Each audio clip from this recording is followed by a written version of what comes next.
following is a special presentation from E-Star Studios. Carry harder.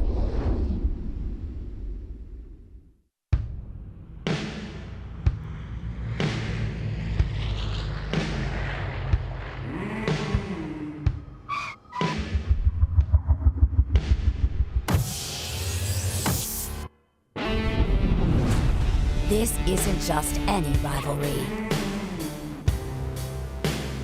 This is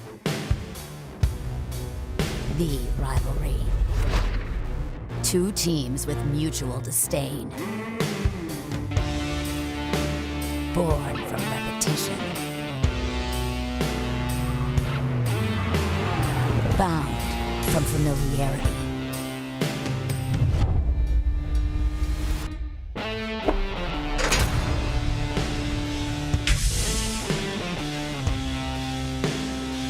More than an adversary.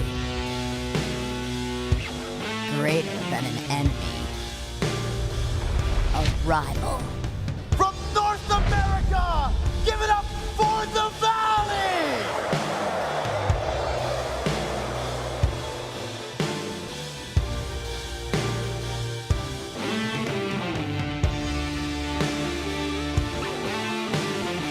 Their opposition seems ordained. Connected by history, and utterly perfect. We don't remember days, only great moments. The stage awaits.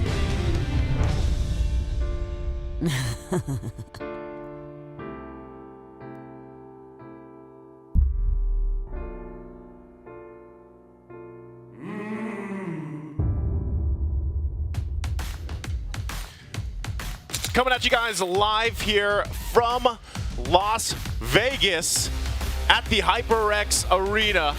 Welcome to the Spring Challenger Tournament 2023. And we have a banger of a matchup. I think you guys can hear me now. Coming at you live once again from Las Vegas, guys. HyperX Arena. We're here to see the grand finals. It's a packed crowd here with the boys from Outplay and BTK. And as you make your way here to the caster desk, it's going to be me joined with Trex in private. Guys, it's been weeks. I flew from the Philippines here, and now we're here. How are you guys doing? Well, I mean, it's a colossal stadium. We got some monster teams, and I got my two favorite monster casters next to me, so I am definitely hyped for this one. It's going to be a great night. Yeah, familiar scenery, familiar faces, but ladies and gentlemen, I mean, two great teams here. I cannot be more electrified. Enough of being excited here for tonight. Yeah, I think there's a lot, on the line. We're going to hear more about it later, but it's been a journey for you guys, and I've had the pleasure of being part of that, especially online. I think even some of the other international casters out there, we've had our eyes on this whole kind of unfolding. This is the road to finals. So where we are now, it started with a round robin. It was 7 weeks of the regular season, what you guys had here. Teams ranked were based on series wins and total game count. And then we moved on to the top 4 teams, right? This was a double elimination bracket. And at that time we had, of course, TOB, now Outplay. We had the Ohio Brothers. We had BTK, we had Ackerman and the Empire. And that was, honestly, it was quite spicy of a playoffs that you guys had. And now we're here, 2 teams advancing to the finals. There's some revenge here that wants to be made. And it's, of course, Outplay and BTK. Now we have to take a look at the regular season record for Outplay, man. 26-1 for the regular season. That is, honestly, you don't hear that much, right? I mean, that is a dominating record. They only lost to Team Fallout in 5th place for that, but pretty much undefeated. Now BTK, 21-7 for the regular season, right? They had a little bit of a difficulty along the road, but I feel like they really pulled things together, and it just worked out for them, right? So we're also going to be taking a look here at some clips from what the teams have to say about each other. Let's have a look at this one. I think the finals for any tournament is a lot different compared to every match beforehand, and I think me and my team will do better under pressure than them. Actually, I'm more excited than last time. I think it's going to be a way more exciting game. We're against BTK.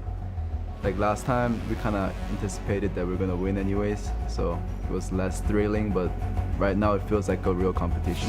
I think we do have a few tricks up our sleeves, and right ever since we qualified to come to Las Vegas for the grand finals, we've been working endlessly on fixing any mistakes that we might have, and I don't think Team OP will be ready for how much we've improved and changed since last time we've seen them. You can say that we're overconfident, but we're not overconfident for nothing because we've been undefeated the regular season. So maybe that's the right confidence that we can have. Well, we're 7-0 against them in playoffs, as you guys know, but I mean not in playoffs, in the entire regular season as well. But we're not overconfident, but I think we are extremely confident in our play styles and stuff. Even with Promise here as our sub, I think it'll be fun. I think we will struggle a lot less with Promise instead of Yureshi. I think Yureshi is a key player to their team. I think Yureshi helps with their draft, helps a lot with their shot calls, and I don't think Promise has that. They took me in for a reason, right? So why would I feel the pressure? I've been here before, I've felt the pressure before. I'm confident now. I think Promise is alright, but definitely not to the level of their former XP, Yureshi. And even besides Promise, we became more prepared with draft, and we're going about things in a way more calculated way. When I first saw Mobazane at the studio, I didn't feel much, just, oh, he's here. I wasn't uncomfortable or anything, it just felt normal. I did not say hi to him, but it's kind of weird for us talking right now because we are enemy. Maybe after the game. This is my ex-teammate, and I know how he plays, I know how he thinks, kind of know a lot about him. So I'm actually confident going against him, and I'm excited to go against him. It feels different seeing them because they were former teammates, some of them for a few years, but I think that'll also push me to try my best, and it has for the past 2 months. And I want to prove to them that even though they have 3 of my former teammates, I think I could still beat them in this grand finals. Wow, there's a lot to unpack there from that jam-packed clip. I mean, we got best player, we got a lot of tension between the teams. How we feeling, Trex? I mean, I can already see the YouTube chat right now. Hashtag, oh, he's here. Other than that, I mean, it's a nation divided right now, man. It's like the civil war of MLBB NA right now. 2 teams, but only one can take this, right?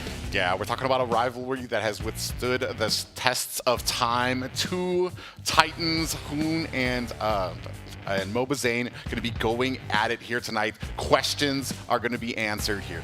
Yeah, there's lots of questions here. Some people might be wondering exactly what's at stake, so we're going to throw it over to our good friend, the handsome assassin, Dave. Dave, how's it looking over there? It's looking fantastic with the crowd. Who's excited? That is correct, guys. Now, I want to remind everybody what's at stake. There are 4 things that you got to pay attention to. Number 1, we got a prize almost double, $23,000 cash the player's taking home. Number 2, 900,000 diamonds are on the line. I talk about lifetime supply of diamonds. This is it. You know, the first place is 100K. I think the second place is 75. It's way too much diamonds. I don't know how to spend it. Obviously, the grand prize, a trip to MSC and a trip to IESF. Cambodia and Romania. What can I say, guys? Walk with me. Let me show you something exciting on the stage. The most important thing that players are fighting for tonight. Number 1, look at these beautiful medals right here. Oh my God. You know, I want to wear it, but obviously he looks handsome with it. Now, let's take a look at the trophy. As you can see, this is a Legacy trophy. We do have the Valley 2022 fall season right here.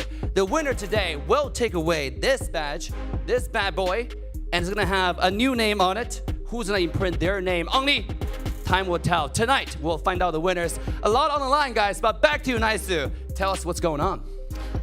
Thank you very much, Dave. And as you guys know, that's what's on the line here between this match. A lot there. But also, we do want to take a quick mention for the live audience here. Of course, we got stuff for you guys and also the viewers that are watching online right now. But first off, live audience. There's a carnival going on. This is from earlier today, and just there I am. A bunch of games. That's you. That's the Trex. That's the T-Rex, right? We got bunny hats and everything. But there's a ton of prizes, like exclusive MLBB prizes that, hey, I haven't even seen in other regions. So if you guys are here, make sure you join the carnival. It's here for the entirety, I believe, of this day, of this grand final. Lots of goodies there for you guys to grab and just kind of experience the games. Did you guys have fun with the games? I know you guys played a little bit. I did play a little bit. A little bit. It was fun. It was fun. It is exciting. There's so many different things to do. But that was the coolest hat. That was, yeah. I was actually watching this here. Also, for everybody watching online, we have very special giveaway codes. There's only 60 of these, so this is a tournament chest, a whole lot of Lightborn. And then there's a Count Dracula there, so you know that is a little bit, it's the opposites, right? But it's only one Count Dracula, lots of Lightborns. Go for it, that's 16% that you guys have. Now, there's more in store for you guys later, but we have to get closer and closer to this match. I think the teams are now ready to line up and enter the stage here. It's going to be BTK walking out first. Now, this is the team that once reigned supreme in NA, but today they are the underdogs. I'm wondering if they can take this, Private. Yeah, ladies and gentlemen from Las Vegas, viewing from around the world, put your hands together for BTK.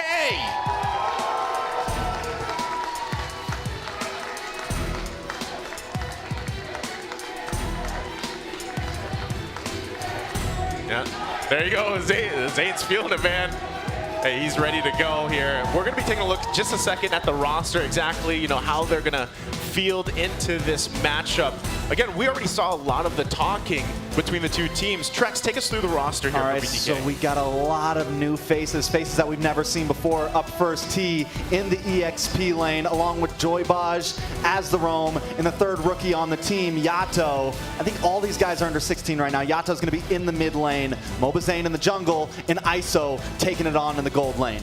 Well, that's BTK for you, and now Outplay ready to walk in and enter the stage as well. Here's Outplay. Now, Outplay, undisputed right now. So far, no one's been able to take them down through the season. Can they continue this win streak? Yeah, undisputed, undefeated. Put your hands together for Outplay. This lineup's looking good, right? They've got their flag as well. I've seen their merch, man. They got a whole bunch of merch here. So again, something that you guys can do if you're in the live audience, grab both teams' merch. Now, one of the biggest questions here too is the change that they've had with the roster. Let's take a look at that, Private.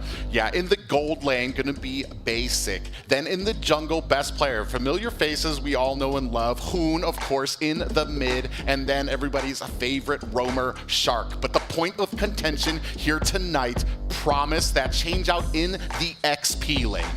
Okay, so there's the reveal, by the way. I know a lot of people already saw Best Player 1. Now everybody's seeing him, right? It's great to see his face and get to talk to him. But one of the reoccurring questions, I think, for a lot of this is how does BTK get this win, right? What do they have to do to stop this? Like you guys mentioned before, this is in a way a David and Goliath matchup. You guys had some points here for the breakdown on how BTK can do this. Let's take a look at that. I mean, I feel like, honestly, the reason we say this is BTK is the one that has to overcome something. And number one, step one is control that draft. BTK needs to watch out for Hoon and some of his power picks, his comfort picks. And I think really important here, allow T to have a good matchup against Promise. Yeah, and speaking of that, we have to bring up synergy. Bring it together. T and ISO need to rotate around for the early neutral objectives and use their numbers to zone out best player. Most definitely. I think that's going to be extreme for them. And as they're zoning them out, they need to try to slow down on these objectives, right? Too many times Zane tries to rush that Lord. They need to take their time, let the team get a good positioning on that, and secure it. Yeah, but the last point, possibly the most important, push with control. BTK needs to calm down with the first push. Use the momentum to starve at the base. So many times we see a lot of these abilities, the ultimates go off before we're actually at the towers. All right, so with all that, we got to also take a look at the stats, right? These were from regular season and playoffs here. We've got the average kills, average death, average assists, and damage per gold. We'll talk about that in a second.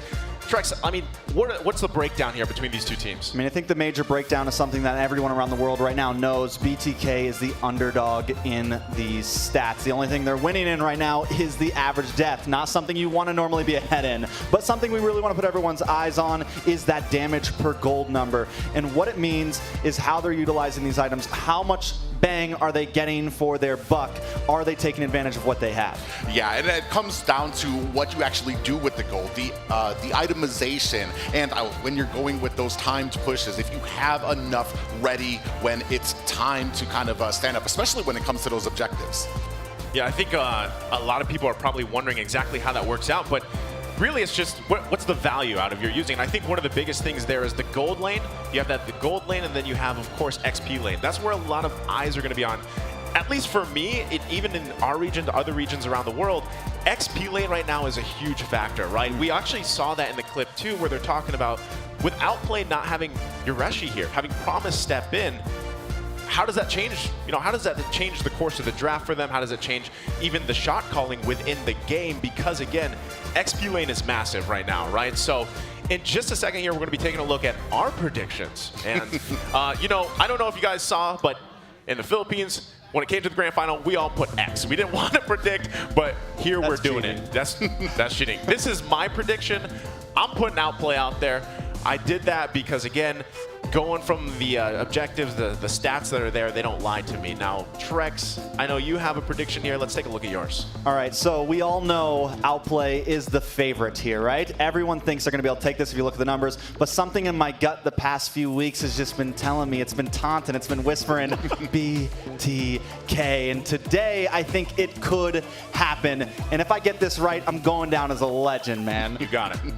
Well, I don't know if you can tell by the colors. It might be a mystery to some people, but I've said it before, right now is the time to believe. While the stats might not agree with it, if there was ever a time, they've been so close in the past, but if there was ever a time to kind of topple that mountain, topple that giant, tonight is the night, and my vote goes for BTK. There it is. Matching the suit. It looks great, man, but I'm a little outnumbered here, right? Yeah, I see you looking at me. But there's two other casters, by the way, that will be joining us later. And first, if you guys didn't know, it's going to be Steph Wheezy and Eunice, but Steph Wheezy, his prediction here, I believe, let's see it. There it is. It's Outplay. Hey, I'll let him explain himself later, right? He'll be joining us.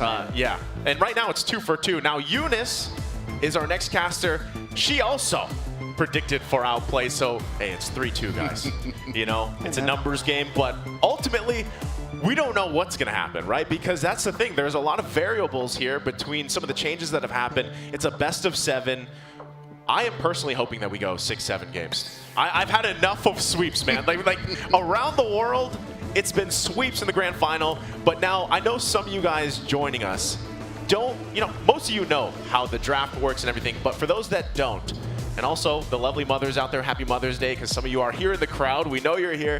Trex, why don't you break down how the draft works? All right, so basically what we're going to do is we're going to give you guys a quick breakdown for any new players, any new viewers, especially if you're new to the tournament scene, because things are a little bit different than your average ranked game. So blue team will be the first to ban and the first to pick.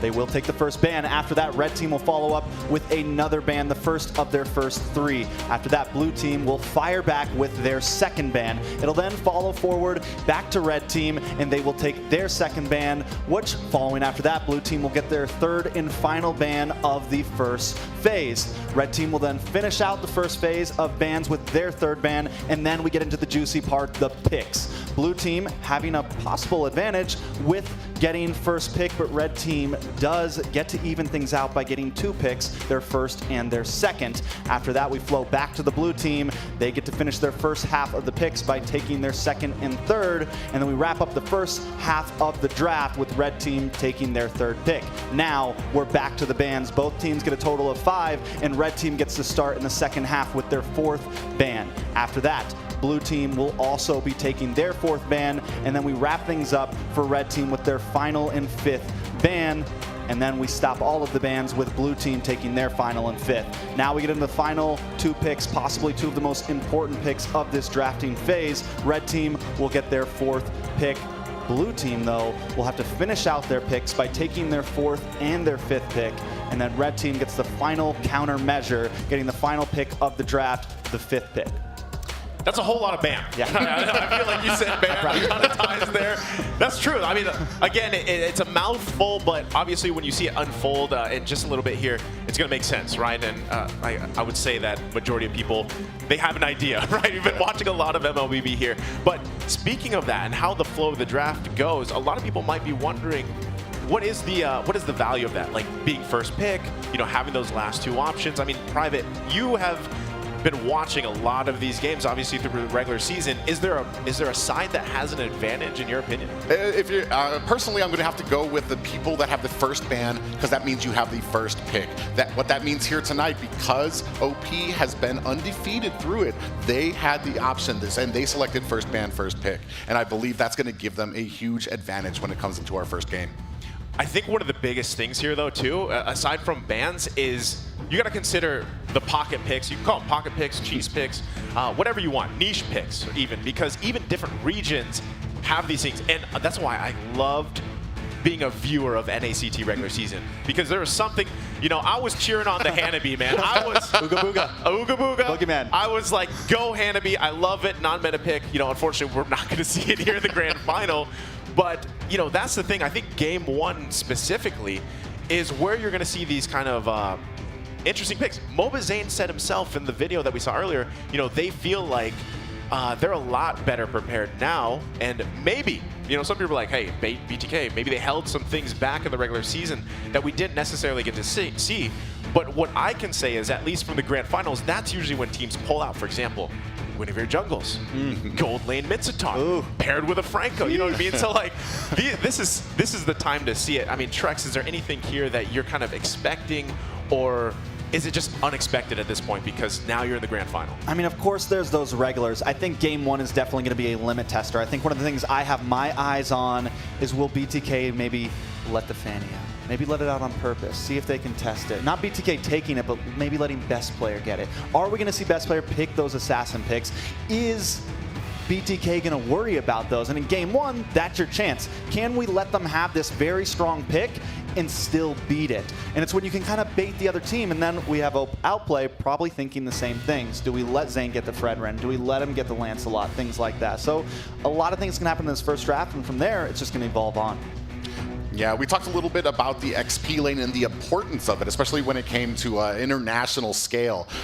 With Yureshi not here, does that limit a pool maybe for the XP lane when it comes to OP, or is it maybe bring something surprising to BTK that they might not be prepared for, that they've been facing throughout the season?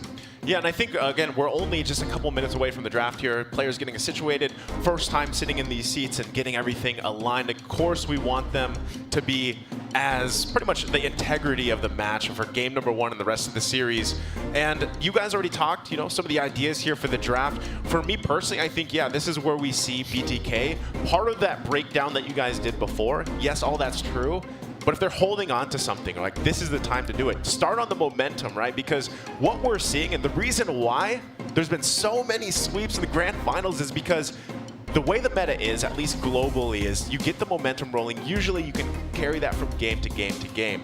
So BTK, they take game one, whether that's comfort picks or something surprising, they're in a good position to pretty much carry through the series. So one of those boxes as well, like I said, is that XP lane matchup if they can pull that off. But then you guys are talking a lot about the jungle here, right? And that's, I feel like eyes are honestly on that too, because a lot of people, I don't know if this is pressure for Zane, if he feels it. The guy has been in this position many times, right? So, you know, do you think that's going to be something that really plays out here jungle-wise? Is that the momentum starter for this matchup? I mean, I think it could go a lot of ways, right? But it is important, like you just said, Zane, he had some rough retries during the playoffs, right? But now he's in his comfort seat.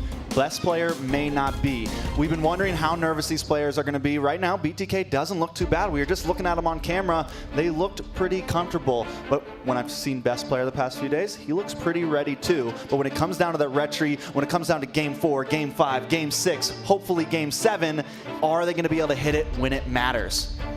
Well, and not to beat a dead horse, but there's always the critiques. People say that Zane only plays a few dimensional heroes. But as the season started going on, you started seeing some changes. A Lance, when was the, I mean, he brought out a Lance. Yeah, I mean, so there is a huge dimension for him. But you're also competing about somebody who has just been a standard in best player, who just rarely ever makes those huge mistakes. And I think that's another clash that is going to be very exciting to see here tonight. Not only that, but now that we've talked about XP, we've talked about jungle. What about the roam? I mean, like, a lot of people have talked about Shark, man. And I mean, even in the Philippines, people talk about Shark. Other regions talk about him. that matchup alone, we know the jungle can set the momentum, but roamers nowadays too. You know, a lot of the times making clutch plays here. And we know that, I would say, at least for Roam in NACT, there can be some variation, but for the most part, it's similar heroes we're used to seeing, right? And it comes down to execution here. Private, what do you think about that matchup in the Roam role? Well, it's something that needs to have respect behind it. You can't, I feel like a Shark can't get onto something that he's super comfortable on because he can run wild. There needs to be respect behind it if BTK wants to be successful here tonight. I mean, I think Shark has a little bit of the deeper hero pool here. I think a lot, the problem is he's comfortable on a lot. Yeah. I mean, we've seen him clutch pick Matilda's, and she's not even super meta anymore, and seen him win games with those. We've seen him do some of those things, and he's able to consistently do it. I will say that him and Joybaj are similar in their styles. They like to be aggressive, but when it comes down to that mid, when it comes down to that roam, can Joybaj and Yato keep Hoon and Shark at bay? Well, speaking of Shark, here's some fun facts for you. This is his bio. He's from Oklahoma City. That's his hometown. He loves Fanny. You know, I'm not surprised here. I've seen it. I've seen it. You guys have seen it, right? And, Petrify Fanny. Yes, Petrify Fanny. Somehow it works, right? And also, he loves culinary arts. That's an interesting fun fact, I feel like. Let him cook. Let him cook. Let him cook, right? Hobby outside of gaming, so I don't know how much time he has for cooking. Well, actual food. So we'll see how that plays out. And also, again, Roam role here. You guys mentioned at least impact Roam is the biggest thing. Matilda, yeah, is great, but something, again, when it comes to the bans is who do you target, right? BTK, that's part of it. Drafting-wise is who do we ban out? Who do we target? Because there's a lot of boxes that they kind of have to check out here, Private. Yeah, I mean, especially I feel like Shark, his positioning can be uncanny. So maybe a lot of focus goes onto those setting potential, the Lolita, the Kufra, even Grok. I mean, you were just talking about it. There's so many picks that he has that he's just surgical on. So do you ban it out or do you prepare for it? Do you try to bait them into something that he's super comfortable on and have a plan for it? That's great that you pointed out because I want to follow up on that. Before we do, if you haven't yet or if you missed it, we do have a giveaway code for you guys viewing out there. Tournament chest. Again, this is the Lightborn and the Count Dracula. This is, I feel like, one of the best giveaways, the best chests that you guys can go ahead and grab. If you don't have these, give it a whirl. It's only 60 giveaway codes. Now, to go back to that point, Private, I think that's something that's really important because, again, we went through the drafting kind of format, how it works. But one of the biggest things that people don't count is, especially with teams that have analysts, right? And that have certified drafters, man, is the mind games that happen. Yeah, that happens in the mind games of the draft because what you're seeing more and more, especially in the grand finals for a lot of these regions, is some of them are bait, like bait drafting bans, and it ends up getting in your favor. And one of the big parts about that, you guys mentioned this earlier, even with Zane opting for that Fredgen for a lot of the times, that is a flex pick. And how many heroes are there that are flex? So you pick that up in the first phase. You don't know 100%. Is it going to the jungle? Is it going to go in the XP lane? We've seen Fredgen even in the XP lane. And then it kind of unfolds from there. So again, this is something that you have to consider is when it comes to draft, there's a lot more mind games that happen here. That's something they really need to do. It's something that I think NA has lacked for a while, but as this season has gone on, Outplay's been one of those teams that has done those types of swapperoos halfway through the draft, and that was why I think Yureshi was so pivotal and why I'm wondering, is Promise going to be able to pick up the Fredren, pick up the Grok in the XP lane, kind of make that move happen? And both teams, I think when it comes down to these later games, they're going to have to be able to make those plays happen. It's going to be extremely important. Like, I think that could be the game-changing moment right there. Yeah. A lot of times this is a draft. Yeah, it's interesting too because for OP there were some phone calls last night, some little group huddles with Yureshi to try to pick his brain as much as they could to try to make sure that they are prepared for every eventuality here tonight. And we're going to find out how well that preparation paid off. Yeah, I know we can't wait, but we have to wait a little bit longer as they figure out what's going on with one of the players here as they get set up. Again, we're going to take a short break. And we'll be back after this. So sit tight. We'll be back after this break.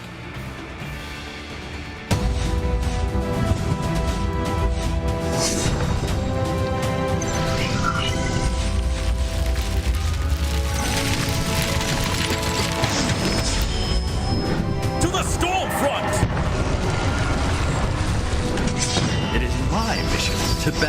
eternal darkness. You knew it was all in vain.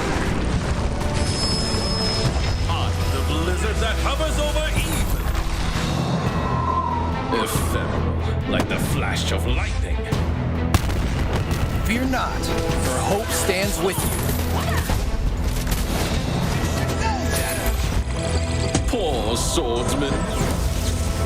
We can win the race against time.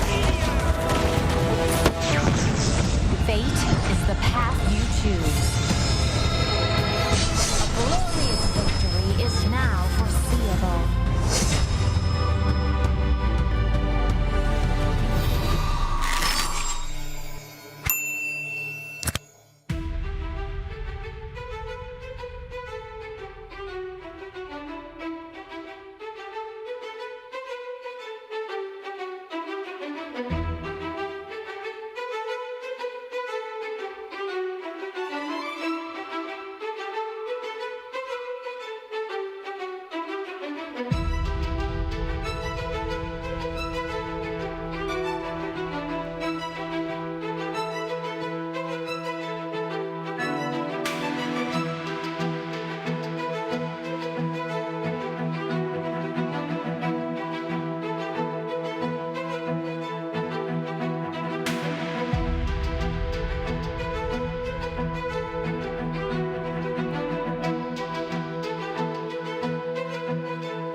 All right, we're back. We're going to be jumping right into the draft here. Game number 1. And let's see, we talked a lot about the matchups across the lanes, and we know the format now. Let's see how the first game draft pans out. All right, so BTK already answered one of my questions, right? They banned out the Fanny on the side outplay. We have the Wan and the R-Lot already. And normally they like to leave that R-Lot open, but that was when Yureshi was here, right? So we're already seeing a little bit of difference in bans. Also, Hoon taking out that Fermis, and now the Joy from BTK. Yeah, and I think a big question is how much of an option is the Valentina, those mages, those heavy hitters like Farz, are those going to be big options to be taking off the table? I mean, it's going to be pretty impressive to see what we go for here. Again, you guys already talked about it. I mean, these are power picks, right? Not just here in NACT, but globally. But the way that teams kind of play around with those compositions is really what matters. The last ban, though, for BTK is going to be the Claude. So interesting, right? There's a lot here. But first pick, Glue. Yeah, not the Valentina, right? Now, the Farza is still open, so I think Outplay feels a little comfortable about it, right? It's like, okay, fine, you can maybe have the Valentina. But I think this is going to be a very hot pick for Promise, this Glue. From what I've heard, from the information I've gathered, it's going to be very important for him, and it's something they're going to try to secure for him a lot.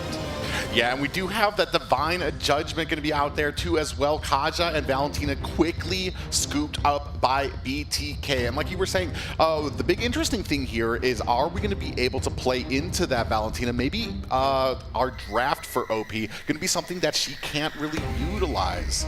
That's actually a good point, because a lot of teams do that. If there's a Valentina across from you, you kind of have to decide. This is why I was talking about, teams that have these dedicated analysts and drafters, coaches, and things like that. It's something to think about. So now with the Valentina across from you, it's like, all right, well, what ultimates do we not want to give to her? What ultimates do we want to make available? And then at the same time, in the game itself, you're trying to basically keep certain ultimates away. Now, what they do, Outplay just goes with the Farsa and the carry pick here. Yeah, I mean, I think they feel comfortable that maybe Hoon can drop the better feathered airstrike than Yato, right? But I mean, this is a pick that I think is also going to be highly contested for Hoon. Again, it's going to be Fermis, Farza, Valentina, and if they don't get one of the other two, they're going to put Hoon on that Farza. I was wondering if they were going to pick that up front, because if they didn't, they were going to take it away. And that's what happened in game 1 of their last bout. Hoon did not have one of his power picks. He got stuck on the Lilia, and it became trouble. But right now, they're looking pretty comfortable. Yeah, and another thing, too, that adds into it, especially having Hoon on the Farza, means that early game pressure for OP is going to be there. We need to be prepared if we are BTK on those side lanes to make sure that we are watching the map, that there's great communication to make sure that there aren't any surprises in the opening minutes. Okay, and you can already see, right, BTK is going to go ahead and focus down some of the roaming options here, right? They really have to. They take out the Kufra right off the bat. They don't want... One of the things about Kufra is the fact that now a while ago they made it so, when he's in a bush, he's charging up. You actually don't hear that sound effect anymore, that sound bite. So that's why Kufra, a lot of the times, people are like, he's kind of situational, but really he just works so well for setups. And so they take that out. They might even possibly take out one more roam option. Lolita is another one that comes to mind, because we've seen time and time again Shark really have some massive games on Lolita, and love the big bobbleheads. We need more of that here at NA. But response-wise, Outplay, they go ahead focusing down XP lane. There's the Lapu Lapu ban. I'm thinking after that Lapu, possibly a Yuzong ban onto T. It's been another big pick for him. And like I said, you take out another tank. Now Lolita, Grok, something like that. I think the Grok could also go good. No, they already have the Kaja. So, I mean, I think definitely focus all onto Shark here. Best player at this point, you're not going to limit him too much, right? Like, you've already taken out the Fanny. At this point, you got to just kind of let him get whatever he needs. And if they waste too much pressure on that, they could possibly let Shark have something too good. Well, and that's the interesting thing is we took out the Kufra, so we still have that Lolita, which, I mean, is Shark's bread and butter. And maybe we're looking to kind of bait him into taking that, maybe pick up an Esmeralda into the side lane. Hasn't been, I've already answered my question. They take Lolita off the board. You know what's funny about that, though, is like a lot of teams, when they have this kind of pattern of drafting, they do leave the Lolita open. The reason why they do that when they have the Valentina is because Terrify works so great against it. It forces the Lolita to really set up in bushes, or at least weird angles, so you're not just charging up the Noon on Blast and then all of a sudden you're terrified, and your whole game plan kind of goes out the window. But BTK, they're like, you know, we don't want to bother with it anyway. Let's just take it out. Whittling down the options here once again for Shark. Last ban, though, for Outplay could possibly, again, be towards the XP lane. Now, something to think about, too, is BTK. Now, I know Kaja is there, and it's most likely going to be in Rome. But we've seen Kaja in the jungle, too. I don't know how you guys here feel about that. You know, that's kind of... Not sure if I want to see Kaja in the jungle, right? But still, it's someone that is left open, and that usually isn't, is the Fredrin, right? And you're so used to seeing Fredrin picked up in the first phase, or possibly even banned out. So now, there it is, last ban, the Yuzhong. I mean, I feel like the Fredrin has been kind of, it is very good, but it's not always ban-worthy now, at least recently in these playoffs and towards the end. Now, my question is, does BTK pick up that Fredrin now? Do they wait for T to get the final pick? I almost think they want to save that jungle pick, right? The Lancelot's still open as well, so that could be something to throw up. But T, he already has his matchup, so it might be smart to let Zane wait it out and try to get a counter pick here. Well, the interesting, and there goes the Fredrin pickup there. And what I was going to get into is that they have played. We've seen already in the past, OP is not afraid of the Fredrin. They've come together, especially when it comes to those objectives, to kind of isolate Zane out, make sure that they can secure him down while they get the objective. So we're going to have to see if this is going to be the point of contention for BTK. Can they come together? Can they make sure to protect Zane during those objectives? All right, I love it. Outplay goes ahead and locks in their first composition with a Tanks-a-Lot. It's going to be that Tanks-a-Lot, and then paired up with the Franco here. So it's going to be up to Shark, you know, landing the hooks, finding those pickoffs if we can, play around that, build momentum. The response from BTK, though, we're going to find out the last pick, right? And Fredrin being there is probably one of those choices. It's just like, hey, let's opt for safety. Let's go that route, utility, focus on these objectives. Going back to the breaking points earlier, right? Focus, slow down a little bit, because sometimes it does come down to who dances better, right? When it comes to turtle dances, lord dances. And there you go. It's actually the Terizla last pick here for BTK. Gonna park that into the XP lane. A great option that has another hero that kind of has risen, I would say, in the ranks as of late. Yeah, and T's had a very weird relationship with this hero, right? Yep. Early season, he had a lot of rough games when he got forced to this. A lot of rough games when he got forced to this or the Dairoth. But in the playoffs, he kind of stepped up. He made some big plays happen. Now, looking at BTK, it looks a little more closed in. We want to pocket up. Nobody's super big range except for ISO on this Beatrix. Now, Outplay a little more front to back. We have our divers, we got a puller with a hook, and we got Esmeralda that's going to sit there and drop some bombs down. So I feel like Outplay has a little more movability, a little way to kind of make some flanks happen, where BTK seems a bit more in the route of we're trying to jump in and take you out. Yeah, I was just going to say there, when it comes to these, while on paper it does look like they kind of have the same thing, 2 suppressions, 1 for each side, 2 heavier, tankier jungles to kind of sit in that objective a lot longer. And then you have the Farja and the Valentina who can both potentially have that feathered airstrike. However, on BTK's side, a little bit closer range that they need to get to actually be a little bit more effective. So we're going to see if it pays off here. I think one of the biggest things is, yes, how do you utilize the Valentina? How do you utilize taking those ultimates? One of the biggest things, too, is momentum, like I've been saying, and Kaja is the perfect one to do that for BTK. You have that available to you, right? Joybotch has to make things work because you've got a Divine Judgment, and you have to make a play off that. You get that numbers advantage. This is what we're talking about when it comes to slowing down those objective takes. If you have the numbers advantage, you're in a great position, right? And at the same time, Beatrix as a marksman pick needs time to build up, but at least you literally have a gun for every situation. But I think one of the big question marks here, for me anyway, with this lineup is, yes, the Terizla pick. Because sometimes, other than just being kind of a punching bag, if you are landing those penalty zones on, let's say, 2, 3, you're still a punching bag, but at least you're holding people down for the follow-up, right? And we've seen kind of in the charts throughout the seasons how much magic damage a Valentina can park early game. And how that kind of scales up. It buys time for your Beatrix to go ahead and farm up, get to where you need. Hopefully, we've seen ISO do amazing things before in the regular season. Who's to say he can't do it here in game number 1? Yeah, I mean, speaking of ISO, we've seen him do great on the Beatrix. Up against Ackerman, we saw him miss a couple snipes, a couple important ones. We've seen him not really have all of his grasp on every weapon when it comes down to crunch time. So a lot is on his shoulders here. He's one of the main damage dealers. Same there with Yato. He's literally they're the only two big damage dealers here, at least when it comes to late game. And Outplay feels comfortable in the late game. And like you said, with the Beatrix, you have all these different options. Is that going to be something that troubles him when basic, all he's got to do is hit the ultimate, hit the speedy light wheel, jump in, start dashing, and he's shredding things down.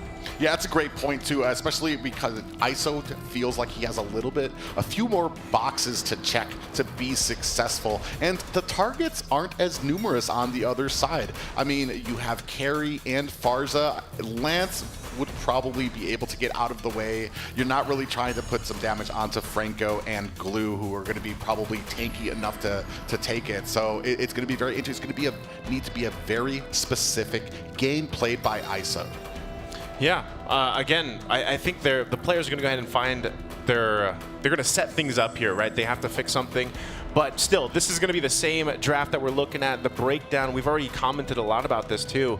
And really, both teams have great pickoff potential, right? Have great momentum starting potential. And also, when there's a tanks a lot in the game, right? And it's against a Fredrin, it kind of comes down to no one's going to die, at least, in terms of like those two, We'll right? No one's going to go down. Unless something else happens, right? Unless, hey, best player has something to say about it, right? But still, typically what you see is there might be some early aggression. It also depends on how teams decide to invade or put pressure early game on the jungle, and then kind of start that, because again, what you want to do is delay things if you can, leading up to that first objective. They're set already. Like I said, the Lancelot, keep wanting to say tanks a lot. The Lancelot tank build with the Fredrin kind of serves the same purpose, but you got a little more like room for finesse to work on the Lancelot, right? You can bob and weave out of there and really kind of sometimes just steal away objectives.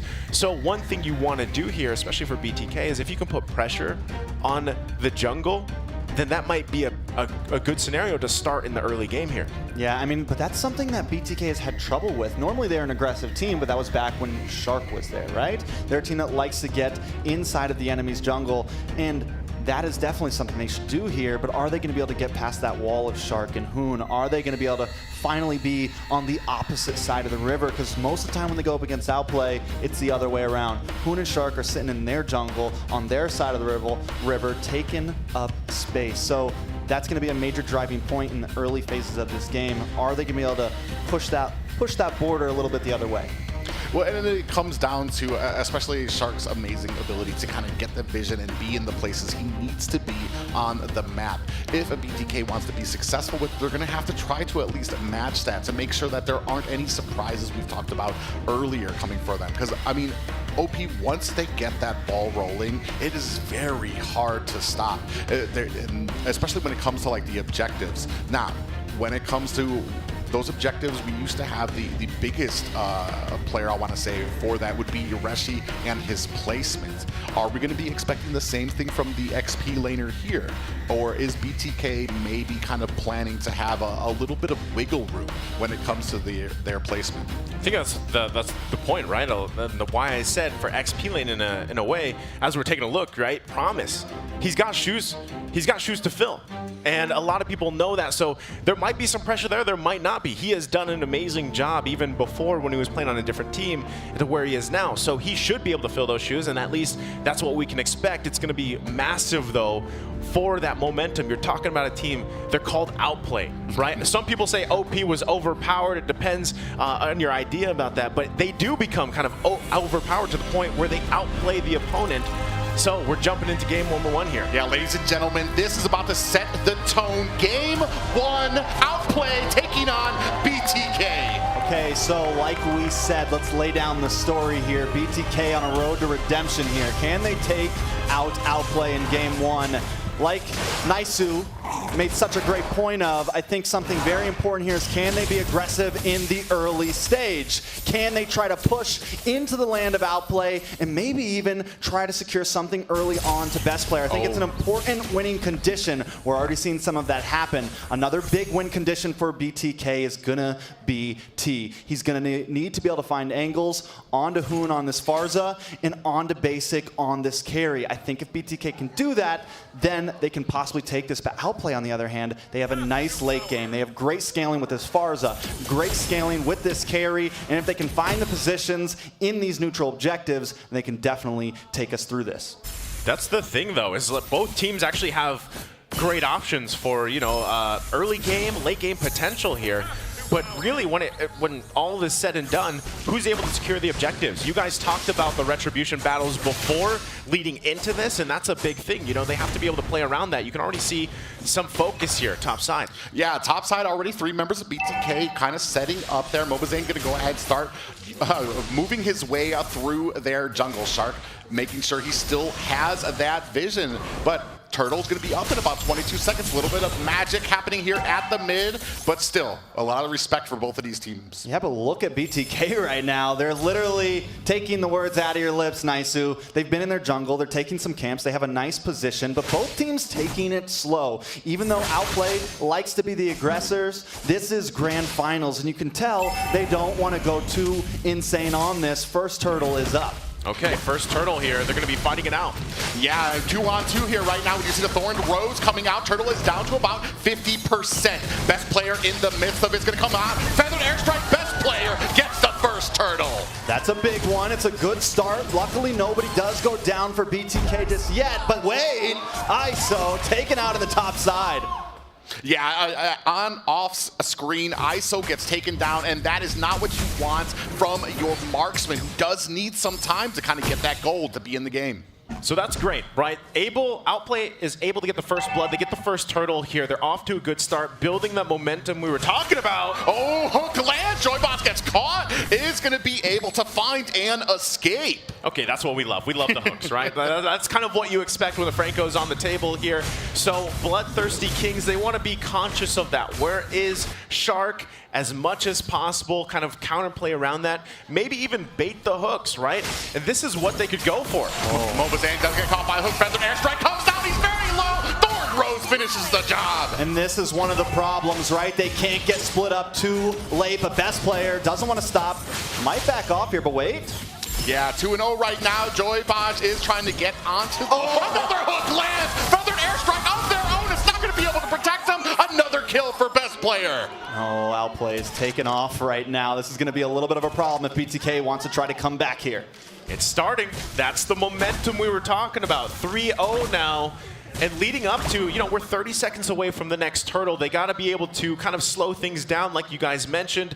But at the same time, this is where they need to find pickoffs, right? Joybaj has to come through for this. I mean, and look at the mini-map. Zane consistently alone. But the thing is that Shark is the one creating this pressure in the gold lane so that Joybaj and the rest of the team, they have to stay up here. Zane is forced to be alone, and that's why he got caught off in the Lethal Wander earlier. Now, taking a look at some of these items, taking a look at Zane. He's got the Molten Core down, going even more into magic defense because we know that Hoon is a problem. On the other side, we have best player also a little bit ahead here. They are going to try to force this tower, though. They force the tower, but do not find an answer. They're basically safe and snug as a bunny there. That's rough, right? Because you now don't have the flicker, but now Turtle, the fight's going to ensue. Yeah, we do have the Feathered Airstrike coming down. Turtle down to about 10% health. Mobazane gets the second Turtle. They are still fighting in here. We do see that suppression come down. Mobazane gets taken down. Feathered Airstrike of their own. Yato finds the kill onto Hoon. We are not done yet. All right, so they get a little bit of something there, but wait, the slam! Yeah, and we do have the Thorned Rose come out. Yato goes back, but Joybaj gets taken out by Promise. Just when they thought they got away, just when they thought they took the objective and tried to even the game, Outplay gets the outplay. Still holding a 3,000 gold lead here, but BTK not giving up just yet. Best player, though, now the aggressor in the jungle. Yeah, and they're fighting over these buffs. Zane is having trouble trying to keep the best of him right now. You see, we were talking about Lance being able to kind of get in and get out without much hesitation. Yeah, he bobs, he weaves, right? That's one of the great things about him. And you can see the pressure being put now on Mobazane. He's going to have to rely on his team to help him out a little bit here, buy some time. You guys already mentioned, 5.5 minutes in the game. The goal lead is there for Outplay, and this is, again, going back to the point that they love to build momentum here. Ooh. That was close. That was dicey, but ISO picking up a big item. This is going to start to help him scale a little bit here. Listen, we're about 6 minutes in, and BTK has the fear of hooks in them right now. After Shark lands one or two of those, you got to start being careful. But look! Oh, he whiffs it. Feathered airstrike. Yato still is able to get out of the way. It was very close, though. No fear. No fear. He's like, you know what? Known. Just kidding. All right, he misses one, but he's going to make up for it later on in the game. But BTK still holding on. They have to do everything they can here to kind of whittle down that gold lead, slow things down, because First Lord, when it comes up after this next turtle take, hopefully BTK can assert some dominance in this objective take, secure the Hook lands! Joybot's in trouble! Gets taken down by Hoon! That is a problem. That is time fear. and time again. That is fear. Fear Fear's him back. now. Fear Shark. Yeah, Mobazane with ISO here. It is a 3-on-2, actually 4-on-3 right now. Not sure if they have what it's. Oh, the Page's Wrap does come down. Mobazane trying to get some positioning on here. Best player still gets the Lord, but down goes best player to Yato. And the kill goes to Yato, and take a look at Yato, 2-0-0. Yes, the gold lead is a little ahead, but it has stayed at the same for about the whole game. Outplay has not gotten into a full-on snowball position just yet. We can't put all of our eggs in that basket just yet. Outplay's not taking the game. Here comes Joybosh. And what a great read by OP. Always ready for these ganks. Hoon coming in from the back. They still very safe under their tower. Okay. Joybotch, that's twice now, same lane. He's tried to make a pick, but that's kind of what he has to do, right? He has to take the initiative to get the favor back for BTK. So, you know, he might get, as long as he's not getting punished, it's just a failed attempt. It's down for now. They can fall back. Yes, Yato, so far, having a great game on the Valentina pick. He's 2-0. He's got the mystery shop too. Able to build up those items better here. The damage is also going to be in favor for Yato. So hopefully, this is all buying time once again for ISO to get to where he needs to be. Oh, another hook does land onto Joybot. A lot of damage. Best player picks up the kill. Time and time again. When will this reign of destruction end? Joybaj, man, I think he needs to be a little more patient right now. He's a little bit moving all over the place. He's showing his face too much, and Shark's got a read on him, man. No matter where he goes, he's getting caught. He's getting picked. And it doesn't matter if Yato has the damage, because once you get picked and you're 0-4-1 on Akaja, you're going down. Well, that's the thing, right? Joybot is he's died 4 times. You got to be a little more careful, but at the same time, who else is going to start things for them? Mobazane being focused down here, though. Yeah. He might have a counterpunch. Just over half health, but up at the top, you see Joybot taking a lot of damage, goes down again. Now they're focused on Mobazane and T, trying to slow them down. Is this going to be enough to take down? Suppression onto Mobazane. ISO finds a tower off screen, and Basic finds the kill onto Mobazane. Shark goes down from a side panel there by Yato. So, I mean, Yato right now is the only hope, it feels like. Lord getting melted down already. I don't think they want to try to contest this. They got to back it off. Luckily, ISO making some plays happen elsewhere, though, right? Uh-oh. Yeah, feathered airstrike, and down goes Yato. And it just looks like it's surgical at this point, right? They know, Outplay knows what they want to do. They know how to punish mistakes from BTK. So BTK is now going to take a breather. They have to deal with this Lord. It's coming down the bottom lane here. Still trying to farm up, gain some gold, and they're managing it, right? With the way things have been unfolding, it's about a 3K still difference, and time will tell, right? But they got to hold on here, deal with the Lord, hold on to as many Tier 1 towers as they can. So you can already see the pokes from the Renner is not just there against best player even. So buying time is the key for BTK. Yeah, I think at this point, yeah, they need to buy time. I was a little worried, though, because Outplay does have some decent late game potential, but still, we can't completely count BTK out just yet. Once again, still only a 3,000 gold lead for Outplay. We're now at about 10 minutes in. Lord down the bottom side. Outplay may not be able to get too much out of this. They maybe lose this tier 2 at the top side. Yeah, they're not done yet. They're going to go ahead and try to continue on to the next tier there. You see BTK not really in a position to contest this just yet. Well, right now, it's just a space advantage that Outplay is continuing to get. They got the turrets they wanted. They might look to get this tier 1 in mid lane next, leading into that second Lord, where it gets a lot more. Mobazane gets caught. Suppression lands, but penalty zone comes in. Hoon gets out for some more positioning. Down comes the feathered airstrike. Promise finds his kill onto T. And one thing that probably a lot of people may have not seen there is ISO misses the snipe shot once again. Probably could have scared Hoon back a little bit. And then once again, Mobazane all alone, getting caught off, getting pulled in. And by then it's just too late for BTK. Joybaj, like we stated earlier, not really able to do much here. 0-5-1. You're a support roam. You're already kind of squishy. He landed that one, but it was a standing still target. Still though, we need to see them take things slow. Speaking of which, we do have a feathered airstrike to go ahead and suppress. Hoon finds the kill onto ISO from the side. Promise coming in to still put pressure onto BTK. All right, at this point, 11 minutes in, it's really tough, right? BTK is in a tough position, and most likely too, with the way things are unfolding, Zane's gonna lose these buffs, right? He's gonna lose the purple, he's gonna lose the orange, but some way, somehow, BTK has to prep up either to contest the next lure in less than 30 seconds, or possibly just give it up, defend on the high ground. Yeah, and you can see already a lot of suppressive fire coming down while they are taking these turrets. They're very smart about making sure they're able to zone BTK out to safely take them. Most definitely. Now, with the way things are going, is there a win condition for BTK? Once Joybaj gets a little bit tankier, and if Yato can take the right ultimates, if we're looking at him right now, he has nothing. He hasn't really been able to get the vision, get close enough to be able to get that IMU off. Oh, that's tough, right? No conceal available. They already used it. Gonna try to Another hook lands, followed by a suppression. Feathered airstrike serving up some damage. Shark actually taking low T.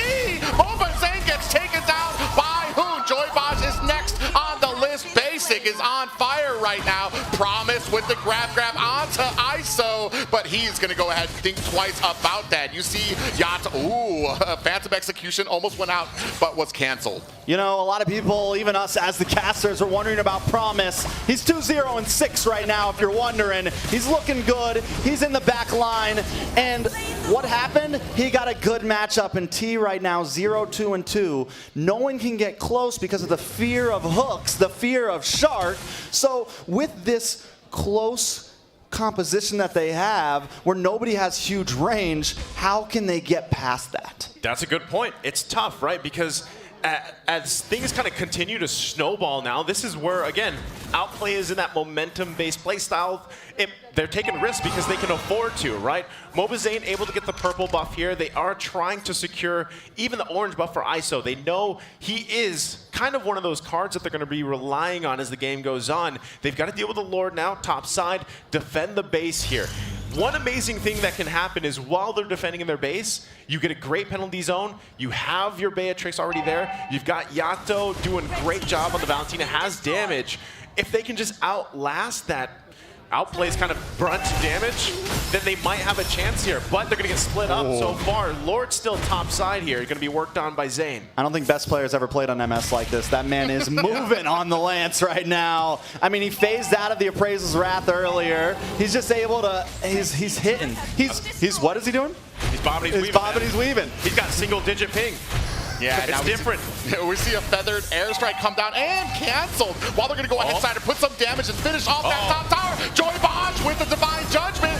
We do find a kill onto best player. Basically coming in with the kill onto ISO. We are defending for our lives as T gets taken down. Joybaj hits that immortality and he is down. Mobazane and Yato alone here to defend this against 4 members of OP. They are continuing on the push, dancing around Hook. Does go wide. Zane comes in, does not land the taunt. Feathered airstrike comes down, raining damage onto Yato, and then Yato very low. Feathered airstrike of his own. Okay, that's a successful defense. It could have ended there, but BTK holds on with 2 members, Zane and Yato. They hold it down, but it also looked like that was the moment Tariza players are looking for. T had a great setup with the penalty zone. He flickered in, but unfortunately, that's the difference of itemization. It showed right there.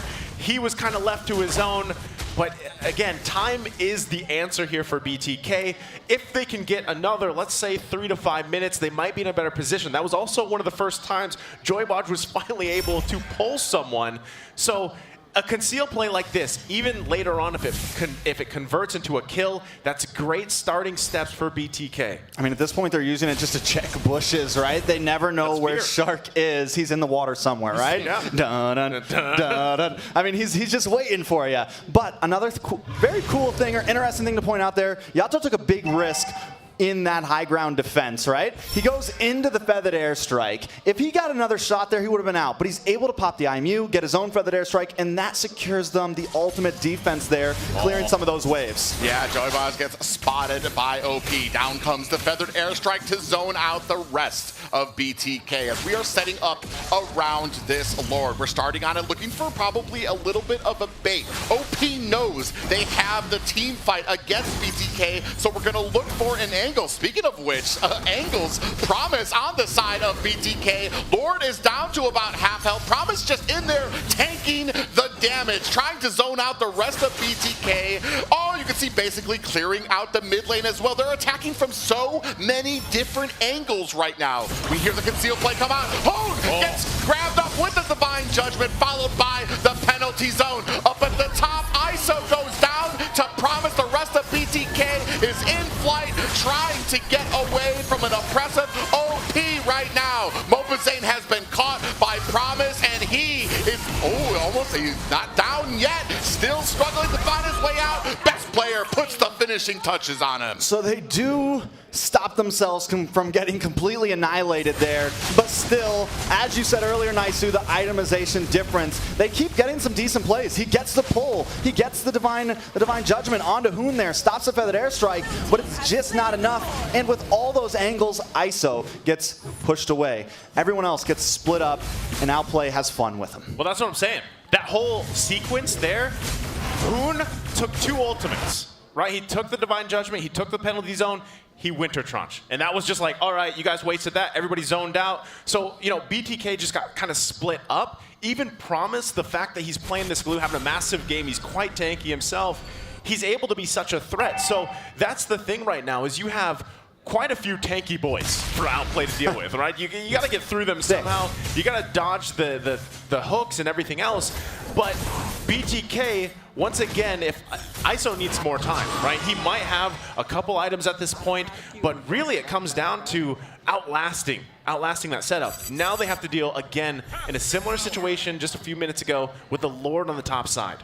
I do feel like they are starting to get just a little bit more comfortable, especially like you said, finding that Divine Judgment onto Hoon. It's just a point of that they are so far behind. But if they can elongate this game just a little bit longer, they'll start to even up those odds. Speaking of which, Lord up at the top, another hook lands, and down goes Mobazane. This might be the last push of the game right now. There are 4 members of BTK trying to withstand this push. Down goes the last high ground tower. We are now at the base. Crystal trying to defend. You can see here right now, BloodThirstyKings doing a decent job, and OP thinking twice.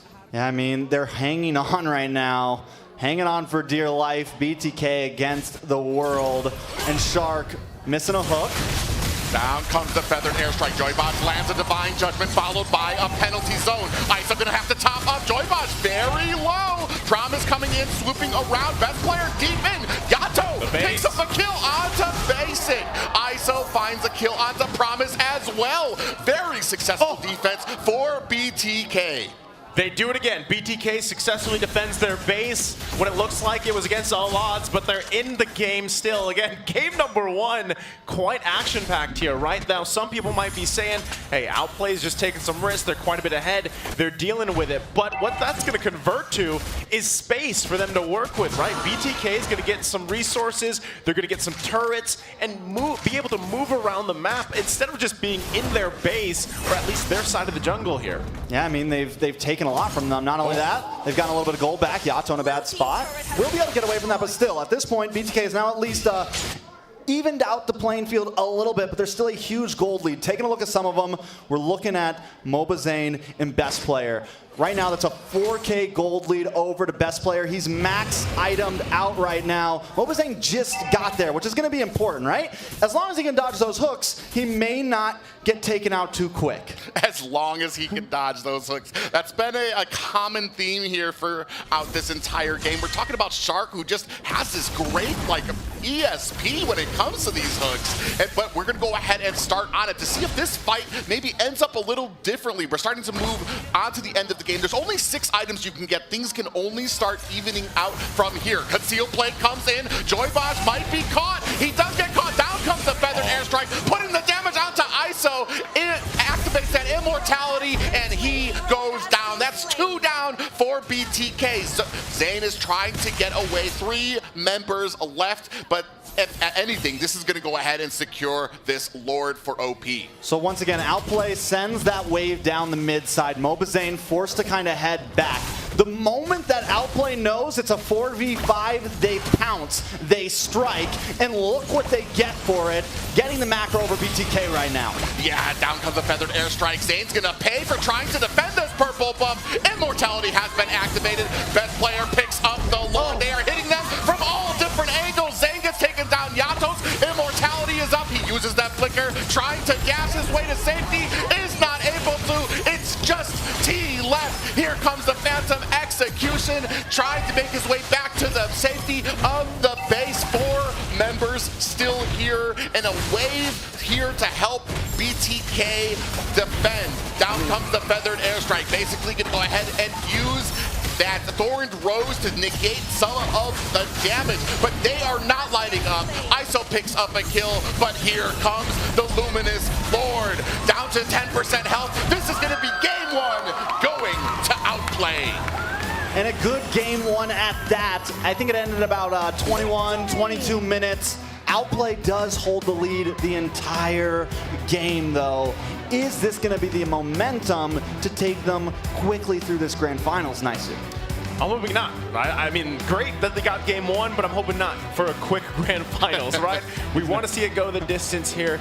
But yeah, game 1 was dominating. And you prefaced it earlier, Trex, you said, it's the fear of the hooks, because that's how it started, right? Shark was hunting, and most of the time, I would say maybe 90% of the time, he was able to find the targets that he wanted to, and at the end, he was just kind of risking those hooks. But the early game is really where it just kind of started for Shark, and to build the momentum for Outplay here, and they kind of just took off, and there wasn't really much chance for BTK. I mean, there was some moments where, they were able to find kills, they were able to find picks, but unfortunately at that point, the snowball just got too much to deal with, right? And they successfully defended their base twice, but they needed to get into a position where they could counter-punch Outplay.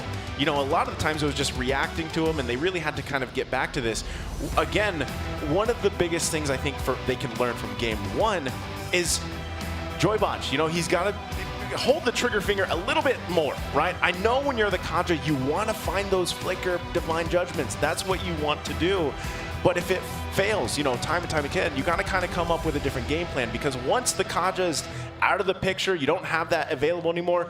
T is still trying to build up, on that Terizla. Yes, he's kind of innately tanky, but it's not enough. And then it puts Mobazane in a position on the Fredrin where it's like, yo, guys, I can't do what I need to do, because now I'm the front line. And so there's a lot of things here that BTK kind of has to digest for game number 2 as we get set up for that. But even taking a look at the stats, there was 22 minutes. Trex, why don't you take us through this? I mean, it's pretty textbook for the side of Outplay here, 26-8. I mean, from the beginning to the end, they just kind of held on there and were able to continue to push through. Taking a look at some of these items, taking a look at basic. He did pick up a little bit of magic defense there. Picks up the Athena shield, not too late on, and that's to help with Yato dropping that feathered airstrike. Help deal with anyone that tries to get on him from the back line. And I think once that was in, Basic can now even bob and weave more. He can move around, he can get involved in these fights, he can take a shot or two to the face and still be okay and output that damage. Yeah, and then on the other side, the biggest problem, we've been going over it, Joybaj maybe getting a little eager out there. We talked about it during the draft. They had just a lot more distance to cover to be more effective. That put you more in harm's way. And unfortunately, with Shark, that's just where he shines. Not only that, but again, when you're dodging hooks all day, with a big question mark for me personally and for a lot of people is Promise, man. And now Promise, he proved it right there. Game 1, he stepped into the shoes. He did an amazing job. I know we're going to be looking at the replay here from Game 1 in just a second, but you'll see kind of how, what we're talking about, how it unfolded, how momentum built from early on. There was great moments here, like I said, where BTK showed some hope, showed some signs, but they just couldn't get the favor completely in the way that they wanted to, right? And also, just the way that some of these team fights played out surgically, that Outplay had that upper hand. They punished mistakes from BTK, and they continued on. Most definitely. I mean, taking a look at that, we see the one time that Mobazane does secure that objectives, but here, continuously, Outplay does such a good job at splitting them up and finding them in those moments when they are weak. Now, if we look at the way the Outplay moves around continuously, they're almost always all together in those crucial, important moments. And then, at the best of time, here comes Promise with the Slam onto several members. And once they pick off one, we just have BTK running for the hills. And this was a great point of the game. This is when they had a perfect play almost, but because of the giant gold lead from OP just flickers in, you get the bloody hunt, in comes a Slam, everyone's stunned up, and by that point, we just kind of knew it was a wrap. Yeah, but the little signs of life from BTK, as you were saying, it really wasn't the execution, because they had some great sets, had some great cohesion. It's just it happened too late in the game when they were already so far behind. It doesn't matter how many kills you have on the Valentina if you're constantly feeding the other team more and more and more. There's not enough effectiveness that you can bring out. Well, that's the thing is that's part of the, I feel like, a risk factor. And when you have, for example, a Terizla on the table and you need a little bit more time to build him up to get where you need to be, because it's great, it's great if you land the penalty zone on multiple members like we saw from that replay. But if you don't have the follow-up, because in that, especially that last one in the base defense, ISO was already gone. He was taken out. And that's what I mean by Outplay does a really good job at locking down those important targets that they need to. So even if the setup happens, looking for a counterpunch, it's not going to happen for them, right? They're able to keep it going. Outplay continues on. But with all that being said, we're jumping straight into game number 2's draft here. Now, BTK on the blue side this time. If you guys remember that great introduction I gave you to the draft, that means they got first ban and they're going to have first pick. They don't change things too much here, right? They take out the Fanny, they take out the Faramis. I'm wondering if, is Franco going to continue to be a problem? Because Shark was an issue on that. And Franco's not always a hero that you see. He's normally not always like a first game ban hero, right? He kind of sneaks up on teams. And then out of nowhere, about halfway through a series of games, we're seeing Franco pop up early. And I'm wondering if that's going to be one of those big clutch plays for Outplay here. With the Franco or possibly having that Kaja out there, I felt like Joybaj just, the way and the movement for Kaja kind of left him really open for a Franco, because Kaja needed to get out there, needed to get vision, doesn't really have a lot of the mobility or the hiding. He needs to get super close to actually be effective when it comes to those sets. So do we actually take out the Franco, or do maybe we kind of go with a different type of roam that maybe won't be as susceptible to getting found out with those hooks? Yeah, this is tough, right? Because last ban here for the first phase for Outplay, we'll have to see exactly what they feel like is worth banning so far, because still a lot is on the table for that priority pick for BTK. That's going to be the R-Lot, right? Because that was another option that is highly contested, highly prioritized, and boom, right away the response is from this 1-1. And if we take a trip back memory lane from regular season, that 1-1 in the hands of ISO, I believe, was the first Savage for NACT. Was it the first Savage? Second? No, he had, maybe I'm getting confused right now. Am I taking too far back trip? Maybe. Listen, I know I'm there was right a Savage. here, right there was, now, man. There was a Savage because They're all that Savage. happened to be one of the casts that me and Leo were doing, and it was like early in the morning, and I was like, wow, there's a Savage super early in the Philippines. I haven't had my coffee yet. But yeah, that's a great pick. That's a great option already for BTK to lock in here, the 1-1. And this is the thing. Now that you have a 1-1 locked in, you really have to be able to allow that hero to get to the point where that is the potential, right? You get those crazy kind of chain kills with the crossbow of Tang here. Yeah, and here comes the big difference, right? T's going to get that Yuzong. You have the 1-1. Last time they left T before the second half of the ban phase, and he didn't get the greatest matchup. He got put on a hero that was really not his favorite. Promise gonna get the Lapu this time, so I'm excited to see how that matches up this time. Will this make the difference? And Hoon not scared of the Yuzahong at all. He's gonna pick up the Farza right into it. Yeah, it's interesting you said something that he wasn't as comfortable, or maybe something that doesn't really have the greatest effect so early in the game. Here we're gonna have a Yuzong, and as soon as he gets that 4, he's gonna have that Black Dragon to be able to kind of swim directly for Hoon to get real up and close into the squishies. On the other side though, but we also have Promise on the Lapu. So they both have kind of the same, I want to say they're both going for the same thing. It's going to be who can do it a little bit more effectively. It's like they're both flashy in their own way, you know, because if you think about it, Lapu, especially, let's think about some of the greatest Lapu players in the world. The way that they play this hero is quite mechanical, you know, and a lot of the times when you're finding ways to utilize that Bravest Fighter, even the flicker plays and you have that stun available to you, those are game-winning moments for some teams, the way that they play that. Now, on the flip side, when you have a Yuzhong, your job is really to go in that dragon form, kind of zone some people out. The threat, you know, just the threat of him in the dragon form really helps him out. You find a Petrify, right, with the stun and everything else. This sets things up for your 1-1. That's really what you want to be able to do here. Now, all BTK has to do is manage those, lock down the objectives, let the 1-1 scale up really well, and just manage what, I mean, Outplay is going to do here with the Farsa, like we just saw from Hoon earlier. He's going to be looking for those setups and just not let Claude have that free farm mode and really whittle things down with the Blazing Duet here. Yeah, I think something really important for Outplay is we've seen Basic on this Claude before. We've seen how mobile he can be. We've seen the macro he can bring to the map. And you pair that up with the wings by wings on this Farza, with the mobility of Promise. There's a lot of possibilities, and that's kind of been the weakness to BTK here is they're not able to keep up when Outplay is just everywhere. So BTK this time, I think, need to keep an eye on Basic. I think they need to trust T here, and just like how the side of Outplay got an early pick off to ISO, they need to try to get an early pick off to Basic. Now, taking a look at the last bans, we have the Kadita, and now we have the Kufra. BTK continuing to hammer into Shark here. Yeah, and interestingly enough, on the opposite side, OP going to go ahead and take out the Franco and the Kadita. So, I mean, apparently you're not going to be afraid of the Franco, but I mean, that makes me very curious as to what Shark is going to be going on here as well. What I do see from the draft here, especially when it comes to OP, the Farza and the Clint, you're going to have an ability to really put on the damage from a distance. So it's going to be on how well that BTK can kind of close that distance. And almost an answer to that, we have a Kaja being picked up for OP. That was your question. You know, what is that option going to be for the roam? It's the Kaja. Now, what I guess viewers and even ourselves are going to see is how does this play out differently now that Outplay is going to have the Kaja? How do they utilize that, right? And what is the round out option for them, especially when they're deciding what to put in the jungle? Response, though, from BTK as they get their last options here. There's the Grok, a solid choice as well. We've seen that also work flexible, but since this is already, the picture is pretty much painted for this lineup, let's see what their last picks here are going to be. I mean, Yato still going to need a mage here.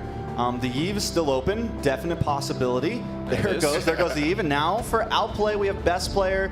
Does he pick up the Fredrin here? Does he pick up something different? Fanny is banned off. Maybe the Martis. A lot of possibilities around the map, and I would love to see him kind of switch it up because we're still getting used to seeing best player in person. We're still getting used to seeing him play on the low MS. Is he going to take a risk? There it is. There it is. The Hayabusa. Which is very interesting here, too, because this tells me during the objectives, you're definitely going to have a great placement, a great positioning for your team to kind of make sure that best player is going to be able to get in there with the Hayabusa. Because when it comes to duking it out, a Tanksalot, what Mobazane has there, he's going to be able to stick in there longer. He has more options for making mistakes during those objectives. So it's going to be very interesting to see how they clash into with both of these comps. Listen, a year ago, I don't think anyone would have ever imagined seeing Mobazane on Lancelot up against best player on Hayabusa. It's assassin versus assassin right now. Yes, they're probably going to build a little different, but this is a sight to see right now in North America. I was going to say, the challenge here is, come on, build assassin, Lancelot. You know, like, let's do it. Break. Don't do it. Not here. Not here. It's its own code. Break the trend, you know, don't go tanks a lot. But we're gonna load up here for game number 2. Yeah, game number 2, does BTK have an answer for OP? We already said we set the tone with that first game. We're gonna find out here for game number 2. Okay, so my wonder is this time, since Mobazane doesn't have that tanky Fredrin, even though you do build tank Lancelot, you still maybe don't invade onto best player. Maybe take this a little bit slow. I want to say he may have the advantage when it comes to objectives overall. Best player job here, maybe try to snowball, get a pick onto Yato. Once again, catch their squishies while they're slipping, catch them while they're alone, and if Outplay can do that, it could secure them another win here. Yeah, I think. Yeah, you can see already Mobazane already starting to get a little bit of harassment here, a little bit of a thumbs up there as well. Shark doing his job, making sure he has the vision, letting his team know where Mobazane is currently on the map. Well, right now, you're already seeing some pressure being put on by Shark. You know, this is kind of what you're expecting him to do against Mobazane. And again, you got to go back to the familiarity of these teams, these teammates, these ex-teammates, how it all works out. They know how they like to play, and that's something that BTK has to watch out for, right? So we'll see, again, differently if this comfort option here, especially for Zane, plays out, right? Because right now, you already mentioned it, Trex, best player is going to be looking to snowball like they did previously, but this time, with his hands on the Hayabusa, he's running that Master Assassin emblem too. He's gonna put pressure. Yeah, he's got level 4. Yeah, best player coming in, and he's not trying to give up on that damage onto Mobazane early. Already best player actually does take a heap of damage, but this is gonna go ahead and set up for this first turtle. I like the fact that Mobazane, I mean, he knows he doesn't have level 4 yet. He should hit it by the time he gets back to the turtle, which he does now, but still he doesn't risk it. He's like, I'm not going to go for that camp. I got a feeling best player is still there. I'm going to just go back to base, play it safe. Okay, BTK is in a great position for this first turtle. T already going to push back Shark a little bit here. Yato holding on as well, has the RWM. They're going to wait for Mobazane to make his way. Ooh, and you already see the Feather Airstrike coming down. T goes down. Maybe a little bit of punishment for having that Black Dragon and using it so early. Promise with the Bravest Fighter form is going to zone out the rest of BTK, and this is going to open up this first turtle for OP. What did I say, guys? Hoon on this Farza is going to be an issue. He's only level 4, and he's outputting a nice amount of damage. He finds the positioning, and he combos. The synergy with this team is just so good. They all hit at the same exact time, and down goes T in a matter of seconds. The biggest thing in that whole pretty much sequence there was timing, right? The timing was better from Outplay. They knew how to punish BTK. They knew that Mobazane was probably off getting one of his buffs, right? They were able to punish the fact too, like you mentioned, that T had already used that dragon form, did not have that available for the fight. So now these minor decisions are going to build up here, but still BTK in a good position. They just got to hold on. Yeah, we see the Phantom Execution coming out for Mobazane there. I mean, this is just unbelievable how much pressure that they are putting onto a Tanksalot here. 3 at mid now. I mean, it's about a 600 gold lead. Game is still on. Joybot's been hovering in this top lane. Whoa, Basic. Big pop-up onto Basic, but BTK still unable to find a kill. Oh, T. Yeah, we see that Black Dragon coming out there, swimming around, just trying to zone out the rest of OP right now. And T lives to fight another day. Actually, Promise going to come in here on the flank to put some damage on there. Best player comes in. You see that shadow kill coming out. Yato does survive. That was a good play by Mobazane. He's like, all right, I'm going to leave my purple buff, get in there, help alleviate some of that damage from best player. And right now, BTK are kind of waiting for that mid-game spike. They're waiting for Mobazane to get a couple tanky items in, getting to a place where they can actually get in the fray of this fight. Yeah, that's what they have to do, right? Oh. Yeah, speaking of which, best player finds the kill onto Joybosh after a beautiful divine judgment by Shark. I was going to say, you know, they were doing a great job up to that point, just kind of holding on, not letting anybody go down. Now, that is Joybosh's his only only first death, right? So later on, he's going to have to be counted on to land those wild charge, those setups with this Grok pick. And it's a little bit better this time, composition-wise, too, because you're not completely relying on one member to find those setups, to find that pressure that they need. But now that this next turtle is up here, right, we want to see BTK fight for this hold down. But T, though, gonna get zoned out here. Oh yeah, taking actually very low, big pop-up lands onto Promise. He is actually, you see best player coming in here now. Do have that shadow kill onto Mobazane, but he is already decently tanky enough. Not really a great target for that. ISO finds the kill onto basically off screen. Up at the top, that's gonna be the first tower for BTK. Now when I was talking about mid-game, we weren't just talking about Mobazane, but there's Mobazane. Yeah, Divine Judgment, he's gonna have to expend that Phantom execution to get out, but that gives up the second turtle. Now, ISO.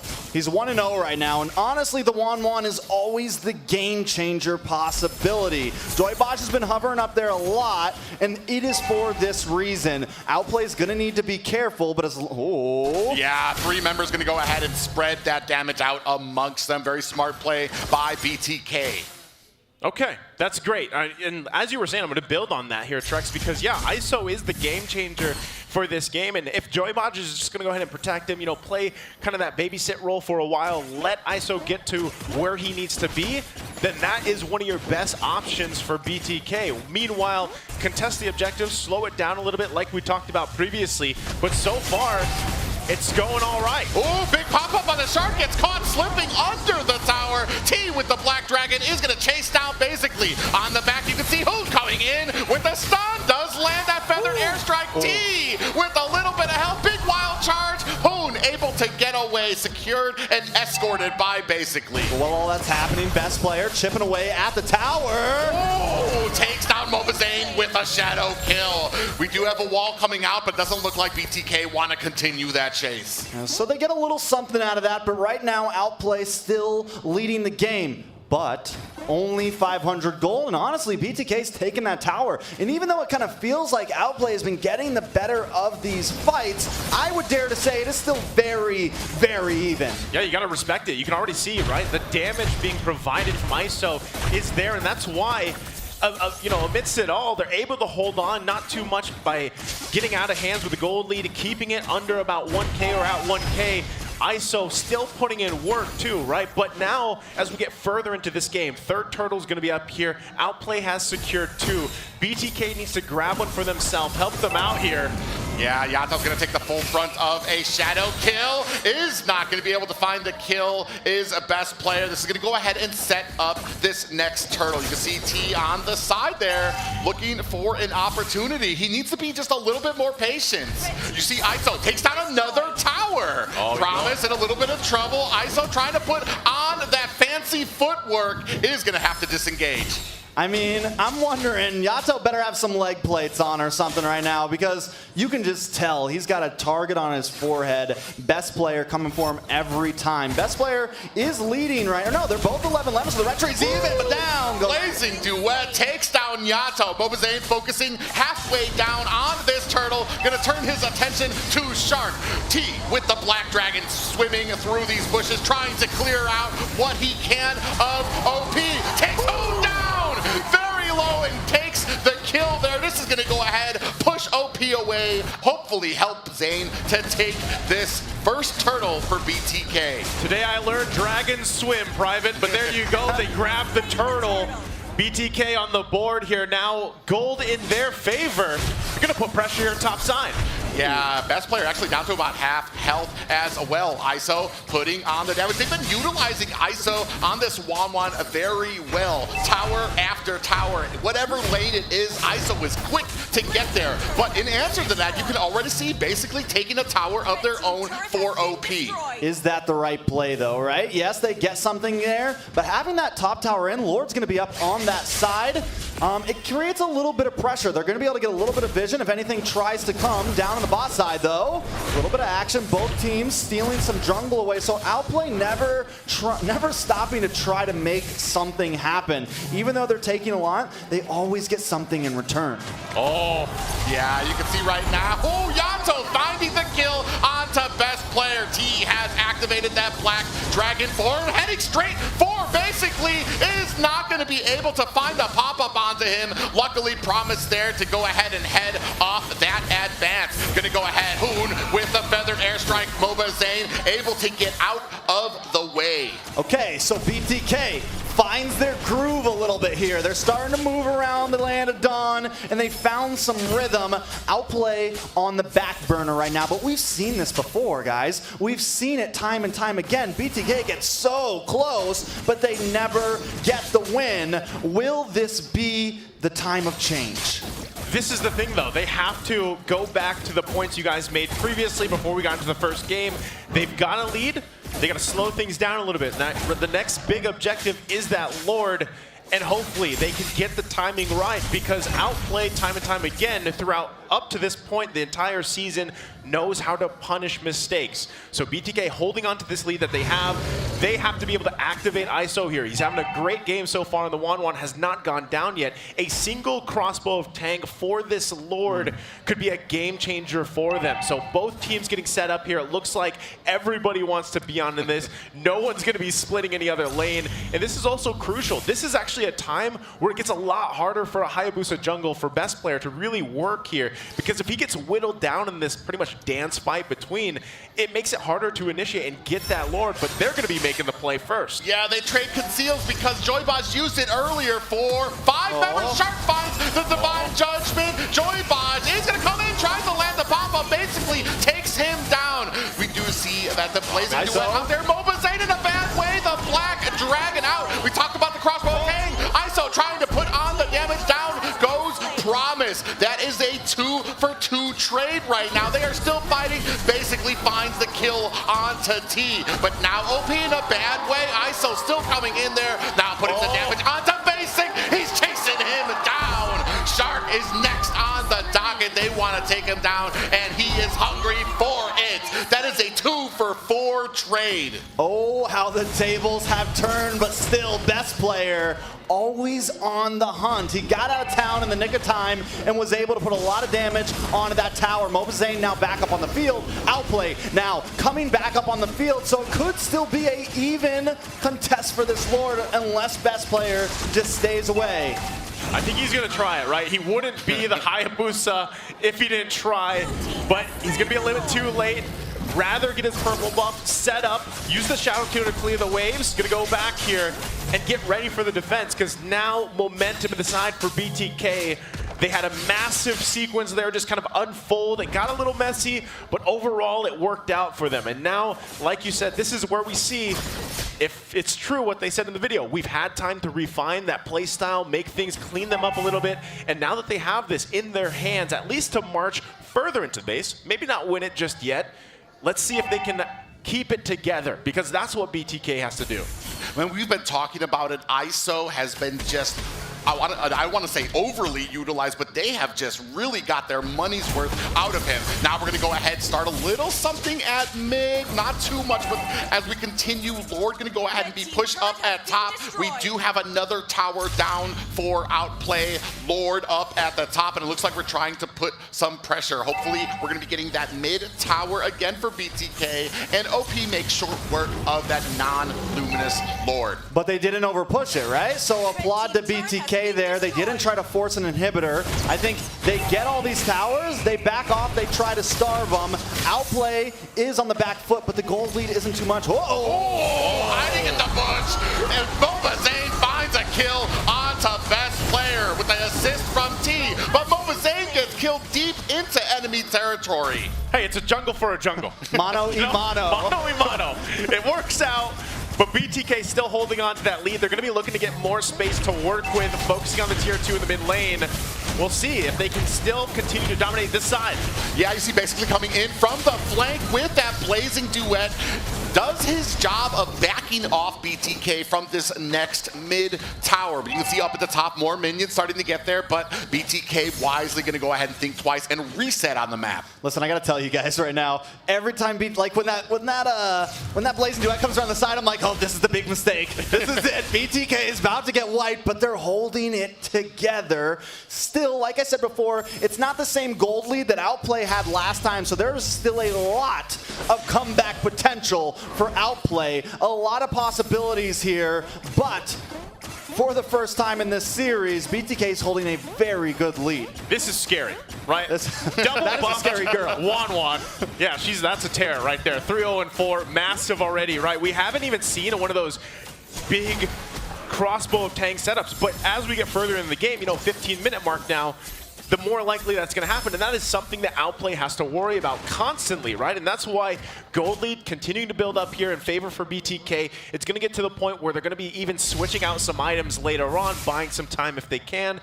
But yeah, biggest thing, like you said, Trex, is what they have to watch out for is the blazing duet being thrown at them from basically here. So now, once again, we're back to this Lord Dance. We'll see how it unfolds, the way that the teams manage these waves to get that advantage. You also have to consider both conceals from the roams. How are they going to use this?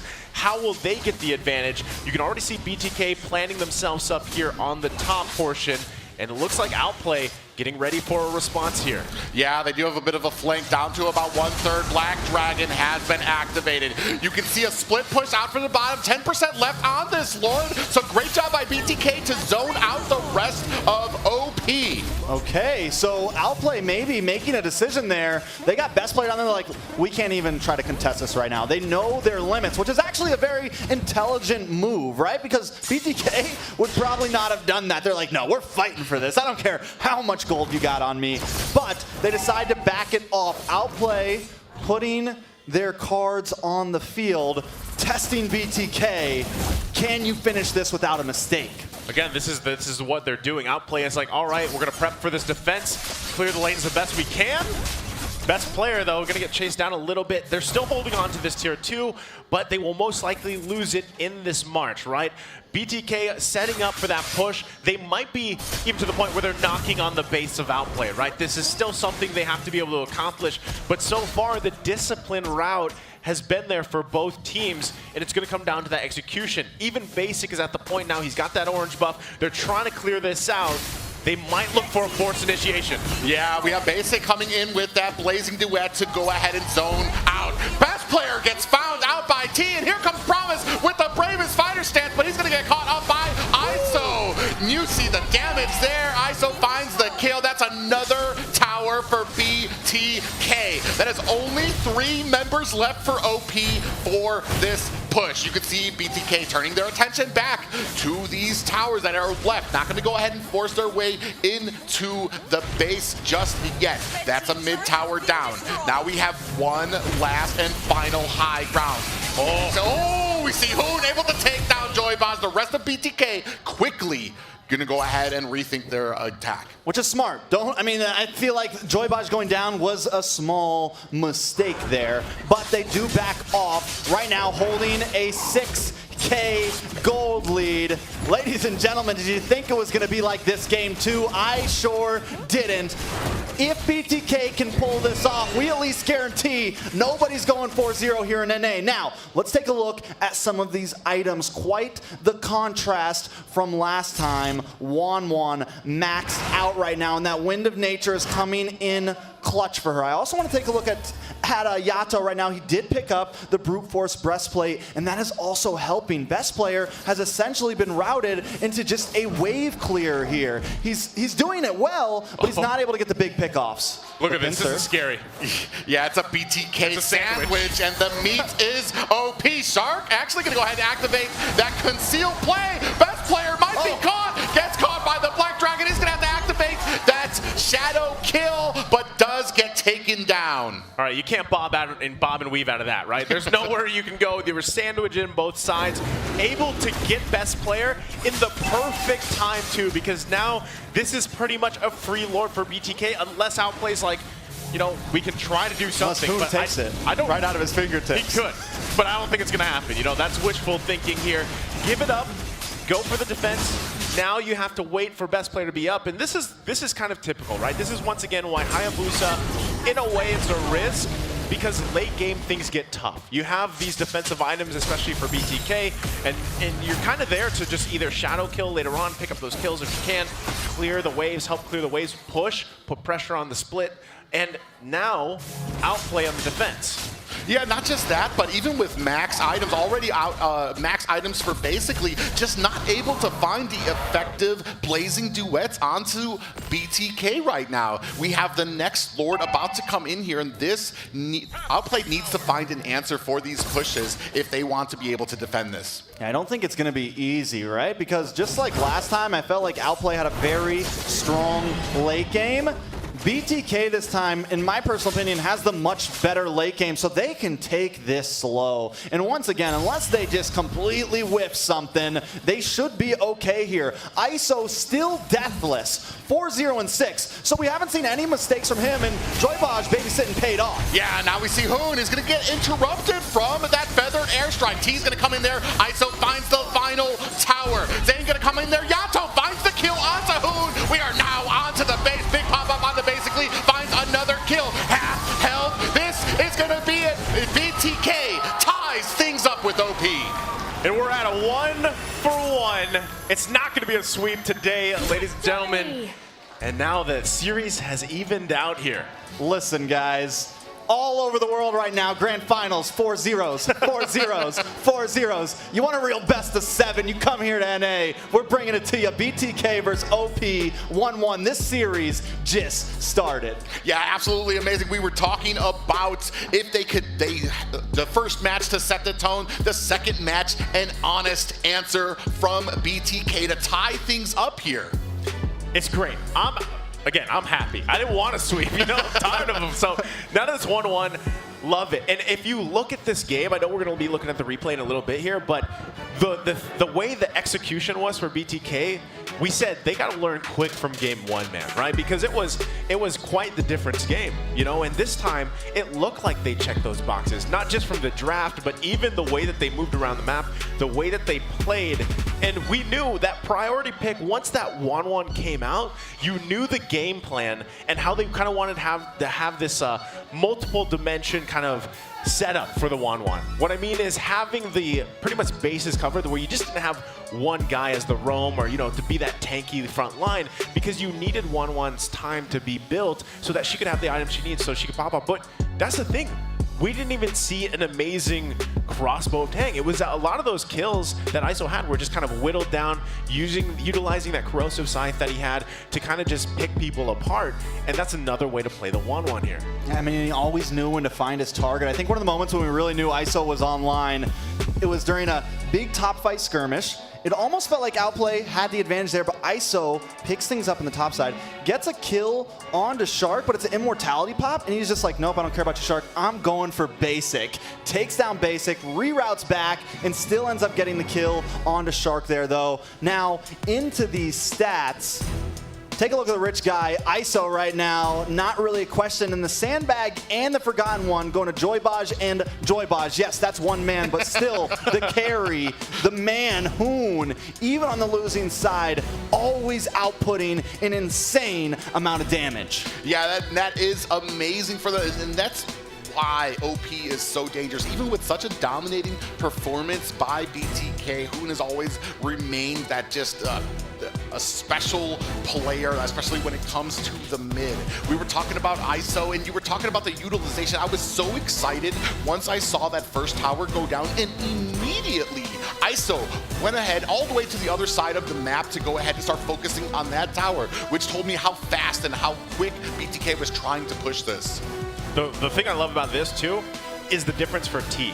This game was a great game from where he was on the Terizla, game 1, and then this time he had the Yuzhong. The way that he played around that and everything worked out so well for a lot of the setups. That's what I was talking about. Boxes were checked here. So, that's game 2 for us. We are going to be taking a short break, though, before we get prepped up for game number 3. So sit tight, ladies and gentlemen. I know also here in the audience with us, and we'll be back after this short break for game 3.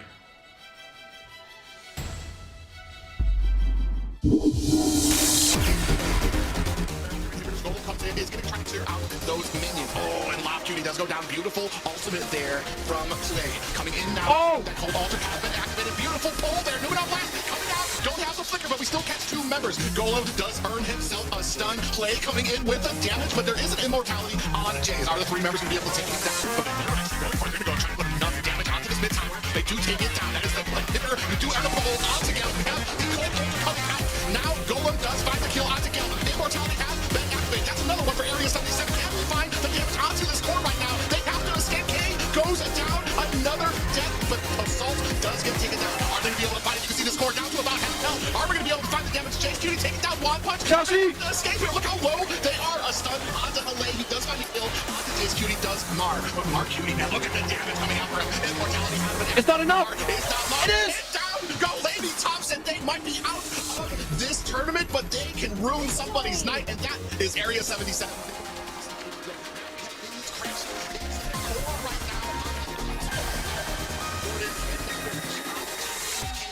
Good at what? They're brilliant at that. He's down to about 130. Now they'll be able to take this inhibitor. Arms to be able to take that power.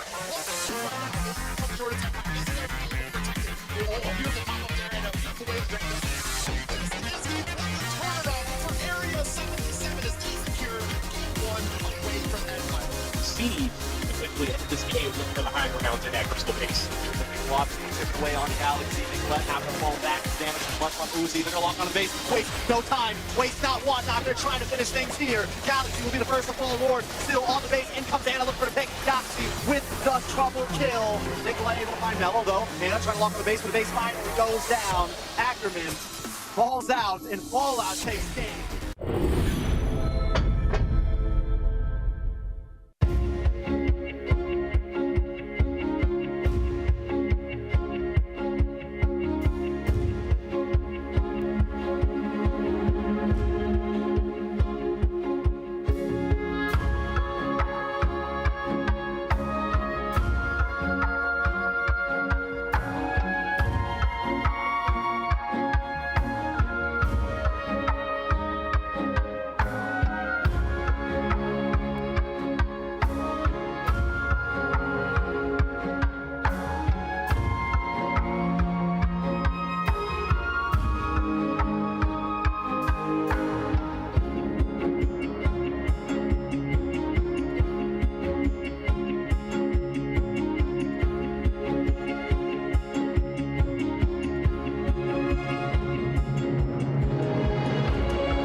Welcome back, ladies and gentlemen, joining us from either live or around the world where you're watching. These are the stats. Now, these stats are from game number 1 and 2. We are now at a 1-for-1 if you're just joining us. And you can see, right, average kill, average death, average assist, and damage per gold, like we talked about earlier. A lot of you guys, this is pretty well known, but damage per gold, that is the utilization on how they're using the gold with the items, how much damage they're getting from that, right? And especially, that's a useful piece of information for gold lane, for XP lane, how they're doing that, and even, hey, mid lane, because we've seen even Hoon popping off. So far, that's twice in a row now that he has gone with the Farsa. So I'm not sure, you know, if game 3, he's going to go for that once again, or if it's going to be banned, but we'll see. We'll see how it unfolds, because right now momentum's there. And there you go. Once again, I want to go ahead and introduce our 2 new casters to this set. With me here, I'm still Naisu, and I'm joined with Eunice and Brody. Well, people like to call you Brody. It's also Steph Wheezy. How you guys doing? Doing good. I'm doing great, but these teams are doing better. 1-to-1. What a beautiful way for us to jump into this, right? We were sitting with the audience. We felt the energy the teams are putting out today, and you don't really know which way it's going to go. We don't at all, and we did see a pretty tight match for the first game and second game, actually. So a lot of people could have anticipated the 4-0 sweep from the playoffs, right? So they were the undefeated team, but it's staying different right now for grand finals. I'm happy, you know, and I'm sure you guys heard that. And I know people that will eventually, even around the world, part of the world is asleep right now, but hopefully they catch this, because now the series is guaranteed not to end in this sweep, right? We're going to have one on our hands. Hopefully we can go the distance, really, at game number 5. And just a bit, actually right here, we're going to be taking a look at the replay. Now, you guys were watching this, like you said in the audience. How did you feel about this game 2? I mean, the first match was a little bit, I would say, one-sided. But in this match, though, however, Zane running the Lance was doing pretty well as well. And the rotations coming in for BTK, I feel like was a little bit more stable coming in. And also for the second match was good, but it's a one-sided story. Yeah, I definitely don't like to see one-sided stories, and I'm just pumped up to see it go 1-to-1. Game 1, it was looking crazy, right? Looking at Shark with the Franco. Yep. And that man could hit a bullseye from 300 meters away if you asked him to. But then game 2, you seen BTK flip the script. They had a little bit of a struggle through the regular NACT spring season to be able to claim a victory over on to Outplay. And this is going to be the second loss that Outplay has ever taken. The last one was Fallout, and now seeing BTK kind of change history right in front of our eyes. I mean, we saw earlier, you know, how much they had to say about each other, right? This is very familiar faces between each other. There's a lot of kind of tension, and you can feel it even in the gameplay, right? The way that they play against each other. Again, game 1 was kind of lopsided. And then we're wondering, okay, we're so used to seeing teams when they get that game 1, they build on that momentum. And could they continue on for Outplay? But BTK was like, no, not today. You know, now the momentum is in their favor. And this all leads to game number 3. We're now jumping into the draft here for game 3. Let's see how things change. It should also be a flip of sides. We'll see Outplay is going to be on the blue. We got BTK on the red. And now Ban's already coming out here. Eunice, I know you have been really analyzing a lot of these games, through the regular season, you and Steph Wheezy. Is there anything so far that's surprising, at least from the 2 games, anything to expect for game 3? So if I had to harp on a little bit of the first and second game, obviously Wheezy and I were watching from the audience, so we kind of saw everything from the backside. So for the first match, the Kaja was a little bit not as usual as would want to see it, especially, you know, kind of diving in on the basic in that goal lane, but was able to get out a lot of time. So the flicker pull wasn't as useful as, you know, how people would have thought it to be. But what are your thoughts about Outplay? Well, I'll definitely say the Kaja, right? We've seen Joybox having a little bit of a struggle, not able to really get online and protect the gold lane, but an opposite story over there for Shark with the Franco, opening up the doors for Outplay in game 1. But game 2, you've seen BTK come alive, so that's what we want to see. Nobody wants to see a one-sided story. We kind of harped on the story between these 2 teams. You have a lot of members that were once a part of the Valley, right? The super team for North America in this previous year. And now to see the split, Mobazane on one side, bringing back BTK, and Outplay on the other side with 3 heavy hitters, Shark, Hoon, and Basic, and some additional players as well. And you never know which way this is going to go, but looking at the draft so far, right? ISO has been a heavy hitter as well. We've seen him dominate on that Wan, and now he's going to pick up that carry who we did see previously inside of the hands of Basic. Yeah, same thing. You know, this time around, it's a different hero, but so far it should be a similar draft pattern, at least for BTK, or at least a game plan. Like, let's go ahead and get ISO where he needs to be, let him pop off later on, carry from there. This time, too, T's going to have the Lapu. We were just talking about that earlier, too, how in game 1, rough, you know, the Charizla, that's just kind of the story of Charizla. It doesn't narrow down to T, but that's usually how it is in the meta. and then the Yuzhong popped off. Now, Lapu Lapu, this is a great hero for him to use too, especially now that he's come for. I feel like you're comfortable now. 2 games are under your belt. You're going to game 3. You should be able to do that. On the flip side, Outplay's response right here. This is usually banned out, right? Roams have been the focus, but now Kufra comes out paired up with Yuzhong here. So, I mean, I've been watching the first and second games with Wheezy, so we actually talked about this in the actual playoff season. It's always the Lapu and the Yuzhong matchup, actually, and then the Valentina and the Farsa matchup. And if you kind of take a step back, and if you do rewatch any of these games, the draft phase for Outplay versus BTK, in the first half, it's always the Mage and the EXP laners getting picked up early. But actually, in the first match, EXP laners got banned out by Outplay, and the roamers got banned out for BTK. So like they swapped those roles, and which made Promise a little bit easier to kind of wiggle around that EXP lane, but it kind of limited Shark from picking up his main really comfortable roams like Lolita, the Shark. They left open the Franco, but everything else they banned out, and because of that reason, I feel like they have that little bit of that advantage. But in that second match, however, draft pick was flipped actually. So. Yeah, draft pick was definitely flipped. And speaking of the draft so far, right, we are seeing Mobazane going a little bit more of that comfort pick, picking up that Fredrin. But when you look at Outplay, right, this is going to be the first time today that we're going to go ahead and see this Kufra picked up into the hands of Shark. And that's the scary thing for me, is because anytime Kufra does pop up, like I said, a lot of people think it's situational or what have you, but still, Kufra is one of those heroes. He's just an OG hero, works really well, has single-handedly won games and championships around the world and everything else. So now that you have that, right, the setup there too, paired with the Valentina, like we talked about earlier when this was locked in, is how do you utilize Valentina the best way? Because you're going to have a lot of options. And even on right now, you can kind of see the draft here for BTK is kind of response to the Valentina pick. That's how it has to be. You throw in the Grok now for the next choice. This is a possibility. Do I take the wild charge? Do I use that against them? Could I possibly, we've even gone as far as Valentina's taken Appraiser's Wrath to really capitalize on the way that mechanic works and get those killing blows, basically. So BTK is in the response. Also the last ban, the Harith ban. Now, I don't know how often this has actually popped up in NACT, where you see those kind of mage picks being placed in the gold lane. You know, it really comes down to certain players that like to do that and have that deep hero pool. Is Harith something that's popped up quite a bit in NACT? Actually, yes. From Fallout, Guapsi, the marksman for Fallout, actually ran Harith gold multiple times. There it is. So maybe that could be the reason, but we do see, I also want to harp that even though Valentina gets picked up that early, it already creates enough draft pressure for BTK, right? Obviously, there are some things you can work around with, but I'm already liking the Valentina and the Kadita matchup, right? So I feel like that's such a common pick, and since Wheezy and I have been casting the entire playoffs, we've been seeing each team go head-to-head, right?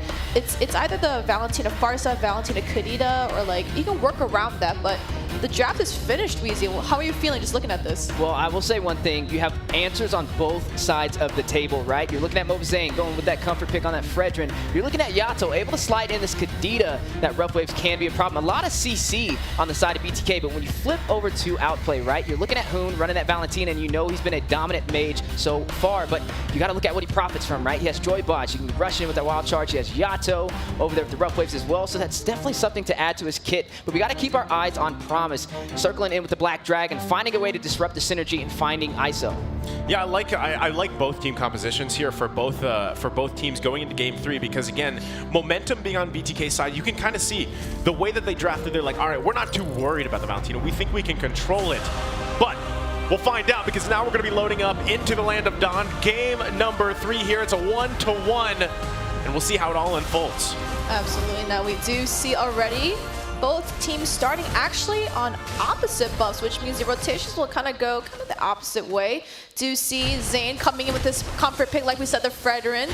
Do know he likes to spread some pixie dust around the map. He is the king of the jungle. So we're going to go ahead and see him go ahead and pick up that Fredrin. Yeah, Zane definitely very comfortable, but looking at best player, right? The rising star for North America, and we're wondering how he's going to go toe-to-toe against North America's #1 jungler, Mobazane. You're looking at him running the tanks a lot. You're looking at Zane running the comfort Fredrin that we've seen time and time again. And we got to say, when teams of this caliber, it comes down to the micro and the macro, the last-minute decisions. The slight mistakes can be very costly.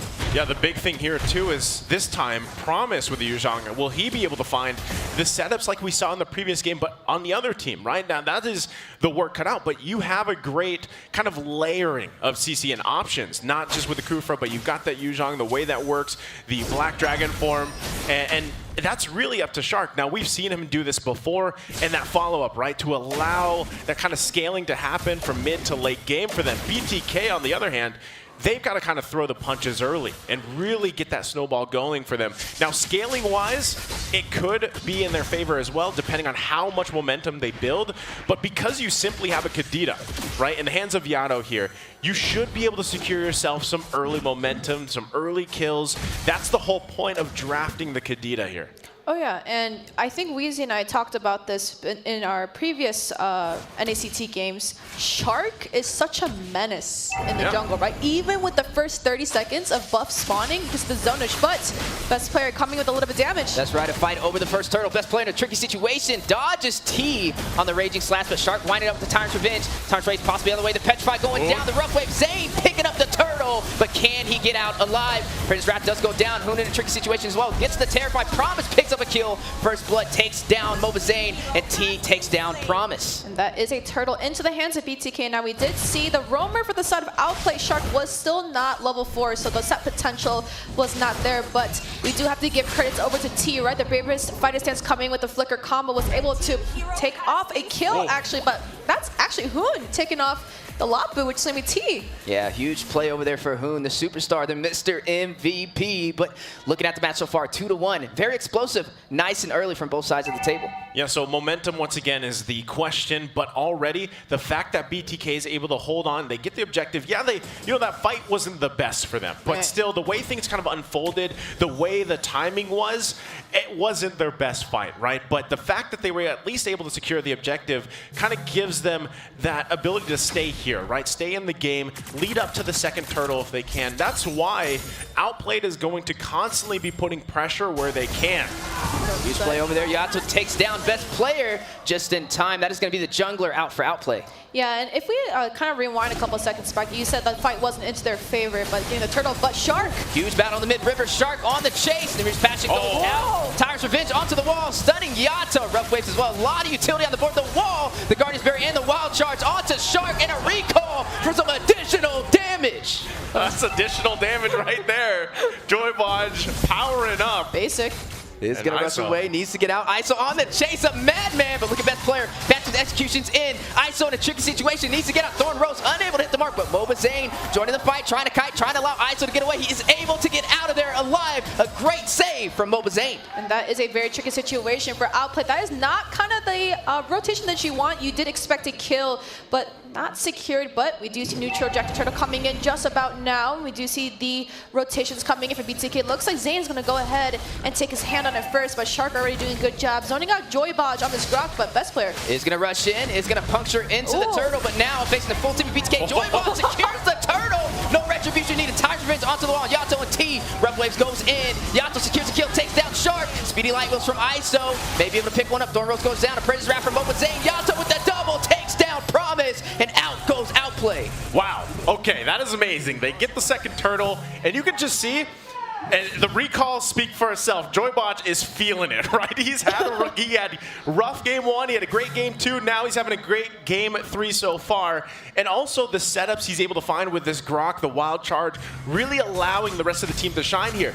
This is what I said minutes ago. You draft a Kadita, you get this lead. He's 3-0-2 now for Yato. This is the best start that BTK could ask for with this lineup. And they are securing that lead, right? We do see a 2K gold already into the hands of BTK, but I also want to point out Joybodge didn't do so great, didn't show the best potential that he has as a roamer in that first game with that Kaja, but now you see in the games and like these ganks, so fast, so tight. But look at bot side right now, the rotations coming in from BTK. Yeah, you're seeing both teams getting very comfortable, starting to kind of elevate as we rise through this series. And I gotta say, Joybodge coming alive. He was looking a little shaky the first game, but the second half and the third game looking really strong. But now Joybodge rushing in, realizes 3 members of Outplay down there, not the way he wants to go. Okay, this is the thing. Outplay is gonna want to go ahead and contest. There's some action top side though. Yeah, huge play topside. The stun onto Promise. Brave Spider Raging Slash. Mobazane for some additional damage. Promise with the Black Dragon able to escape, but this will create the opportunity for BTK to secure that first turret. And that is an objective down for the side of Outplay. So a good trade, I would say, for the side of BTK, but not so much for Outplay. Petri has been used, but midside is going to get a knock-up. Airborne, put him on a trampoline. Yato takes down Hoon, but look at Shark rushing in for some additional CC. Not able to hit the mark, though. And so far, a great game for BTK. 2 turtles up. All right, it's getting a little scary. Yato at this point still fighting for this turtle, right? Third one in the game. We'll see if they're actually able to secure it. Joybotch just 1 versus 2 at this point, feeling really good. It looks like BTK is going to go ahead and pull it out, start it, but Outplay wants to get a position. They really don't want to give up 3 turtles to BTK as they battle it out. Yeah, a little battle inside of the turtle pit on the way. Thornrose does go out by best player who secures the turtle just in time and punctures away. That was a 3v1 retry right there. That was a beautiful retry picked up by best player coming in on this turtle, but we do still have to remember that they could pick up these 2 new trajectory turtles, which is going to be the turtles and buffs and the creeps, but bot side looking like a little bit of setup here, trying to look for a trade right here. And Shark gonna go ahead and wind up, possibly check the bush, knocks up Joybotch, but is gonna be surrounded by 3 members of BTK. 3v3 on the bottom side. Oh, but they're still play going on the way. Fight not over. done. Best player joining the party is gonna go ahead and continue his farm, but neither side gonna find any casualties. All right, that was a great defensive deciding moment for BTK because it could have been way worse, right? They still have to hold on here though, because look at best players. You're gonna try to cut them off, put some pressure. Keep Joybotch quite low. Here comes Mobazane to help him out, though. Yeah, Mobazane definitely joining the fight. Realizes we cannot lose this turn. We are up on the map right now. It is bleeding red, but on the top side, Promise versus T, the 1v1 is a shot. It's enough to keep Promise alive, and he is going to be able to get out without falling. Not falling, but the objective is still into the hands of BTK. Took down 2 turrets on that top side. Only left with their high ground base turret for the side of Outplay. Now, they do need to make some decisions, right? They can either go ahead and be a little bit aggressive, but they do know they're kind of on the back end right now, right? They don't have the objectives and the turrets into their favor, and they do know the fight that they can take is up to them. But here we go. Yeah, really, Outplay doesn't have much space to work with. They got no turrets so far. Oh, they're going to initiate, though. Huge wild charge with the Petrify. The trampoline from the airborne knockup. ISO finding a kill, takes down Shark. Moon trying to get away alive, but Yato shutting him down, unstoppable. That is a shutdown coming in, but we're gonna do it. The thing is with Outplay, right? Even though things aren't into their favor, they try to reset everything and him be like, hey, we're gonna take a step back, we're gonna try again, rework these rotations, rework these fights, and we've seen it in the previous NACT seasons as well, right? BTK kind of has the upper edge, but they flip it right away. This is the thing, Bloodthirsty Kings, you know, they live up to their name for a lot of time. They're out for blood here, especially when they have the momentum, right? And T do an amazing job. There's not much Shark can do here. Turret after turret is going to be claimed from BTK. All the while, they set up for positioning for that Lord take. Best player trying to get some vision here. Trying to give some vision, but man, been on more than he could chew. Is going to puncture out, but a good start for BTK, right? 9 minutes in, slowly getting to that mid game and having control of the map. As you are seeing Promise need to get away. He's going to use that Furious Dive just in time, but Outplay needs to find a way to turn this in their favor. So far, this is a one-sided story for the Bloodthirsty Kings. And we already see the rotations coming from both sides, from both teams. But we did see Joybotch actually use that wild charge and try to grab a little bit of CC. But knowing that Shark still has Tyrant's Revenge coming in, but huge battle on the way. The Tyrant's Revenge onto the wall. Who takes down Yato? Best player in a bad situation. Caught between 3 members of BTK. And Mobazane is going to be able to secure the Lord. No problem. But now, looking at Outplay, trying to secure some kills, trying to find a trade in their favor. Basic takes down Mobazane. A little bit of an airborne knock with the Petrify. Promise finds ISO. Joybotch left alone. Needs to get away. Is going to join T on the top side. And this is what I just said, right? It looks like they were on the losing edge, but they just flipped it around. They did lose a Lord, however, but they were able to get some kills into their favor and now go ahead and take these objectives as well. They're going to go ahead and take their first turret, which is going to be in that mid side. So this is the response, right? They're still going to be going basically. Be taken down. T secures that kill. Is going to get a stun as well. Promise trapped by the Guardian's barrier on the run. T on the chase as well. Out for blood. Living up to the name, the Bloodthirsty Kings, as you are seeing best player. Execution into to the orange buff and away to the base. But look at the zonage from BTK. Absolutely. The top side, though, however, who's going to go ahead and get his hands on that Lord to go ahead and try and defend. But did you see how much pressure BTK just put towards the jungle side of Outplay? He really had to get out, but mid side. It is a huge battle on the way. Huge objective falling. ISO taking the turret. T rushing in with the frontline presence. Fully stunned in the full commitment, knocking him airborne. T takes down Shark, but look at Outplay. Rushing in, trying to defend the tier 2 turret. Can they do it? Yes, they can, but the map is bleeding BTK. This is a great, kind of back and forth what we're seeing from both teams. BTK, they might have lost, that last Lord fight that they had, but really it was just the numbers advantage that Outplay had. So now they're still going to go ahead and knock on these turrets, knock them down, trying to get the space advantage, and it's up to Outplay to really respond from this. They should be able to hold on to these base turrets for now, and about a minute and a couple seconds away, they're going to have to deal with the Lord, right? They don't want to just give that one away because they have fight in them. You can actually see it when they're skirmishing, when they're sometimes even full-out team fighting. They have the capability to actually contest these objectives. The biggest problem for them, because they only have one turret this entire game, is they don't have space to move with. And so that's what Outplay has to fight for. And if that's finding a setup, a pickoff, if they can, that's best case scenario. But the biggest problem is right there, bottom right of your screen, it's Yato. The Kadita is a huge threat, especially to someone like Basically who still needs time to build up here. And that's why you see them so crowded together, right? This is their form of just kind of the ultimate bonding experience. They're sticking together here. Absolutely. And now the thing is, you have to work together as a team. Now Outplay, when it comes to this draft, you do have to fight as a team, but Shark just got caught out. With the wild charge knocked there, Born the Petrified going down. Hoon joining the fight. Shark able to get out of there alive. Yato takes down Hoon. Namir's passion from afar from Basic. ISO caught by best player, but now Promise the best player on the run. T takes down Shark with the killing spree. Giants is activated. Yato. Promise may be able to take down Yato. Is going to use the run waves to get out of there. The knockup on to Promise, but look at best player. Tricky situation as well. Needs to escape. Joyboss and T. Felt the low HP. Best player pass in, takes down Yato, punctures back through T and Joyboss, but T shuts him down for the mega kill. Promise and Joyboss and T fighting it out. 2v1. Promise, the king of life still. Can he sustain himself? The wild charge for the knockup. The life steal is still there. He is still alive, and he furious dives out of there. Escaping from T, but look at T. Look at the drive. Still rushing in. Basic? Both fighters fighting their lives out on the line, but Basic in the bush. Possible Lord still on the way. Needs to swap over. Could possibly get a little bit of a snipe first still, but look at Moon. Wraps around just in time. Zane has the retribution. T joined the fight. Ravens fighter, Rage Slash. Zane is going to go ahead and secure the turtle for BTK. Huge play. Basic takes down T. Zane takes down Basic to respond, but BTK claims the Lord. Not the best trade I would like to see. They did try to go for that Lord because, just like Nice said, you can't really. They don't want to really give up this Lord, but if they give up this Lord, they're going to lose so much potential here. Can I just say that is going back to the break point, the pretty much the keys to victory for BTK. They slowed it down, right? They slowed it down. You're going to look at the replay here. That's what they had to do. The timing was great. It looked like OP would make it in time, but what a Guardian's barrier there to cut off Basic. He wasn't able to escape, and now they're marching in the base in the mid lane.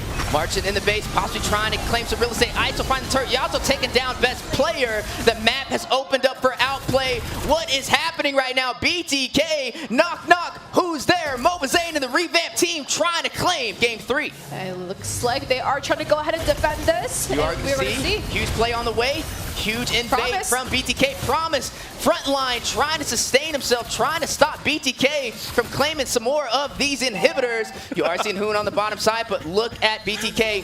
Very comfortable right now. A little bit of that recall for that additional damage that we love to see, and down goes the top inhibitor turret. I love T. He just bravest fighter jumps in there and he just stands. He's like, come on, who wants it? So that again is how good BTK is feeling with this game. Number 3, their total control here. Again, Outplay at this point, 15 minutes in, one turret. Right now, the top side is holding on to about 1 hit away. They should be able to get that down, work around with it, but they got about a minute and a half to do something, right? Because next Lord's going to come up here. They don't want to give that one up. And Conceals are going to be used. They're just trying to scout around the map. This is what I was talking about, advantage-wise. Now, let's take a quick look at the items here, Eunice. And we are looking at that 15-minute power spike, so we're kind of in that mid to late game, and this could go towards that late game, but we already see a lot of Immortalities being picked up by the side of BTK. Zane, one of that tank jungle needs to go ahead and be able to front for a lot. ISO also picking up the Immortalities, so we're going to see a lot of those long sustained fights, and my question is, Weezy, can you breathe? Oh man, I'm trying, but they're making it very hard. But look, 15 minutes in, right? Officially getting to the late game. The respawn timers are getting higher and everything on the line. As you are going to see this Lord spawn in 40 seconds. The question is, how can Outplay find their momentum? They're a team that's been dominating the whole 2023 spring season, but now taking some losses, right? BTK able to find their rhythm, and if they keep this up, it may put Outplay on the back end. This is the time, you know, they have to, this is exactly what OP has to do. Move around the map together, scout things out the best way you can. If that's at the sacrifice of your conceal, then that's what you have to do, because if someone goes down, if someone gets picked off, especially from Yato, it's tough, right? The fact that you try to contest that next Lord, you cannot lose a member at this point of the game, so they're forced to stick together. They got to secure the buffs that they can here for best player, and then allow themselves to actually contest that Lord. You can see that's exactly what they're going to be doing. Basically, his positioning is crucial here, and if he can get into a setup the way that he needs to be, if Shark can find it, that's going to be huge. So already BTK controlling this side of the map, ISO making his way down too. Still, everybody has the green lights ready to go, and also the spells. Already some items being picked up too. Lord's going to be half health here. BTK taking it slow. Doesn't even matter too much about this about the gold, you know? Usually in that early game stage, you want to harp on who is most fed, is able to get the most amount of creeps. But right now, we're already into that mid to late game, so gold doesn't even really matter. You just want to see what you can get out of this. And knowing that Outplay right now is in the back end, but T. Huge play on the way, the battle in the Lord pit. Yato knock up, Yato rushing in. Shark is going to flicker away, but not the same story for best player. T is going to shut him down. The jungler does fall for Outplay. Retribution into the hands of Mobile Zane to be able to secure this Lord. There you go. There was an attempt, but there was a forced initiation from BTK. They knew exactly what they had to do. Joybaj is massive this game, has not died, 12 assists for him. And that is crucial items being picked up for basically, because again, he wants to be able to survive those fights if he gets in a bad situation, buy a little bit of time here. So they have to hold on. Outplay has to hold on to this mid lane, get rid of Lord, get rid of those charged up minions, marching down, holding on to one last turret of the base here. And they'll see, BTK might press the situation once again. That's right, definitely knocking on the door, trying to find their way into the base. Crystal, BTK sitting strong, Lord crashing into the base as well. You are seeing the battle on the way. Can they close this out? Airborne knockup, Yato takes down Basic. BTK leading the way, stampeding through the base. Crystal, they claim victorious for game 3 against Outplay. Beautiful game coming in. We are looking at a 2-1 right now. BTK taking out Outplay in that third match. This is also a best of 7 series, so we actually might be here for a pretty long time now. What are you thinking? Hey, I'm loving it, right? I hope everybody else is too, because some people were talking about before, you know, it's going to be a sweep. Well, it's not, and now, hey, it's 2-1 in favor of BTK. And I know earlier, I know this, some people are like biased, right? But the three of us sitting here, let's take a quick recap of our predictions. I think we all said Outplay. And things have changed a little bit now, right? I'm still keeping it there. I'm not going to go back on the prediction, but this is an interesting series now. Again, a possible, hopefully 7 games from what we see, because so far, like we said earlier, momentum is a huge factor for both of these teams. BTK showing right here, and it's not just, you know, one member on their team, it's everybody. Joybaj, T.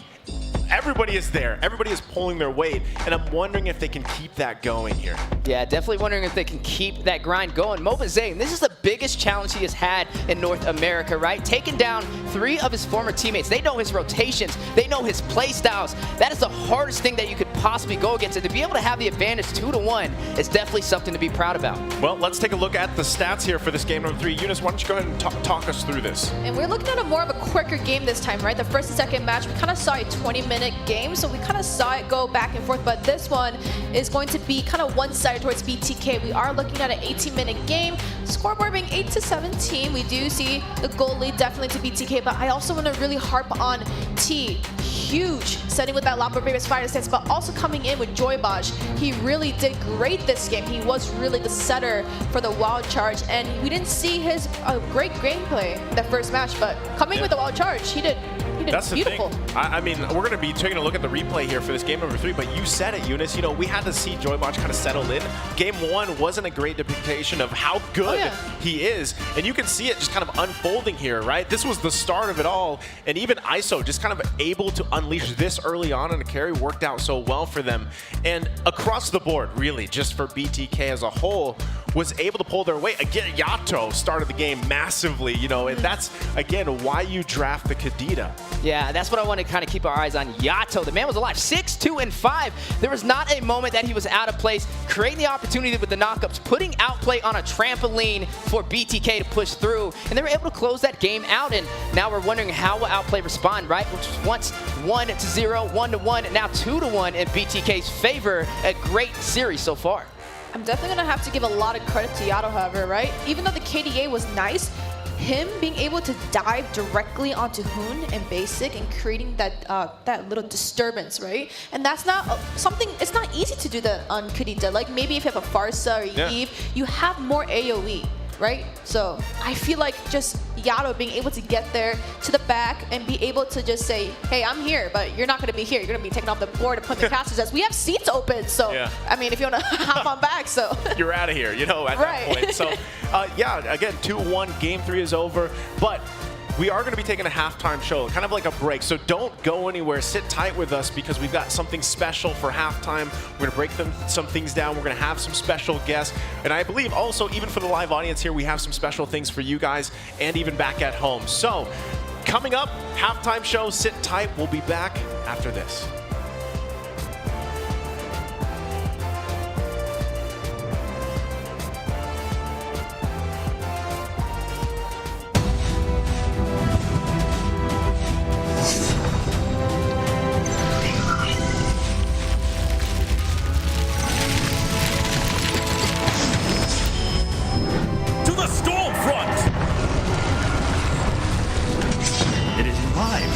To banish all darkness. You knew it was all in vain. I'm the blizzard that hovers over evil. Ephemeral, like the flash of lightning. Fear not, for hope stands with you. Poor swordsman. We can win the race against time. Fate is the path you choose. A glorious victory is now foreseeable.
Welcome back. If you're just joining us, we're here live in Las Vegas at the Esports Arena, the HyperX Arena.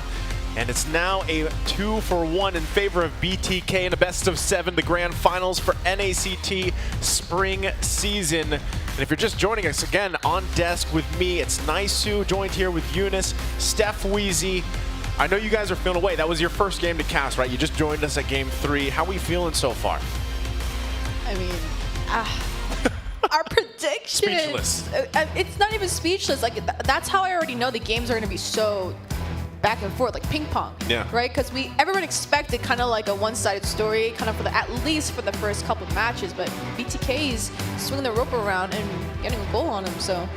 That's right. Both of these teams right now starting a movement. Pound sign, expect the unexpected. You never know which way this is going to go. Like you said, ping pong, back and forth. But we got to give credit over there, right? We all voted for Outplay, right? We kind of thought, you know, stats don't lie. They've been dominating through the 2023 spring season, but BTK having a couple tricks up their sleeves, led by Mobazane, showing the world why he holds the title as the best jungler for North America. Yeah, and you know, there's a lot of focus on Mobazane, but like I said, previous game, everybody played their role to perfection there for Game 3. But before we talk about it more, of course, everybody here in the live audience, there is a carnival going on in the HyperX Sports Arena, Esports Arena.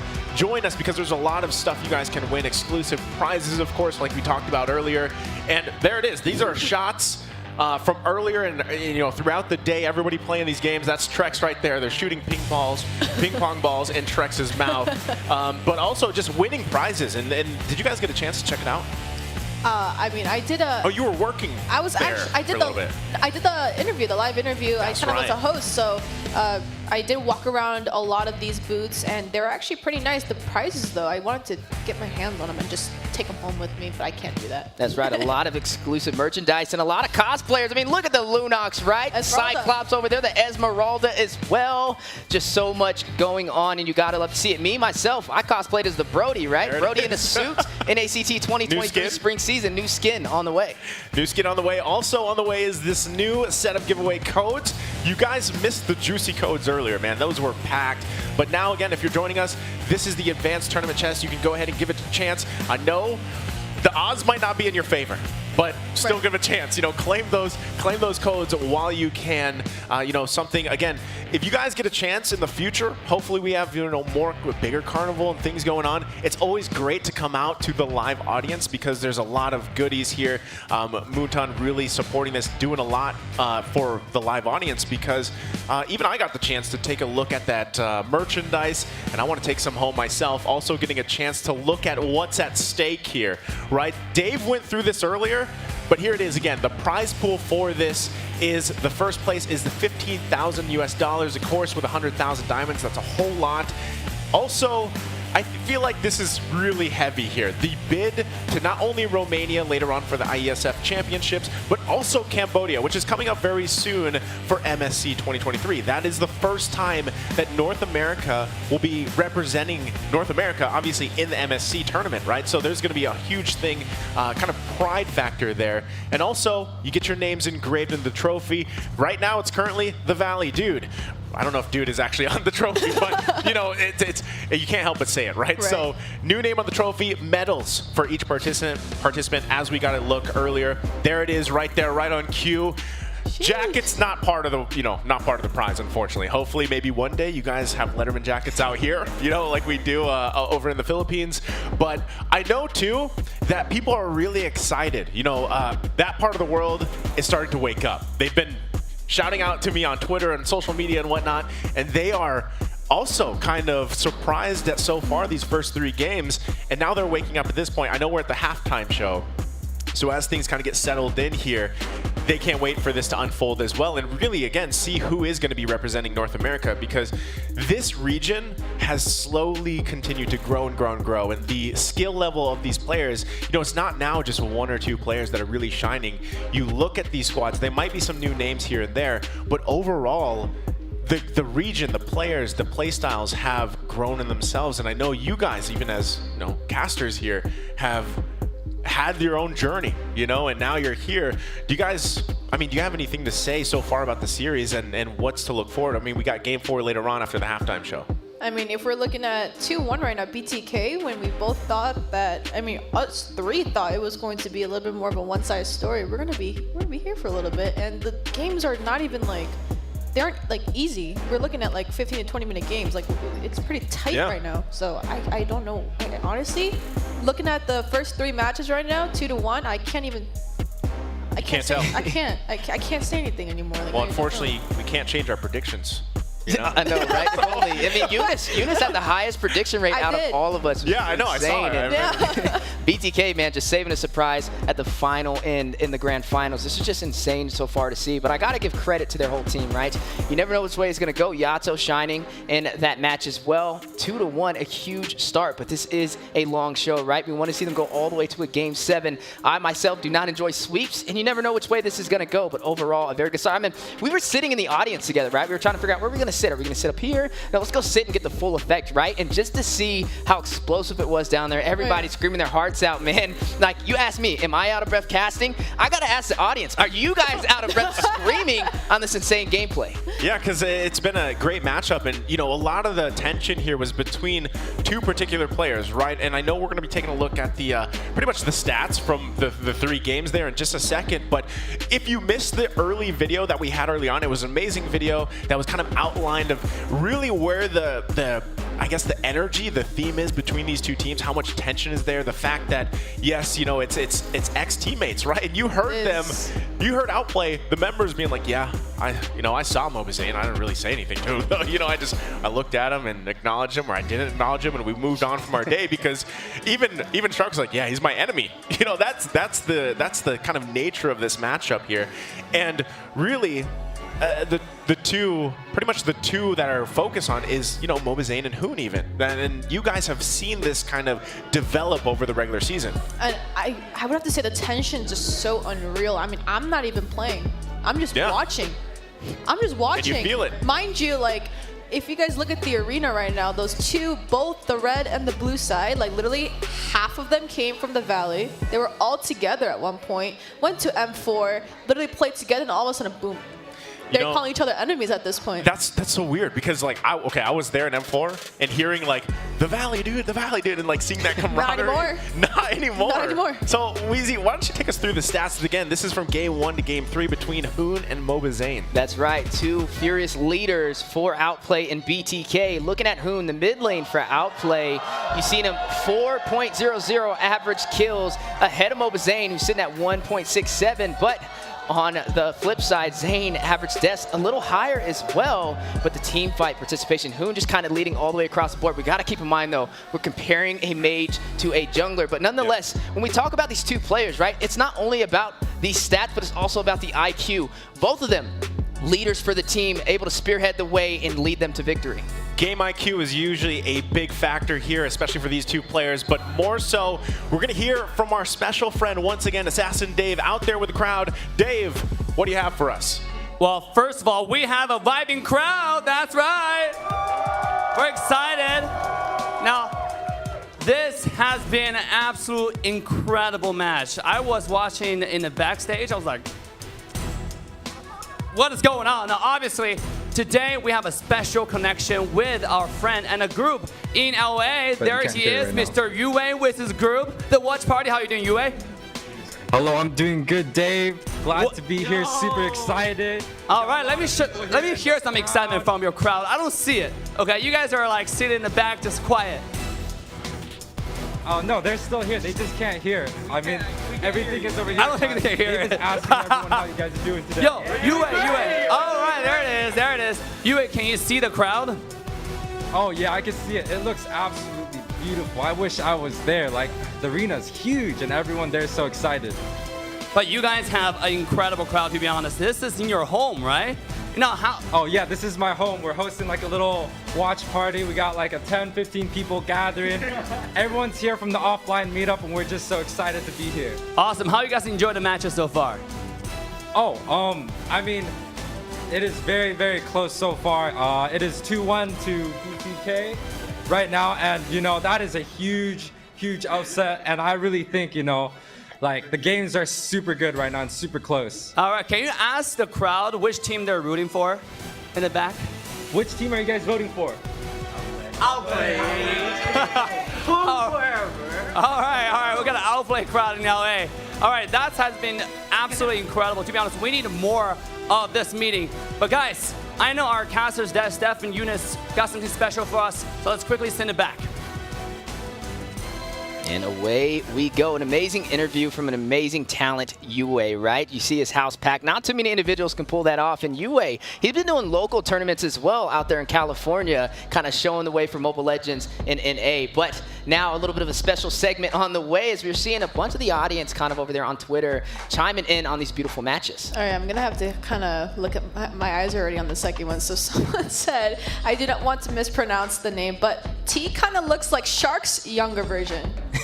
Okay, that's an interesting one. I mean, maybe kind of see it, but both of them top of the line talent, and we wonder which one would be able to claim victorious. But another comment, come BTK, please upset all the haters. Now, this is a big one to dive into. You've got the Zayn fans, and then you've got the Zayn haters. This is the biggest thing in North America. If you put them against each other, just like a 50 versus 50, I wonder who would be able to pull it off for a win. But now looking at another comment on the way, happy to see them going up, win or lose. They are awesome players. They are, and every single one on the team right now, they have a lot of experience, right? So we're not talking about some random team that came up. They climbed all the way from, I don't even know how many teams, 96 teams? That's right, Started from 96. the very, very bottom and climbed up to the very, very top. And now they're going to go ahead and claim, whoever does win today is going to go ahead and claim the MSC spot and the IESF spot, just like Nice said earlier. But wow, someone's already saying better than a PH final stage. Wow. Oh, I know. Nice's over there. Like, what's going on right now? What are you talking about, man? You know? But hey, we got to represent. We're North America, biggest event. We're in the middle of a pyramid in Las Vegas. It does not get any better than that. We are, and we're going to go ahead, and someone else said give fans a good grand final match, and yo, it is good. I can't even say it's like... I got to say, just to harp on that, right? We were down there, and after game one ended, I was like, bro, this is only game one. Oh, yeah. Right? And it looked like it was just like the game ender, and that just shows you how much these teams have prepared for this moment. But now, moving on to some additional comments. There's one I like to see. Yes, Eunice, the E-Hive is alive out there. Oh my goodness. But we are also looking at, I mean, I don't know why I'm in there, though. It's supposed to be BTK to Outplay, but why am I in there? Yeah, definitely love to see it, man. And we love everybody across the Land-a-thon. Thank you so much for tuning in on these amazing teams, and appreciate all the tweets. Oh man, I'm just gonna throw this out there. I'm gonna defend myself a little bit here. We don't have a pyramid in the Philippines, unfortunately, to an esports arena. So, no, jokes aside, this is amazing, right? Now, the fact that I get to actually see this in person, I know parts of the world are waking up to, all the Philippines out there, magandang umaga sa inyo lahat. And I hope, also again, quickly wishing everybody a happy Mother's Day out there watching. We've got some very special mothers in the crowd too, supporting, the teams. But yeah, there's a lot of talk so far on social media because, hey, people were expecting different things here. Kind of some people were leaning towards sweep, some people weren't. I didn't initially think it was going to be a sweep at all, and I'm happy it didn't. So, now we have a series on our hand, and even to see some of the watch parties, right, that we have out there going on, and I'm sure there's others going on as well. It's great to see here. So another thing that we got to experience, and this was just last night, was a very special moment, right, that we got to see from Outplay. They had something kind of prepared for a lot of the fans that came out here. Again, a lot of people flew out distances, right? I mean, even we know this, fans flew out from states alone and were here just to show their support. Now, yesterday, there was a special meet and greet kind of dinner situation that Outplay had with their fans, and it was great. I think we're going to be taking a look at that here in just a second.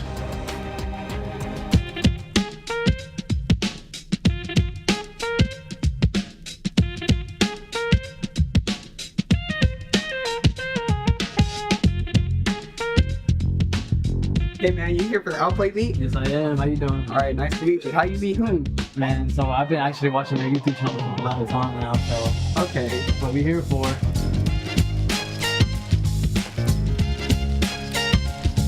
Hey, y'all here for the Outplay beat too? Yep. Yeah. All right, nice. Oh, who's the biggest Outplay fan right here? Yes. Oh, hello. We're at the OP meetups. First of all, thank you so much for coming and supporting us. And this is my team. Let's all have some fun. Thank you guys. Yes, give it up for it. Welcome in. Come on in, come on in. Nice to meet you. Nice to meet you. So I've been following, the main reason is Hoon. So I've been following Hoon since his days from the Dosu team. And then I've been following him, and the only reason I like them OP is like, mainly I would say it's because of Hoon. Hi. You flew from where? Sacramento. So you're here just for the meetup? Yeah. Wow. Yeah, but thanks for coming, and then we got a little gift for you. For coming. Here you go, jersey. Thank you.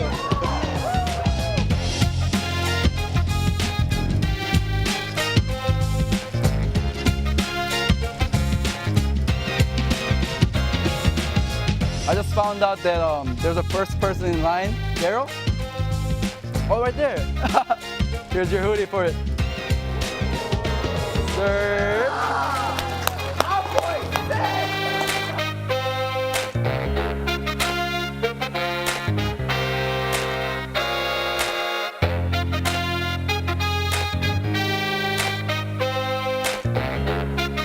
Hey, good job.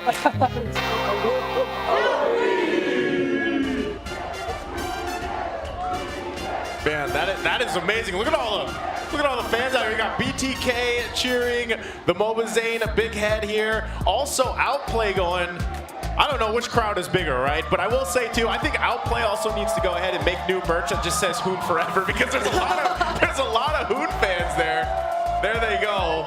And it was amazing to see, right? Again, we were there in person as well, and we got to see that kind of unfold. And people were going crazy, going crazy for Outplay. I feel like a lot of people, it's the stories and kind of that journey that they've gone through.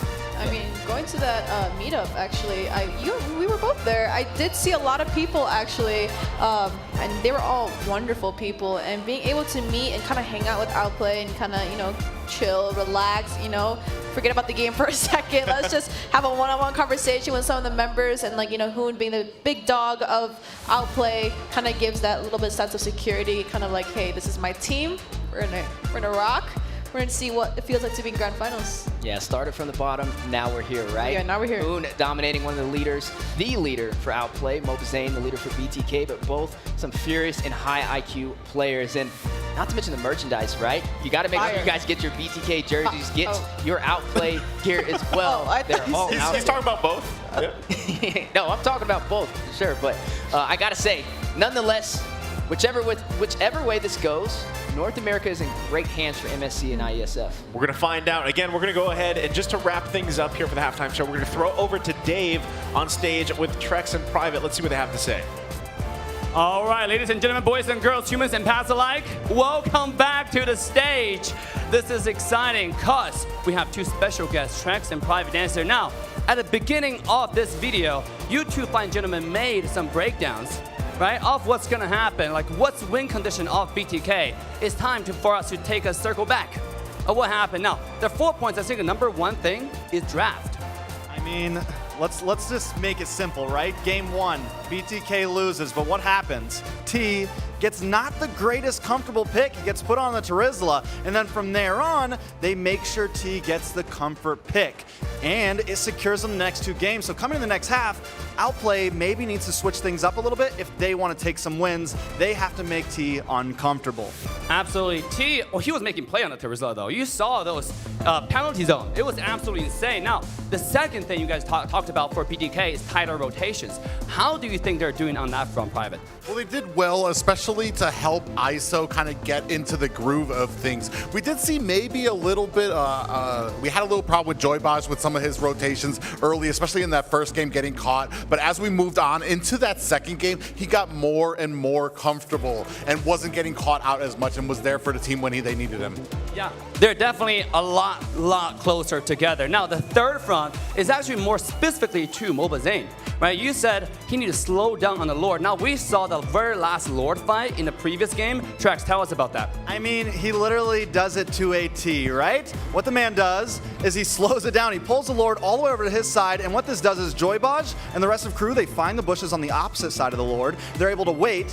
When best player comes in, they sit there for a second. They give him a little bit of time just to where he thinks he's safe, and then the attack pounces in. So again, they're following, maybe they're not following what I said, but they're doing what's needed to be done, and it's working right now. Absolutely. You saw those engages, right? It was actually very patient. Lord was down to like 1 HP a little bit. And then we saw the engage from Joybaj. It was absolutely insane. Last but not the least, which is closing up the game, right? Now, Private, what do you think about PTK in the past 2 games? How do you think they did on closing up the games? Well, we were talking about the patience, and in the end that they need to make sure that they aren't expending those abilities before it actually having the Lord kind of at those towers and where those abilities actually matter. We saw them actually back up when they felt that they weren't able to kind of close it down the way that they wanted to. They were more comfortable letting it slide, being patient with it at the end, and it's paid off. You have a more methodical BTK, which is kind of shades what we were seeing from OP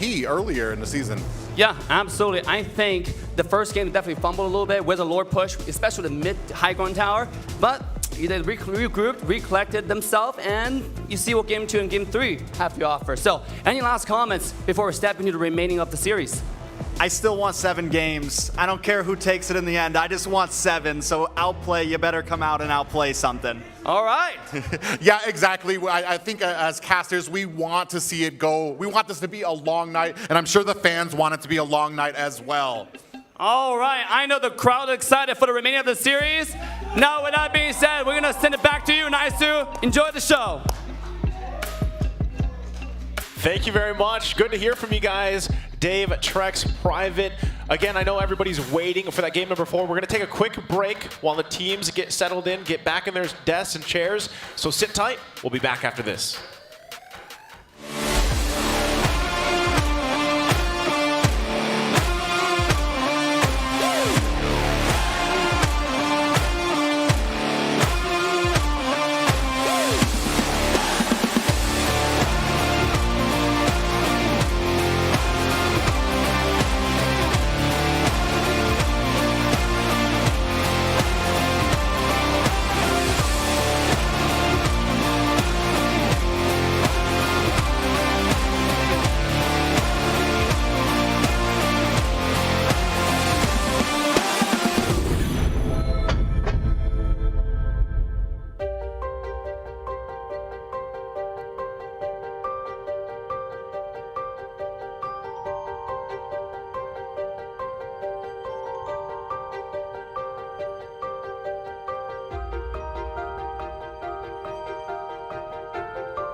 clear out those minions. Oh, and Lob Cutie does go down. Beautiful ultimate there from Slay. Coming in now. Oh! That cold altar has been activated. Beautiful pull there. Numenor Blast coming out. Don't have the flicker, but we still catch 2 members. Golem does earn himself a stun. Play coming in with the damage, but there is an immortality on Jays. Are the 3 members going to be able to take him down? But they're actually going for it. They're going to try to put enough damage onto this mid tower. They do take it down. That is the play hitter. You do earn a pull onto Galen. We have the cold altar coming out. Now Golem does find the kill onto Galen. Immortality has been activated. That's another one for Area 77. Can we find the damage onto this core right now? They have to escape. K goes down. Another death, but Assault does get taken down. Are they going to be able to find it? You can see the score down to about half health. Are we going to be able to find the damage? Chase Cutie taking down one punch. Joshi! Escape here. Look how low they are. A stun onto Halay. He does find a kill. Onto Chase Cutie does Mar. But Mar Cutie, now look at the damage coming out for him. Immortality has been It's not enough. It's not enough. It is. Down. Go Lady Thompson. They might be out of this tournament, but they can ruin somebody's night, and that is Area 77.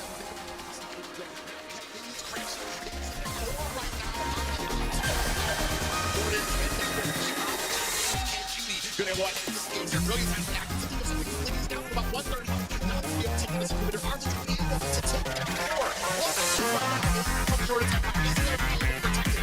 Oh, beautiful pop up there and a beautiful way to break this. This is the turnaround for Area 77 as they secure game 1 away from that final. Speed quickly at this game for the high ground in that crystal base. Watching his way on Galaxy. Nicolette have to fall back. Damage as much on Uzi. They're gonna lock on the base. Waste no time. Waste not one. Now they're trying to finish things here. Galaxy will be the first to fall forward. Still on the base. In comes Anna. Look for the pick. Galaxy with the trouble kill. Nicolette able to find Mello though. Anna trying to lock on the base, but the base finally goes down. Ackerman falls out, and Fallout takes game. Welcome back. Joining with us here again at the caster desk. We just got done with the halftime show. If you were watching, you got to see actually a lot of prizes being given out to the live audience here from Assassin Dave. Again, one of the perks of joining these live events, and hopefully there's more in the future that you guys can join. A lot of people flew out that we got to meet, thankfully. And also I spotted an Echo jacket out there. I'm wondering how we got an Echo jacket out here. But Dave has a little bit more for us, so we're going to be throwing it over to Dave before we jump to game 4. He's with a special guest. Dave, who do you have for us? Oh, thank you so much. I have the handsome, look at his beard, Hyder right here. Hyder, how you doing? Hello. Hello. Hello, all of NA. So why don't you tell everybody who you are, and then what part do you play in the community for Mobile Legends? So my in-game name is Tyrant. More like an event coordinator, offline-wise, meaning I create events in real life, meaning like, and we had 2 in LA, in-person meetups, great turnout. We had one in Texas. That was also a great turnout, maybe like 20-ish people. Basically, we bring the community together. They huddle up in one place. We just play, we hang out, we chill. You know, we get to know each other. It's a good way to make more friends, new friends. Absolutely, and we have some pictures right behind you. Look up. Now, some of the events you host yourself, right? Yeah, so there's 2 in LA. We had one in Long Beach. We had another one in downtown LA. This is a Texas one. I wasn't able to make it, but we did find a host. We're planning 2 more. We're planning one in San Francisco and one in New York.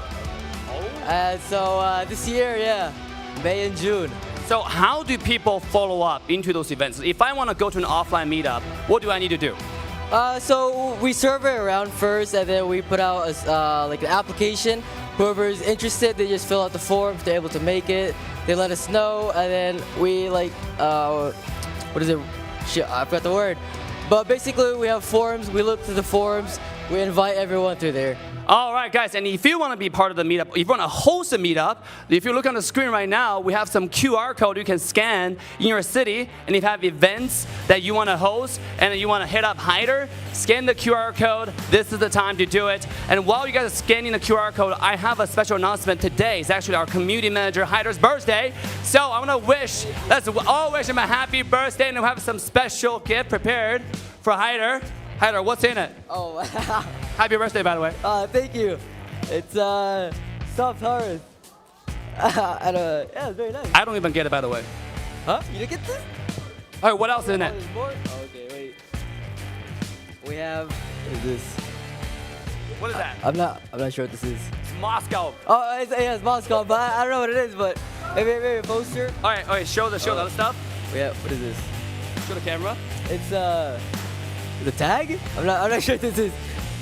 It's some cute stuff. That's what he's trying to say, okay? Just as back itself. Very nice, very nice. Oh, we got a Lance pin here. And we got a Moscow pin. Oh, that's right. Does he turn around?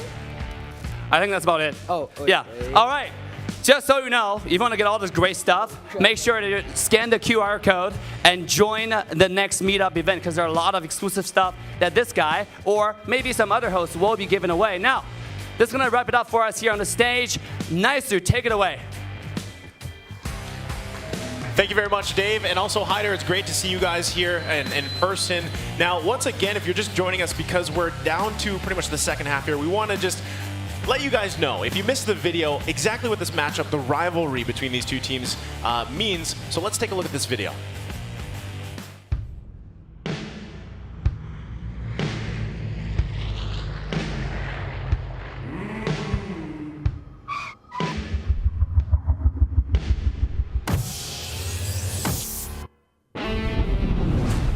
This isn't just any rivalry. This is the rivalry. Two teams with mutual disdain. Born from repetition. Bound from familiarity.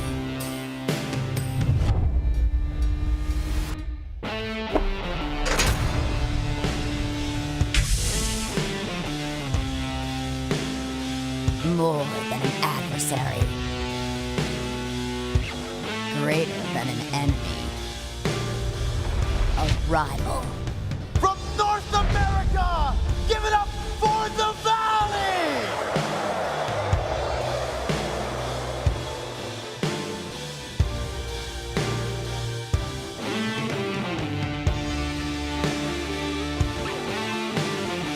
Their opposition seems ordained. Connected by history, and utterly perfect. We don't remember days, only great moments. The stage awaits.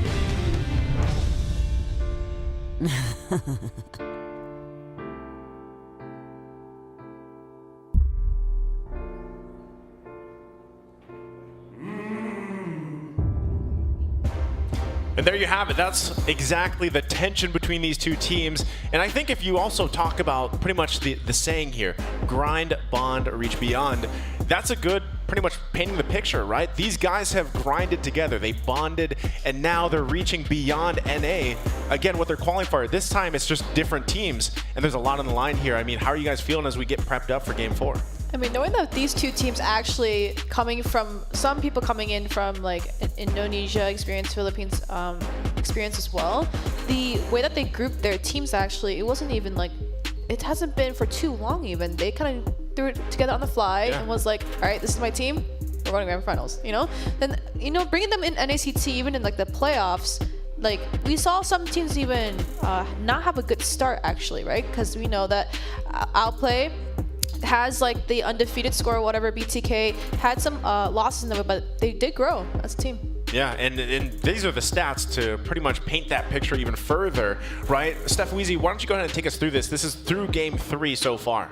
Yeah, you're already looking at the average kills, and so far, Outplay having a little bit of a higher average, and average deaths, more deaths on to the side of BTK. Looking at the assists, Shark, right? We've known he's been more of the dominant tank. Not really too many players can go toe-to-toe with him. 34 average assists for the team, and then the damage per gold. This time, swinging over into the favor of BTK. Yeah, that paints the picture well, and now I think we're prepped up and ready for the draft for game number 4. Let's see if BTK can get us to match a point, or if Outplay can even the odds here and take us to 2-2 for the best of 7 series already. Once again, BTK will be on the blue side, Outplay on the red. Bands coming out, there's the Fanny, the 1-1. I would say that's some respect from what happened earlier in the series. Oh yeah, and I already see the crowd going crazy over these two matches now, and these two teams are neck to neck, and we are gonna be looking at, this is the 4th match of the night currently, and we are seeing these bans. And these are common bans. There's nothing really too much to harp on, but just like Nice, you said, I started running this 1-1. He did run that Savage actually in NACT playoff, so we're gonna have to give a little bit of a respect ban over there. So that was ISO, right? That was ISO. That was. I wasn't having brain Zane fog. was very proud, if we could say that, right? Yeah. Getting the first Savage, so. Yeah, first Savage, definitely impressive nonetheless. And like you said, kind of what we've been seeing between the first few matches, a very pre-calculated draft. Both of these teams doing their homework. Like we said, Mobazane going up against 3 of his former teammates, the biggest challenge he has had so far in North America. Oh yeah, and now we're gonna go ahead and see the Valentina ban coming out from BTK now. I feel like BTK maybe has to focus towards the mid, right? Because I feel like, yes, there is obviously tons of heroes open. Obviously, you can kind of be flexible with your picks, but knowing that Hoon and Shark's synergy is really, really tight right now. They have played together in M4 series, and maybe putting or forcing one of them on not something they're too comfortable with, right? Because usually we see the EXP getting zoned out, or we see the roams getting banned out. It's just one or the other, right? I haven't really seen such a heavy mage focus at all for any of these drafts. It's always just the roam bans or the EXP bans. That's right. So far, we've seen the Glue, the Lapu Lapu, the Yuzong, but Arlot has walked through this time, and I'm wondering if BTK will pick that up. Definitely been a menace, but speaking of menaces, Joy walked through as well. That's 2 great heroes that are left open, right? So Joy and Arlot, but wow, what a response from Outplay. They're like, you know what? We don't even want that Arlot right now. We want to go and take it back to game one where we had Shark on the Franco, right? Landing the hooks, it was the fear of the hooks, and he was hunting, so he kind of wants to replicate that here for game 4, but now, yeah, this is the thing. The fact that do they take Arlot later on? We'll see if their 3rd pick ends up being that, right? As they locked in the roam, they got their marksman pick. This is something that Basic wants to take. He wants to lock in that carry. Now the response, on the other hand, BTK having a Joy already. Now, mostly, Joy could be parked in the XP lane. This is one of the heroes that is very flexible. Jungle, mid, XP. Usually XP, right? That's where really Joy shines. But still, the fact that it was locked in 1st pick, you don't 100% know. But now we get the picture, right? At least there's the Karina being locked in. That's going to go in the hands for Mobazane. Then you have a hero we don't see too often, but actually you're kind of wondering why. Like, why has Atlas not been picked more? When you land those Fatal Links, it's monstrous, right? I mean, so already first phase here looks pretty good for BTK. Yeah, but even with the Atlas pick, I feel like it's still too early, right? The Mage hasn't been picked up right now for Outplay, and Best Player coming in with this jungle, he is able to flex around these picks, right? And knowing that, I'm gonna talk about Zane and Best Player really quickly. Knowing that Weezy and I, knowing we have been casting for the off season for NACT, the anti-Mobazane. Right, anti-Mobazane. So since Best Player has a bigger pool right now, right, because he can immediately flex the tank jungle, but can also flex the assassin route. But now my only issue is that really going to be situational with Zane, knowing that he's always going to continuously go tank? But actually, this is a really good trade I see. It's going to be a Joy for an Arlot. So I do see kind of a trade going on in the ban phase. So I think that was what they were kind of aiming for. So I feel like the EXP lane, it's an equal balance. Yeah, definitely equal balance, but we did see Arlot walk through last minute, and you know he kind of profits off of some additional CC from the team, but you're only seeing single target CC so far from Shark, so I'm expecting Hoon to kind of make up for that, to give Promise an easier time, but kind of keeping our eyes on Joy Boss. He locked in that Atlas. I love how you mentioned, was it too early, right? You can definitely work against it. Possibly pick an assassin like a Ling, who we've seen Best Player kind of dominate on, which would be a very hard game plan for Joy Bosch if they do slot that in. Not to mention the Franco, a very solid pick against T on the Joy. Not only that, but because it was so early that the Atlas came out, you have to also consider the fact now we have to put pressure on. We got to pick up a couple Purifies most likely, right? Unless we actually have seen teams when an Atlas is picked up, they're like, all right, we'll take the risk. We'll just have the flickers, and we're relying on our quick reaction times, right? That happens too. But I think this is at least you're going to see a couple Purifies picked up here for Outplay to try to outplay the setups coming out from the Atlas, right? Pun intended there. So now last bans as we get to it, you're going to see BTK kind of focus in more on that mid lane. Look, already that Faramis, that Valentina, Eve are taken out, right? Still on the board, though, possibility. I'm not sure if they really want to go with it again. Outplay for Hoon, at least. Does he want to go Farsa again? Is that going to be banned out as they're focusing on the gold lane response, right? Taking out 2 gold lane options here. BTK still has 1 left. Do they go mid lane? Yeah, but I'm already looking at BTK's picks. They are like beautiful right now. I do see the wonderful trades coming in, right, from Team Promise, but they already have a lot of magic, right? Once Yato slots in that mage as well, that's 4 members. Well, Atlas, obviously, not the actual magic damage coming in, but if we counted the Atlas, that's 4 members of BTK already having way too much magic. Now, Outplay can go ahead and flex that, right? Hoon and Best Play can run the mage, but even if with 1 magic dealer, you're actually pretty good. So I am looking for more of a balanced comp coming in from BTK, maybe some physicals. But let's take a really quick recap on the bans though. Yves and Lance did get banned out, and Beatrix and Claude, just like Nice, who said the marksmen did get banned out. Yeah, and I was about to call it the Farsa. Definitely a great option to pick up here. Even though you're going against T, he can rush him with the electrifying beat. You ban out the Claude, and it's an excellent read. It's you. It's you. That's right. I'm on the board as well. Into the hand of ISO. One of the only marksmen I got a Savage in the spring season. Mark Cutie. Yeah, basically Mark Cutie, right? Mark Cutie, yeah, he did get one as well, right? He did get one. Yeah, so definitely top of the line. You have to be careful. But with that Farsa being slotted in, that is an artillery mage. You definitely have the control in terms of zonage, but we have to see how this will play out. Got to keep your eyes on T with the Joy. Yeah, and there it is. Good call. I did call it. The Kadita and the Farsa matchup, I just feel like is the most neck-to-neck you can go, because with the rough waves, you know, being able to dive, and Yato played this Kadita last game. Now, obviously, Outplay didn't have the best response to this Kadita. The rough waves really did disposition a lot of people. Now, the only issue is now Joybosh with the Fatal Links and Yato coming with the rough waves is going to be a very, very cancerous combo. But I'm still looking at the draft. Okay, now it is settled. Best person to go ahead and go for that tanky route now. It's going to be this Martis. So we have 2 tanky jungles, but I feel like it's kind of more like physical versus mage right now, right? Outplay has 4 physical with 1 mage, but BTK has 4 magic with 1 physical. So I kind of want to see who wins. And that's the thing, right? Looking at the lineup for BTK, it's very early game centric. Yeah. Like the damage is loaded early game, especially this is to be said. But late Anytime you have Kadita. Late game also could be good if they get to where they need to be. That's up to Outplay though, right? And that's why if you look at this lineup, it's very durable. Yeah, there's some burst damage. You got you got Hoon on the Farsa here, and you need time for the carry to really come online. But you're durable. You can also withstand quite a bit of CC. You have the Martez locked in here. Yeah, you have Arlott to help you out. And that's one of the things about Arlott too. And I know you guys also opt for some different Arlott playstyle. It really depends on the team.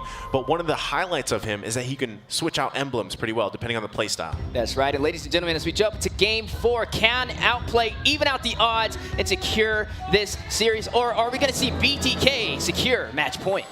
And I want to go back to what Nice you said, right? Arlott being able to kind of flex that emblem and be able to either go towards that little bit of that high damage or maybe the tank emblems, right? Go for more that sustain, just like you said. But it's all up to Outplay. You need to scale, but we already see that Promise is actually going to go ahead and run in with the tank emblem. So we are looking for more of the sustain and letting basic coming with this carry, the speed of light wheels, be able to do a lot of chip damage while Promise coming to is going to be able to tank a lot.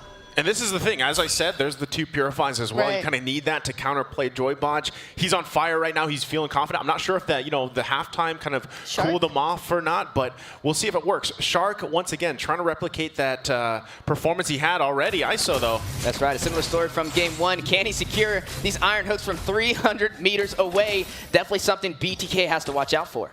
And we already see, he kind of did a little peekaboo, said hello, a little bit trick-or-treating down there, but best player already trying to get T. Yeah, Restrizen is going to use the Retribution, showing their early aggression so far, but I got to keep your eyes on Hoon as well. He's rocking the Purify, but he's going to go up against a lot of CC, so definitely an upscale battle. Yeah, kind of like that's what you're expecting. One of these teams has the tools that you need to get an early first blood, get the momentum going like we've been seeing so far throughout the series. But, you know, biggest thing actually for Outplay is kind of to drag things out. Avoid Yato this time. Avoid the Kadita. Don't let him get that snowball going like he did in the previous game, and just kind of contest these objectives the best way you can. I think that's why Best Player picked this, but they have something in mind. Huge play. Speaking of objectives, Best Player may have found himself in a tricky situation. Joybot secures first blood, a huge start for BTK. That is not a huge start for Outplay, right? I do see the rotations coming in for Outplay. They really want to take T underfarmed as much as they can. The electrifying beats is a little bit too much. The record player might be broken over there, but we do see Turtle being picked up by Zane. Another airstrike going down. Zane with the retribution just in time, able to secure it, and the Ocean's Oddity Yato on his way out. So there you go, already starting off, right? That's the first objective of the game, pretty much being locked in by BTK. Bottom side Shark, though, one hit away, able to get out just fine. But still, you know, where do you put the focus on here for either team? Right now, BTK looks to be putting pressure on Basic.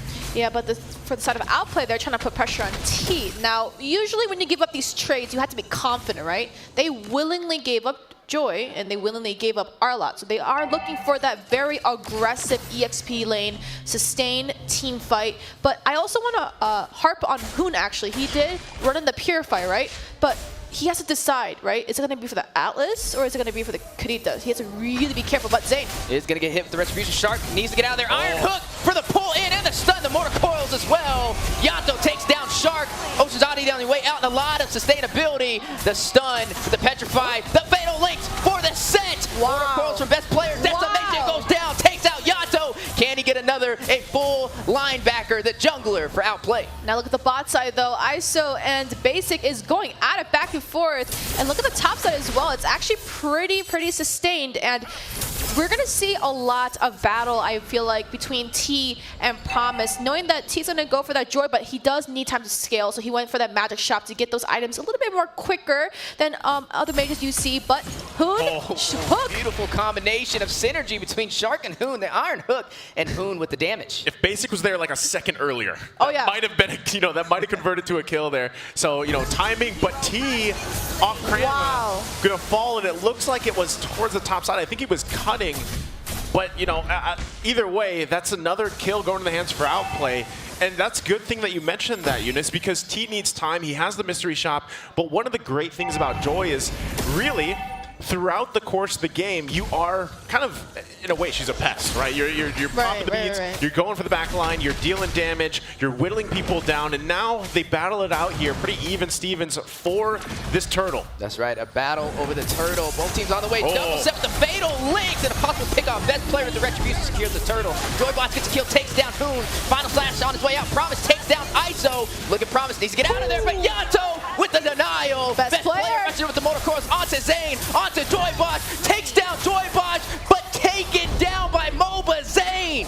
That is a turtle into the hands of Outplay, but the scoreboard says otherwise, so welcome to the Caster's Desk. We'd like to welcome you up here. We haven't saved a little bit of seats for you guys, but we already see Yato setting up early onto the side of Outplay. Now, I did mention this, and I'm going to mention it again. Hoon actually used a Purify in that mid side. Hoon can't be as aggressive as you want, right? Maybe he has the Flicker. He is able to get out of the Fatal Links if he is able to respond fast, but he really has to be careful knowing that since he did use a Purify on this Kadita, he was not able to be positioned correctly for the turtle, which means he just got immediately taken off. Yeah, and that's the thing. As we take a look at the replay, right, he had to use a Purify, but unfortunately, when he is taken out this early in the game, he's the damage, right? He is the big burst damage that they're looking for. So with Hoon not even able to use the Feathered Airstrike to provide for that fight, you lose a lot of firepower for Outplay. So BTK finding some wins here. It's still pretty even though. With everything that's happened up to this point, gold lead isn't anything too crazy.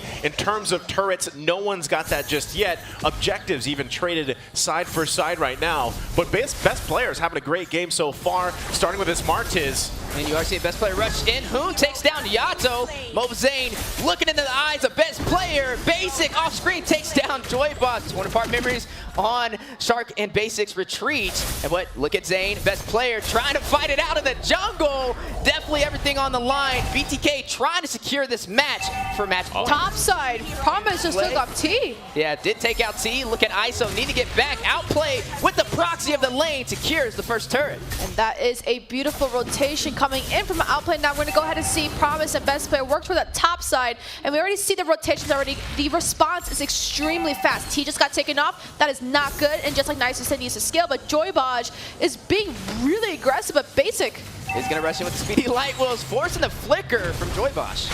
Okay, they're gonna secure themselves this turtle here. So they get the third one of the game. Still looking to find some control if they can. They did get the turret as well. So starting for Outplay to get their footing on the ground here. Hoon also able to pick up a kill. Again, he needs that time to even scale further. He is a big piece of that damage for Outplay. Now the response from BTK, they grab their first turret of the game here, and they continue to trade cross map. That's what's happening. Even action-wise, everything is happening everywhere. I also want to harp out a little bit on the rotations. BTK actually goes the 1-2-2, so you kind of see Joybaj and ISO kind of more together. But if you look at Outplay, they either go 1-3-1 or 1-4-0. So you always see Promise always split pushing somewhere else, but we see the top side, right? They did this in the M4 championships. It was the 1-5 rotation, but it's a little bit different with different players. But T is on the chase. T does dodge the Iron Hook, electrifying beats, trying to clear out the minions. Basic and Shark on the prowl, trying to claim the Stussy turret. Yato rushing in with the rough waves. Feather airstrike on the opposite side of the map from Hoon to clear out some of these minions, but Shark sitting strong. Basic secures a kill, takes out Yato in the top lane. And just like the rotations, right? It worked, right? Maybe that is the answer that they need. So the 1-5 position. So basically the roamer and the marksman's going to go ahead, and it kind of gives them a guaranteed kill, right? The CC followed in by the highest DPS is going to be that marksman early game, and Basic is doing beautiful at that right now. All right now, still, Outplay finding movement. That's what they have. They need space to work with. They're moving great around the map, so BTK kind of has to respond to that. They are holding on. Gold lead slipping a little bit out of their favor, though, but still, if they can find a pickoff with what they have, again, you have a Kadita, Joybaj as well. Sometimes he might just have to use the Fatal Links to get the Purifies down and put Outplay in a situation that favors BTK. All this, though, couple seconds, we're away from the Lord here. We'll see if they're able to actually fight it, contest it, but look at OP's positioning. Yeah, great positioning, trying to contest on the purple buff. Hoon drops the feather airstrike. Yato denying it, makes him cancel it out and forcing Outplay out of BTK jungle. But the Fatal Links and the stun, the Iron Hook from Shark. Basic takes down Yato. Torn apart memories going down as well. Huge play from both sides. Now, Outplay will definitely have this aggro now, not only because, yes, members got taken off for BTK, but so many spells have been used, so many ults have been used as well. So best players will go ahead and secure this Lord. Zane looking for a little bit of vision, tries to get a little bit of something out of there, but we already see that they're going to go for trades, and they go ahead and take out that top side. But looks like Outplay is just starting to get their foot in their shoes right now, and they're doing great on it. Yeah, their shoes are on. At this point, they're on now. They're moving down the lane now. Lord is taken here. So this is momentum like we've been talking about. Outplay now having it in their favor. They're in the driver's seat, if you will. And we'll have to see, BTK, can they respond to this, right? How do they respond to this? The fact that they've got a couple towers, they can find some space to work with.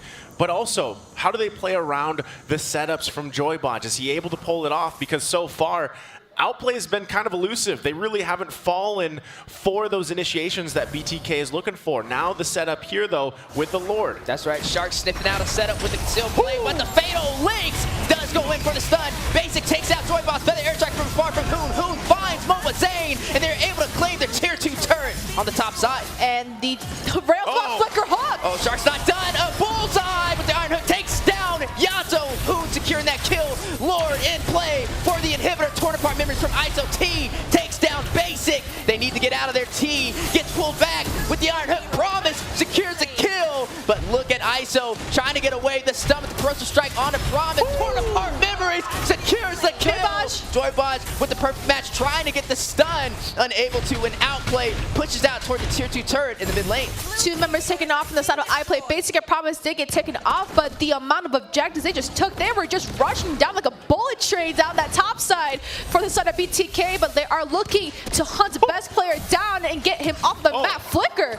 Ooh, ISO really wants that kill. Look at the commitment, the fatal links. Joybaj takes down best player. I call that commitment. That was a committed hunt down there from BTK. They're definitely thirsty for blood, so they grab that, right? Now, the thing is, given how everything kind of unfolded there, they're still working their way back from that deficit they have to deal with, right? But if you're looking at this, they're actually in a position where can they actually contest the next Lord? Now, when you looked at how things unfolded, again, Joybaj winning with the Fatal Links, oh, hold on. Bloody Hunt goes down. Who secures the kill, takes down Yato. Man. Okay. That's that, going back to the point here. Now, he's going to be up by the time the Lord is, right? But that's the thing.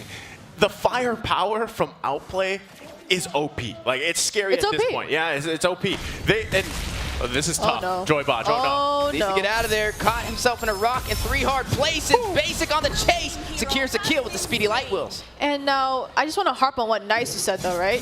The Lord is up now. The commitment is beautiful. I love it. BTK does want to take best player out of Outplay for these Lord fights because, you know, it is a retry battle that this is what everybody's been waiting for, right?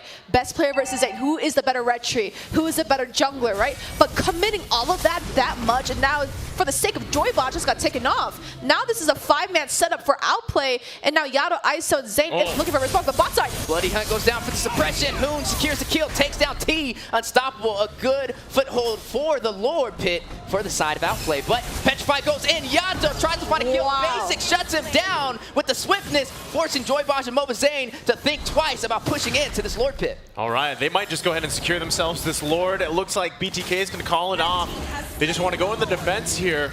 And it looks like Outplay has had an answer for Yato, right? He really hasn't been able to use this Kadita the way he has in the previous game. And so now with their backs against the wall, BTK's got to defend once again. And it's tough, right? Because Outplay, riding on this momentum, will most likely force a situation, force a team fight. Once this Lord marches down, you're going to see them manage the waves, manage these resources, but they have so many tools available to them how they want to start this fight. So we'll see. BTK, do they have the answer? Is it going to be the Fatal Links? Do they land the rough waves? Basic checking the wrong bush, finds Joybaj and Mobazane, but now they need to retreat the full side of Outplay on the chase. Hoon drops down the Feather Airstrike, the Bloody Hump, the suppression. Look at best player rushing in. Hoon secures the kill, takes down Mobazane. The battle for the inhibitor on the top side crashes down by the Lord. Outplay has found their way. Weezy, you're not done, Joybaj! We are not done. Down goes the Fatal Links. Down goes the Decimation. Best player takes down Yato. Look at the base crystal. Can they close? 1, 2, 3. Can they close this out? T wretched with the electrifying feats. Takes down best player. Basic on the takes down T. Joybaj runs it in. ISO fights Basic. Here we go. Promise fighting ISO as well. And Joybaj falling to the Dauntless Strike. And that is a huge play. A full wipeout for BTK. Ladies and gentlemen, Outplay has done it. They have evened out the odds 2-2 against BTK. They seriously put on their shoes, tied their laces, and made it a wraps in the book. Now we are looking at 2-2. Score is the same. Now, everybody was kind of wondering, we were even wondering about the score being 2-1, but now it is tied. So I think I can kind of breathe a little bit, right? We are looking at one of those long games, but that was such an intense match. And oh my goodness, I'm like out of my seat right now. Like what just happened right there? Yeah, a lot on the line.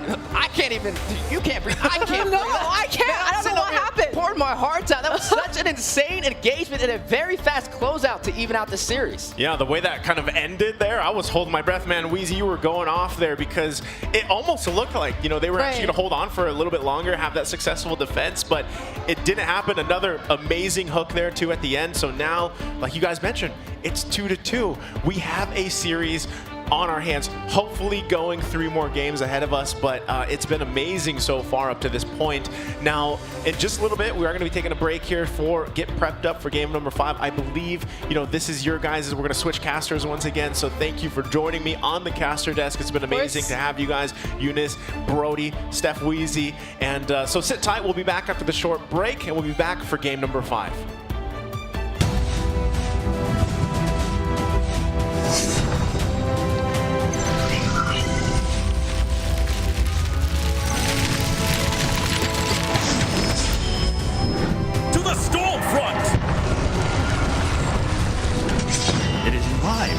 To banish all darkness. You knew it was all in vain. I'm the blizzard that hovers over evil.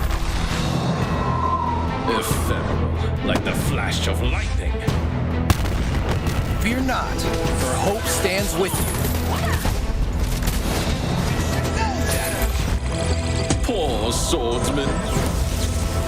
We can win the race against time. Fate is the path you choose. A glorious victory is now foreseeable.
Feel alive. Supercharged.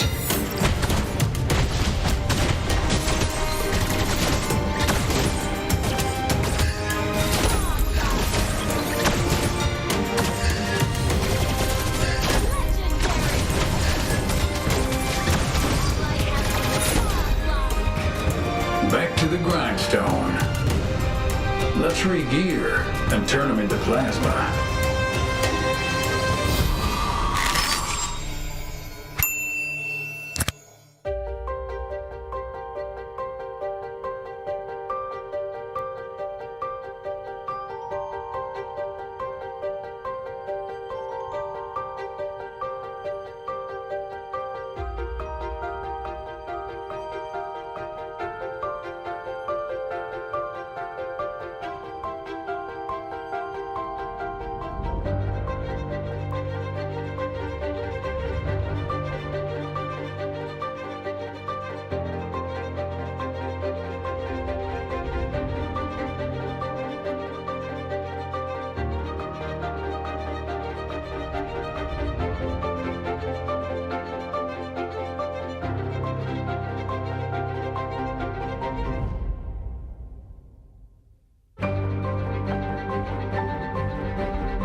Welcome back here. Again, these are the highlights from the previous game, game number 4, and it evened out the series, right? OP able to take us to a 2-2.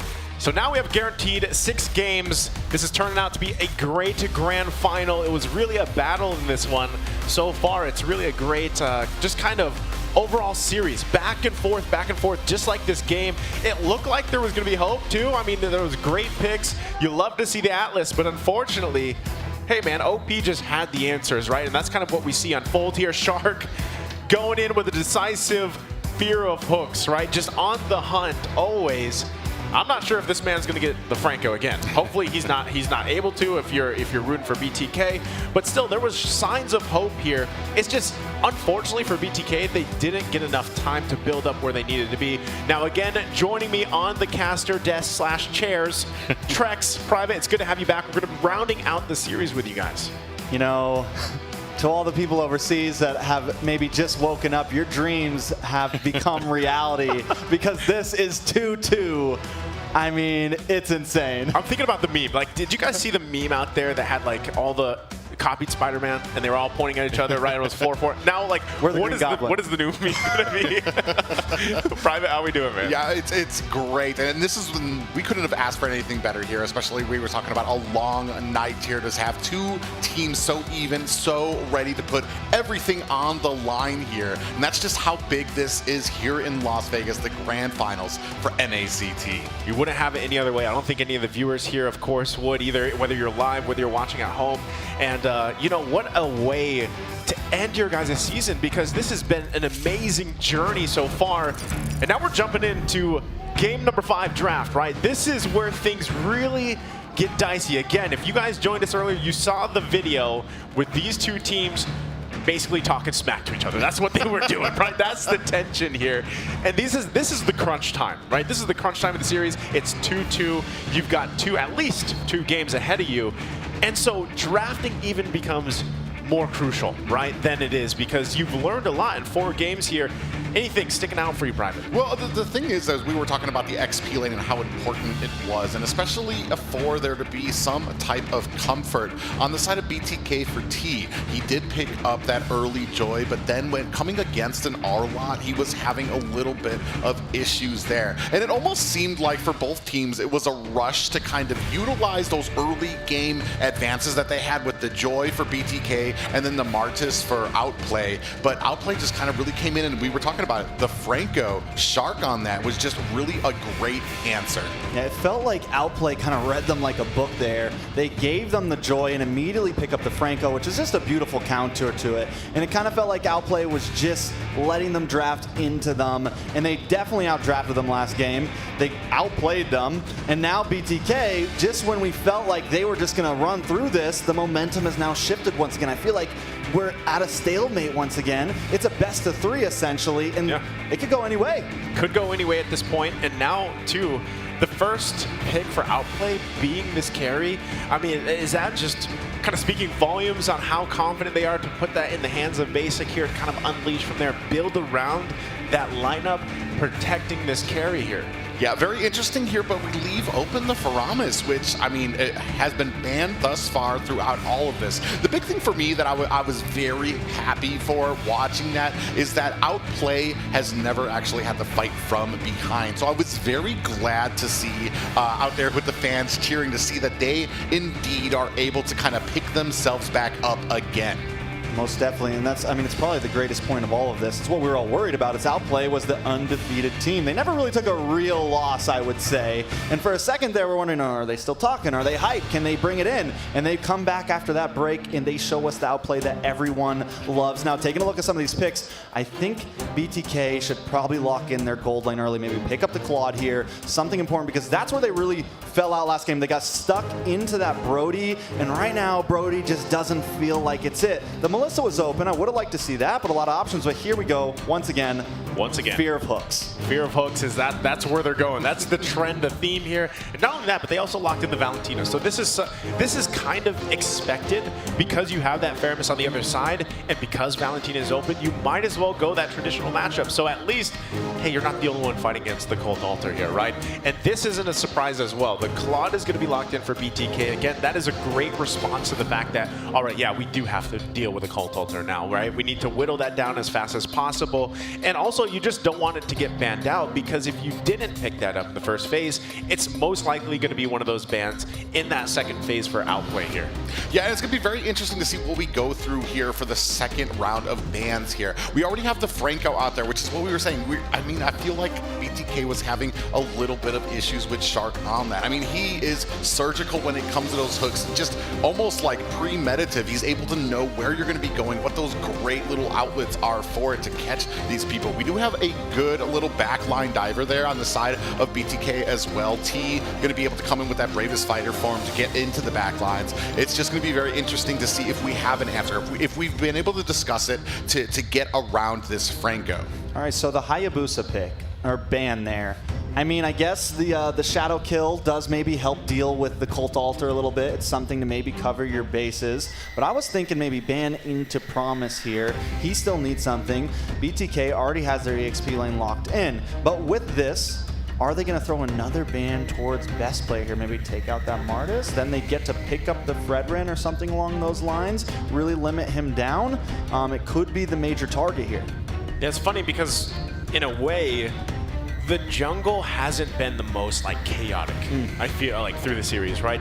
There's been great matchups here, but most of that pace setting isn't in the jungle so far from the series. A lot of it has to do with how are the roamers playing? How are the XP laners rotating throughout the map? How are the mid laners even doing a lot of that early kind of aggression, and who's able to get their gold laner scaled up faster, whereas the jungle matchup really is that utility matchup. How does it turn out? Yes, we saw the Hayabusa earlier. It was working a little bit, but then it kind of just fell off, and that's one of the downsides of, you know, those assassin options.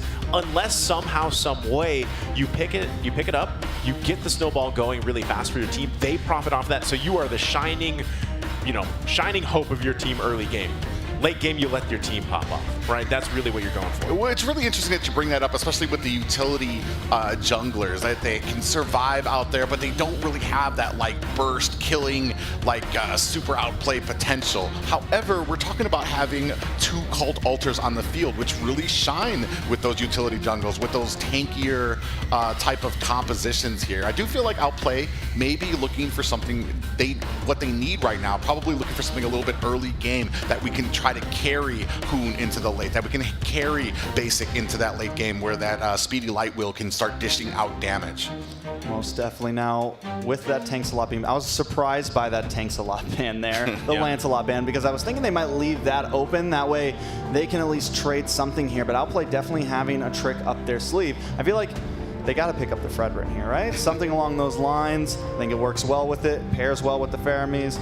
You kind of have a little bit of an Ube going on, but you have ISO being able to dance around and tee into the backside. But now Outplay, what do they have left here? I guess the Martis again.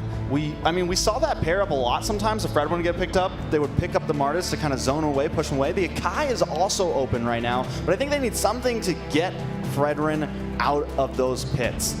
Something that can do that without getting taunted, right? Yeah, get it out. Pretty much of objective range, right? That's the best thing you can do. You still have, again, this is one of the things about Best Player, though, is you don't really know exactly, is he going to opt for utility? Is he going to opt for that objective playstyle, or does he have something else up his sleeve? Again, that's why he has been such a dominant player, you know, in the region, and kind of just going back and forth with Zane. But that's interesting. Now, the Martis is not the interesting one, because you called it, right? That's the matchup we're kind of expecting. The Esmeralda, though. We saw this pop up a couple times, even in Grand Finals in the Philippines, right? The playoffs, and what you see is Esmeralda, I know we have one in the crowd, by the way, but where you at? Shout out to Ritz. But the Esmeralda works. It does work pretty well. It's just you have to be able to play it to a T. You know, gotta be NACT. You gotta channel the NACT if you want. Channel your inner NACT. There's a very little room for error on as an Esmeralda. There's a lot of boxes. I talk about this all the time. There's a lot of boxes that need to check for it to be successful. But I mean, Promise is a great Esmeralda. We're gonna see how well it can kind of scale into that late game. When you make it to the late game with Esmeralda and you being successful, she's gonna be an unstoppable force. You start getting caught in the early game, you start making mistakes. I feel like it's gonna, we've talked about, we've been stressing it. XP lane right now is the focus of a lot of these games. Hey man, I'll take it. You know, back seasons a while ago, XP lane was not very exciting. You know, it was like you had Uranus and Esmeralda usually. That was the matchup. So I love where it is now. You have room for flexibility, you have room for flashiness, but this time it is, you know, this time it's Lapu Lapu versus the Esmeralda. How will that play out for them? Really, it depends on how they want to play this composition. And the fact too, again, so far, the trend for Shark is he has had massive games on the Franco. That is why I'm kind of surprised that he got his hands on it again, because he's the playmaker, right? He's playing this Franco like crazy. All right, everybody. If you're in the stadium around the world, let's get it together. This is BTK up against OP in a best of 7. It's 2-2 right now. Who's going to take the next game? Yeah, we were talking about the first game setting the tone. Now we have 2-2. So the next one, they are looking for that momentum. They want this game to kind of bring it in to try to give this into a close. Okay, and as we get situated here, right, both teams going to kind of set up exactly how they want to go through this rotation. Nothing out of the ordinary just yet, but one of the biggest things is, I was going to say, Shark, right? He's going to try to delay as much as possible, and this is what we were talking about even before game 1. How much pressure can you put in the jungle, and how much can you get away with, right? That's something you want to keep an eye on. Oh, Yato. There's a little pressure right there. Shadow Stampede comes in. Shark taking a little bit of damage, throws the hook out. BTK will be able to get away, but keep our eyes on best player here. He's going to keep vision, but nothing too major. Yeah, what I do like is how they're moving together there. ISO actually coming back. This is kind of shades different from the earlier game. I was a little worried about having Joyboss on Kaja again, but he is now, I feel like the synergy is up there with BTK now as they move around the map. This is like Joybot saying, you know what, I have made up for that game 1, and I'm here to do better on this hero. And I think he's, you know, he's hot right now. He's doing it. We'll see if he's actually able to turn this game into their favor, unlike in game 1. Right now, a lot of just back and forth. Still, both teams looking for that first blood. Comes Yato, almost getting the pullback. And right now, I will say this. Yato and Joybaj are definitely controlling the mid lane a lot better than they have in the past. Outplay not able to be as aggressive as they normally are in game 5. You know, the one thing I do want to see, like in first game, we did see a couple of failed ganks. And I think that's what's going to set the tone for this game, is how well BTK can kind of go to those side lanes and force the pressure and maybe force the kill. Right now, both teams just kind of setting up. First turtle of the game is going to be here. Both teams not committing just yet. Falling Star Moon. Promise, we doubted the Esmeralda, but look at that damage onto Zane. This is going to give Outplay a very nice position over this first objective. Promise should be able to get away from this, and at this point, BTK gives up that first turtle. Yeah, and we were just talking about this Esmeralda, especially in the early game. They go ahead, it gives them the opportunity to secure that turtle, but Esmeralda actually having the way. Oh! Bad Bloody Hun. ISO taking a lot of damage, and Basic picks up the kill. A good kill to go into his pocket at the start of this game. Yeah, and great there. You can see Joybuzz there in the back and go ahead and try to put some, I guess, hopefully help out here, but he still has 3 members of OP up at the top. Like we were saying, the early game from Esmeralda is going to be so important here. Promise doing such a great job. Well, right now, XP lane-wise, it's kind of just this stalemate, right? You can kind of expect them to really show just how useful these heroes alone are later on towards, let's say, mid to late game, how they play around that. Right now, they're just going to be cutting waves and dealing with that. Now, as things kind of line up here, we're still a minute away from that turtle. They're going to put pressure, trying to get any resource, trying to get any ultimate out if they can. But really, for OP, it's in the hands of Shark. Can he land the hooks he needs? And even Hoon, you see him, he took the Divine Judgment. That's something they can play around with too. If he decides to go ahead and use that flicker combination with the Divine Judgment and get a pick off from BTK, that's great because now they have two options to work with, right? So Outplay has to be conscious of that along with BTK, working around any counterplay possible for them. Again, you also have to take note that the Faramis being locked in here, can you utilize that Cult Altar better, right? Better in this situation. Ooh, Joeybo's getting dangerously. Oh! Another hook. This is bad. And comes the Cult Altar, though. Yato able to save the day. Shark. But wait, the rest of OP's here. You walk right into him, and down you go. Another kill into best player's pocket. This is the last thing you want. Yato trying to get away. Shadow Stampede does not work, but ISO now. Oh, that's a big jump. He lands. Out comes the Blazing Duet. Best player taking a little bit of damage, but ISO has to flicker back to get away. OP closing on this tower. What a great play, outplay there by ISO to go ahead and use that BMI to get back into the tower. Almost kind of like a little trick there. Most definitely, but wait, they're trying to lock on a promise here, but this Esmeralda is fast. The taunt, the stop, back up on the top side though. Basic, Joybaj up against each other. ISO just trying to get away, but the tower goes down. That's freedom. We're in. We breaking through, and down goes Joybaj. ISO might just be next. He has the BMI. He goes under the tower. He's taking the shots. I'm going down, but you're not getting the kill. But wait, Yato finds Shark up on the top side. Mobazane up against best player. Yato here to help out as well. Best player in a bad spot. Low, down to about 10%. Can they get the finish? He closes in and he gets away. BTK unable to get the kill. Just so much pressure being exerted by OP. You have the top being pushed there, and then best player going ahead and putting the damage onto the turtle there. They are coming from all different angles, and BTK have to be able to catch their breath. This is something they have to do, right? Because now, taking a look at the gold lead, it's obviously in favor for Outplay. The way that they're playing against BTK is what's doing that. It's building that snowball even further. Again, when you talked about the XP lane, Promise is 0-0-0.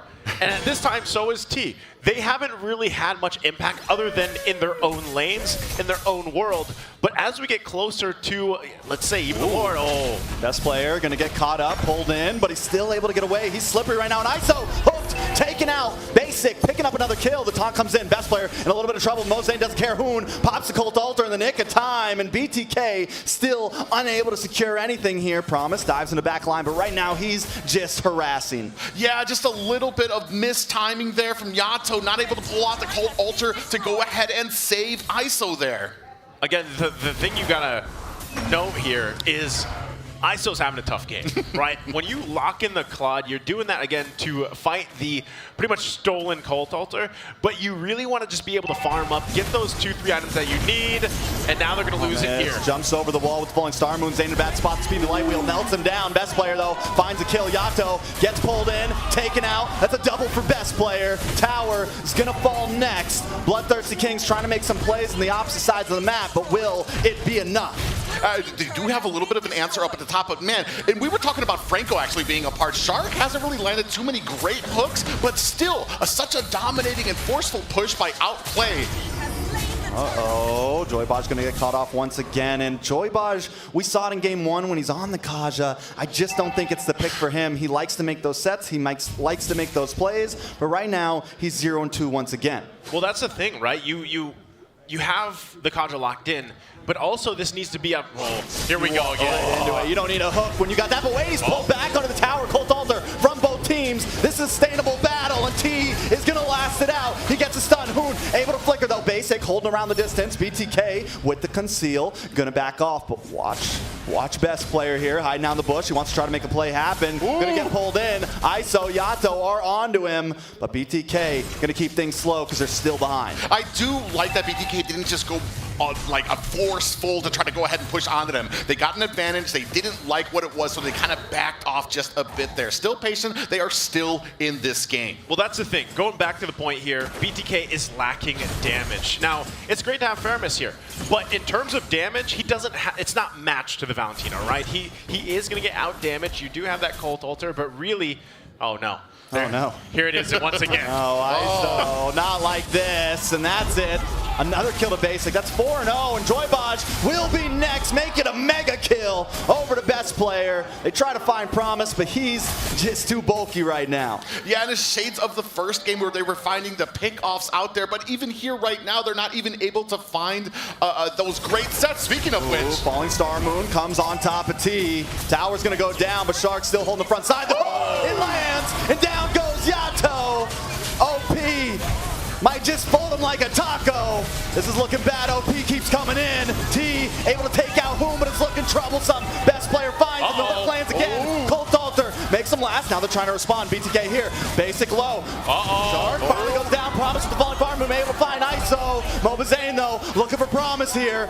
Will be able to get away from this, but that is a 3-for-2 trade. BTK hanging on. Yeah, just under 5K lead by Outplay. Defense went in favor of BTK there, but still, like we said, they're so far behind right now that they do need to be a little bit more patient, still need to kind of get this game on just a little bit further before they can start making those plays, getting those sets, and coming together as a team to find those kills. Like, that looked like a time, like, again, if you referencing that video where they're like, yeah, we're Outplay, we're pretty confident. That looked like a confident decision that turned out okay because they're so far ahead, but if they continue to do that, that overconfidence might punish them, and that's what BTK is looking for. But right now, Lord is going to be hard to contest here. Yato in trouble. We were wondering about the Esmeralda. We were questioning it, and Promise is showing that he knows how to use this hero. Like you said, it was the only thing a lot of the XP laners played for a long time. Now best player taking control of this Lord. They got suppression on him. Mobazane, he's melted down in seconds. Joybaj forced to use a flicker. I don't know if he's going to be able to get away from this one. Basic wants to chase him down. He's hungry. He wants a bite, but Joybaj will escape for today. Yeah, we were talking about the XP lane, and right now, Promise, and especially coming in, hasn't been on the season with the Promise just showing just such talent here right now. He's channeling his Kuya Naths. That's what he's doing, right? And it's showing. The guy's 5-0-3, and that's what we talked about earlier. Early game, XP lane was, they were in their own world. Everybody was 0-0-0 for T and Promise, but now look at Promise impact here at this point of the game, almost 11 minutes in. He's a nuisance to deal with. Oh, T, you can't do that. What are you? Unfortunately, he kind of bites off a little bit more than he can chew there. Get just T things quickly. Just T things. T time. You know, sometimes. But right now, BTK, they're on the defense. It's nearly 10K gold deficit that they're working from. Yeah, and right now, and now they're going to go ahead and start pushing down mid. Yeah, I mean, they're pushing. I don't know if they're going to be able to get anything out of this, but they are going to try to force it. Promise, holding on the front side. Joybaj able to pull in best player. Colt Alter comes out. Hoon's had that one ready to go for a while. Promise still in the midst of things. Will be able to walk out safely. ISO wants to try to get the chase. BTK, though, still keeping it slow. Outplay holding the lead with about 9,000 gold. And we were talking about this before. The better the game that Promise has in the early game, the better he's going to do in the late game. You saw him well behind enemy lines there, deep into the base, and still able to get out there. What does BTK need to do to kind of turn this around? Biggest thing they need to do is just wait for ISO. Like, ISO needs the items that has to build up. He's got to get an amazing Blazing Do It off. They also have to work around the timing, right? Hoon is going around. There we go. Oh, there's a Blazing Duet. They find Shark. Best player on the run for the first time. OP might not want to take this, but Hoon takes it into the make of time. Down goes Mobazane. Yato might just be next. Joybaj on the run here. ISO, all of them. It's 3 up against 4. Lord's going to be up in about 50 seconds. Utilizing that divine judgment from the IMU, Hoon able to go ahead and put a halt to that push from BTK. Yeah, that was an amazing play. I mentioned that earlier too. You know, he has the option to take a couple ultimates here, and that time he took that divine judgment and played with the flicker. Promise. Is he going to get away from this? Drops Fallen Star Moon, will get stunned. Is he going to get away? No, he's taken out. But wait, OP's here to revenge their fallen brother. They made a promise and they're going to keep it. ISO goes down. Joybaj will be next. Basic able to pick up the kill. And while all this is happening, Hoon's up at that top inhibitor, melting it down. That's 1 down, 2 more to go, and a crystal. Yeah, and they're starting to push in now. We have minions at the mid. Right now, they are just a force. Hoon up at the top, flanking here. Only 3 members left for BTK. Yato down about half health. OP trying to maybe finish this right now. BTK on the brink of destruction on game 5. This could be it. No, Basic able to take out Yato, but wait, lots of stuns, lots of damage. Shark, immortality pops. Joybosh still able to defend with his team. OP, got to go back for this Lord, clean things up later. Look good. It looked like they might take it to match point, but BTK holds on a little bit longer. Question is, can they actually contest this Lord? Do they just give it up? What is that best plan for them here, Private? Yeah, just right now, it's already over 10K. There's not really much strategically that you're looking to contest here. They're even able to split push here. You can see T in trouble. Should be able to get away from this one. Maybe not. The Promise catches him under the tower. Promise gonna take that one. Yeah, Mobazane trying to come for an answer, but already too late. You're saying he should be able to come right now. Promise is just a maniac. Man, this is a massive game here for Promise and just for the squad of Outplay right now. Securing themselves that Lord, they're going to wait to march in. This is going to be tough for BTK to defend again. Again, the itemization is not in their favor. They're down by quite a bit here. And look, the setups are looking to already happen. Shark's planting himself there, top part of the map. You have the others here in that bottom portion. And this is tough, right? They have to deal with the Lord as well before those lanes push through. Here comes the defense. Let's see if BTK can do it. All right, conceal play comes out. ISO with the Blazing Duet just trying to melt down the Lord. That is the goal. We don't care about them. But wait, Hoon instantly annihilated. Promise, force to back off. ISO still up. Best player pretty low. Down comes the Falling Star Moon on to 3 members. Best player able to pick up the monster kill onto ISO. Yato, Joybosh down to about 50%, and OP have closed the distance. They're on the tower. BTK trying to defend the pullback. The Shadow Stampede, and down goes best player. Immortality pops. He needs to try to get out. Another wave of minions still coming. T with the bravest fighter finds Shark. Best player on the run. Promise now on a T will get stunned. Joybosh able to find it, but the immortality still up. Best player down to the top side, and Promise needs to get out of town quick. This is bad. 3 members down, all for the price of ISO. BTK just found a deal. Basically, and Promise alone to tell the story, but maybe overextending just a bit there. Outplay stayed too long, and BTK came back with a vengeance. There's still about a 10K loss. We're going to see what they can do with this advantage they have. It is amazing that BTK just pulled that off. They're so far behind, and they're going. Oh, they're going for it, all right. Down comes a stun. Can he take out Basic? No. Needs to back off. Shark gets the hook. In comes T. Gets the kill. Wait, watch Hoon. Colt Alter. They flanked him. They came around the back, and Mobazane's under attack. Needs to get out. But wait, he wants to go in. They find it. ISO with the Blazing Duet, but it's not enough damage. Promise for ISO, a fair trade in my eyes. BTK forced to back off, though. Yeah, they have to back up. They have no towers. There's only so long that they can keep up with these engagements while minions are starting to force their way into the base. Oh, this is tough. Can they pull it off? Can they pull off a miracle once again? And they're down 2 members. They got to buy time here. They got to clear the waves the best they can. That's not how you clear waves.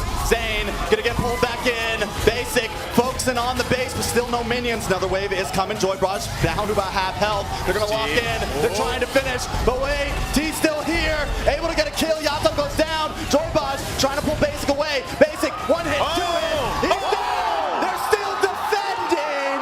BTK doesn't want to go out today. A strong gust of wind would have taken that crystal down. BTK prevailing, showing they are not down and out just yet. I think Basic was just a little bit too late there. Maybe 1 or 2 hits. Oh my goodness, BTK does it again against all the odds, and they might secure themselves this Lord. Promise might try to do something about it. Hoon also making his way here, half health. But BTK could be flipping this one around. They have worked from a massive gold deficit. And just like that, they're going to secure themselves this Lord here by Mobazane. And they have cut this lead in half. Only about a 4K gold lead right now. A collective breath of fresh air for BTK as they now have a little bit of room to breathe. This right here is what we've all been waiting for. This is Mobile Legends. This is only game 5. We could be going on all night here, and I'm happy about it. OP looking for the conceal play or just trying to cover ground. There's the hook. T, you got found. Immortality pops. Yato is here with Gold Altar. Might save him. Should be able to get away from this. He's the bravest fighter to get out of that skirmish. But now Zane's in the midst. BTK, I think, just want to try to stop the fight, and they're able to. Yeah, great call by them not to go ahead and force the engage. They actually able to use that Cult Ultra to go ahead and protect T. Now they're going to have the pressure on these lanes. Okay, they're going to go ahead and take care of the Lord. That was the bottom side for BTK. They lose the tier 2. They might lose a couple more. It looks like the eyes for BTK are set on the top lane. They're trying to get as much space to work with as they can. Again, the majority of the game, they've been playing in their base. And now they've got this. Oh, yeah. That's bad. Down goes Promise, able to get the pick off. This time BTK on the chase. Big damage. Best player. Immortality pops. That won't save you today. Who's going to be next? The Appraisal Wrath drops, and heads are on the floor. Outplay on the run. It's 2 up against 5. Lord up in 90 seconds. The gold's been even, and once again, we're at a stalemate. Yeah, BTK have turned this around. They have tied up the gold right now, 27-16, but that doesn't matter at this point in the game. 19 minutes to go, and you can see the lead. You can see the saliva coming going from again. them. T into the backside. He will get suppressed down, but they don't care. Taunt, stunned, taken out. Shark will survive. But at this point, the base is cracked open. BTK, wait, no! The stun, Yato will be able to get away. No, Basic picks it up, so it's some sort of saving grace. Yeah, they pick off Yato there. They're still, I mean, so even here right now with these both of these teams right now. Even at the late game, you think that BTK have the lead, and then Shark able to catch another hook. Just want to remind you guys, BTK was down 10K at one point. Now they're a little bit ahead, right? They've made things work in their favor. But you're seeing it. Now at this point, with this type of gold, it's just juggling items, trying to get that advantage, whether it's with that Winter Tranche, whether it's with the Immortality.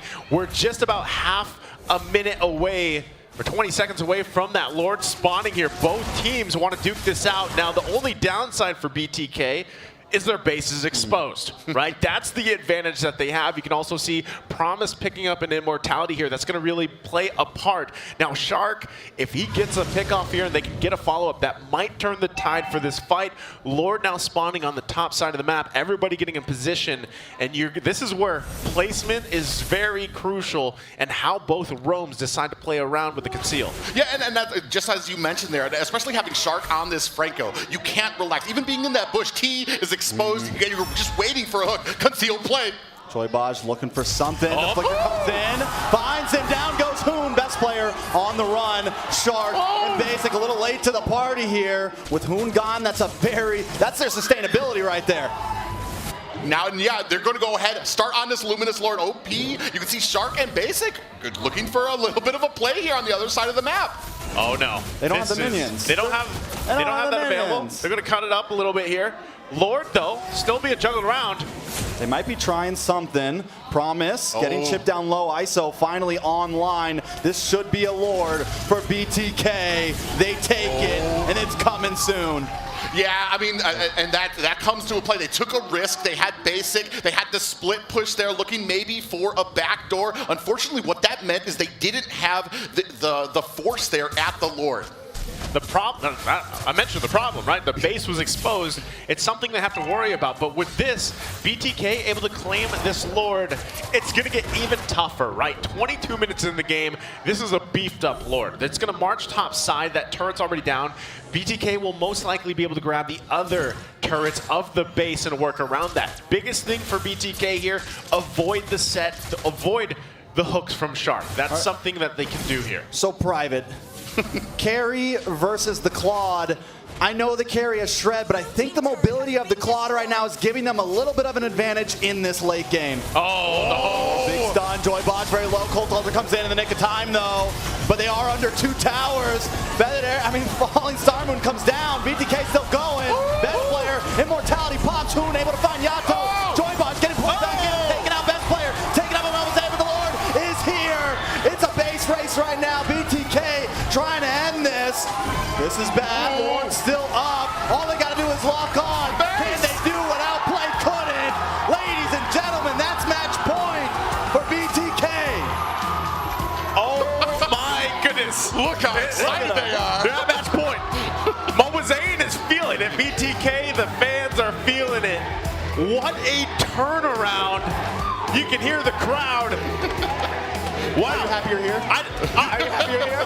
I might be a little jet lagged, but I am glad to be here for NACT. Holy moly. Philippines, I know what people can say about our grand finals, but holy moly, the NACT grand finals is where it's at right now. And I just want to remind you guys, if you just jumped in at the end of the game there, BTK was 10K gold behind. They had like one turret. A sliver of health. A sliver of health on that base. It was looking dire. Where's to my say the Clippers least. at? What a game, what a game. Match point now. An absolute turnaround, and that's just kind of, especially when it comes to Mobazane, he's been in these positions before, and what composure by BTK. I know a lot of us were worried about a lot of the members from BTK not being up in the live stage before, but to see them compose themselves for that defense and still be able to kind of flip it around and come back ahead. Wow. I'm speechless. I am. Hey, NACT. Talk for me nicely. Grind, bond, reach beyond. That's the saying, by the way. So, again, it was an amazing game.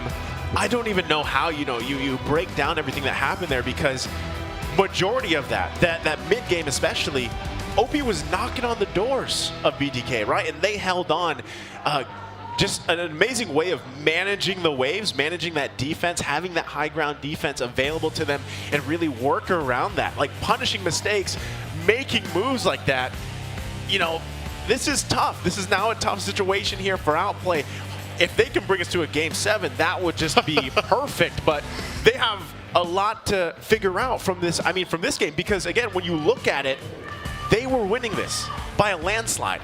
Another very important thing is every single time, Outplay is normally the king of the late game around here in NA. And for the first time, we see BTK not rely on the early game. It just shows how much they've grown. But Private, take us through these items. I mean, it's not even just the items, but look at the stats here. You're talking like 8-2-17, 8-4-5. I mean, these aren't the stats you'd expect from a team that just lost. And that just shows how bad, or how down bad, Bloodthirsty Kings were at the beginning of this game, especially having to deal with Promise. But they somehow were able to kind of flip it around there. Down bad. They're down bad. And even at one point, I thought Trexu was going to say, my saying the big damn that came out, because you said big damage, and that's what Outplay and BTK ended up having. But the way that things were, again, controlled on the macro to micro level is the deciding factor there, right? So, even looking at the stats, once again, it was a very big turnaround there for BTK, and that's why, hey, the fans here are hyped. They're holding up the Mobazane head, and really, you could see how hyped up he was for it, right? Because now you're in a situation, again, going back to this all, people were thinking it would be a sweep, and it's not that. And now that we have a potential, maybe we only get to a Game 6, hopefully we have that game number 7, but still what I can say is so far both these teams putting a lot there, putting all they have on the line. Again, we saw what was pretty much at stake, right? Again, whatever team wins here is going to be qualifying to represent NA at MSC coming up, and then IESF later on. So there's a lot, and plus all the amazing prices, the diamonds, the cash, of course. But I feel like it's that pride to say, like, the glory. The glory, right? Glory. That pride, Forget the glory. money. Yeah. Forget the skins. It's for the glory. There it is. Yeah, it's just been amazing to see here. I mean, I don't think North American fans could ask for anything more when it comes to having their two favorite teams colliding here. Nobody likes to see a sweep. You want to see these guys put everything they have out there on the line. We were talking about before, you even talked a little bit about how OP was getting maybe a little overzealous when it came to some of those pushes. And do you think maybe that was probably what kind of did them in, which allowed a team like BTK to come back? Yeah, and we're going to take a look at the stats actually again with Hoon and Mobazane. I know, different roles here, but these guys are pretty much the faces of their teams too, right? Now, they all play a different role, but it's that impact, the way that they play the role here, right? And looking at the stats, how it breaks down, Private, what sticks out to you here? Yeah, so right now what we're looking at is pretty much their stats just throughout these past 5 games. We're not looking at total season, but Hoon, throughout the season, always had, I mean, he was sitting at the top of the leaderboard for KDA, and recently, he's been getting picked off. And when they're able to do that, it is huge. Private, what are you thinking about Mobazane? Well, I mean, as far as the versing the stats here go, I mean, it doesn't say much for Mobazane because he's on that utility jungler. His job isn't really to get those kills. His job isn't really to, his job is to kind of sustain, be that wall for his team to allow them to get that damage. And he's been doing such a great job of it. You were talking about it before, they were picking off Hoon. I mean, we were a little nervous seeing Kaja Joybaz on the Kaja again, came through in the end as well. Yeah, again, I mean, here's Zane on camera here. You know, he's got the mom buff, you know that? He's. I don't know if anyone knows, but it's Mother's Day. Mobazane mom is here, and he has the mom buff. Please tell me that's what they're going. I don't think that was it, but you know, he's the thing is with this too, is the fact that now going back to the stats, he had like average deaths were higher, but I think that's something to say about the way that Mobazane himself as a player has adapted, has grown, because he's to the point where, yeah, sometimes he is that kind of a sacrifice to the team so that they can profit off of that. And yes, he's a great jungler, and the way that he also has kind of opted for those utility jungle styles, the way he plays around that, and the shot calling is there, it's apparent, and it's something that Outplay has to also worry about, because yeah, you know, I wasn't feeling the Kaja either as much, but it started to work out for them. And again, it was a team effort for them to be able to not just defend once, but they did it, what, 2-3 times, I think? And that was the 5th Lord, I believe, for that push in the final one. So imagine the 5th Lord, they were able to secure. They held off, what, two Lord pushes or something like that. Basically, it was a miracle that they were able to do it. Now, that has brought them to the match point for the grand finals. Yeah, and another thing I want to point out too, Yato, I want to say at the beginning of the game, it took him a little, he was kind of slugging through, almost like he was going through murky water. There had, his cult altars weren't able to kind of catch up to kind of save ISO. As we started moving on, especially once it came crunch time for those defenses, great cult altars by him to help sustain the team. All right, let's take a look at the replay here for game number 5. Again, these highlights are going to be very dominant for OP for a majority of the game until things started to turn around. And you got to ask yourself, you know, why? Why was OP not able to punch this one in when they had that kind of lead? And it was just, you know, the tenacity of the team for BTK to really flip the script when they were able to punish mistakes. Not just punishing mistakes here. I mean, you can see here like a lot of dominance. Mobazane going down here. It was at that crunch time at the base. This being the turnaround point for BTK. I mean, it's definitely huge, and they were just, they really did hold on to those defenses so well. Joybaj pulling basic away there, buying that Nick a second. Look at that cannon tower, goes down, and that saves them. The base itself takes out the cannon minion, and then they're okay. The fact that Joybaj probably single-handedly saved that with that Divine Judgment, delaying that time for basic there was actually insane. You know, a lot just happens in these team fights, especially when things are kind of split up. And, you know, going back to even two, Promise had a great game on the Esmeralda. Now we're jumping in to the draft here for game number 6. It's match point for BTK. They're going to be on the blue side. We got Outplay on the red. I'm almost a little confused here. I was so ready to be like, what do they do with a Franco and an Esmeralda on the same team? But you saw BTK had an answer. They were able to kind of outlast OP when it came to it. Maybe it's just a point of OP kind of maybe going for those little points that we brought up for BTK. Slow down, take a breath, and make sure that you kind of walk that Lord in. Make sure that you're not getting a little overzealous when it comes to trying to close the game on BTK. You know what you do? I figured out. They figured out. You take enough hooks to your face until you're just immune to them and they don't hurt anymore. That's what you do, but it seems like those hooks kind of hurt when they're hitting you in the face that many times. So BTK finally bringing the Franco brand out. That's how you overcome your fears, right? I'm going to say it again. Grind, bond, go beyond. Shout out to our friend Dave. A great slogan. They do go ahead, take Franco out of the mix here. I don't care which way you put it. Always a menace. Shark has been on that. Especially when it comes to kind of the late game and you're trying to set up for like those great ganks, so going for those great pushes in there. It just adds that bit of variety there that you have to keep moving around because you never know when the hook is coming out there. Yeah, I think at the same time, surprisingly, like if Outplay is holding anything, you know, up their sleeves, in their pockets, is this the time to take that out? Is this the time to present it? I mean, you're one game possibly away from, you know, losing this grand final. Do you want to just opt for comfort and go from there and try, you know, you could say go for momentum. They had momentum last game. You know, so where is that, what is that missing piece for them to finish the game? I mean, we see this before, even in other regions where teams dominate and then the ball kind of slips out of their hands. Like, what does Outplay have to do here? For me, it's patience. I still feel like they had the game-winning plan in the last game. They were so close to closing out the game, but they got let's call it what it is, greedy when it came to a lot of these pushes. They felt that they were so far ahead that they just couldn't lose. They started taking some deaths. They were getting maybe a little sloppy with it. You need to respect that cornered animal that is BTK. Now, real quick, you know who else was always so close to ending the game and just wasn't able to do it? BTK. And what do we say? Close only counts in horseshoes and hand grenades. You gotta win the game, and right now BTK is at match point. Now taking a look at these bans, Joy, Glue, and Wanwan from the side of Outplay, Kaja, Franco, and Fanny, and the R-Lot's gonna get picked up front nicely. Love the priority pick for the R-Lot here. They're definitely gonna wanna play around that.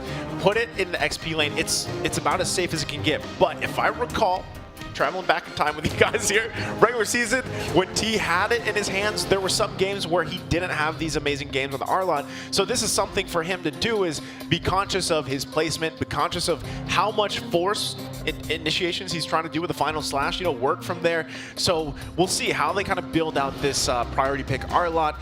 Outplay, on the other hand, they go with Grok carry. This is a combination that we've seen many times before, but this time they're going to go for it. And I'm surprised also that the Grok is picked up this early.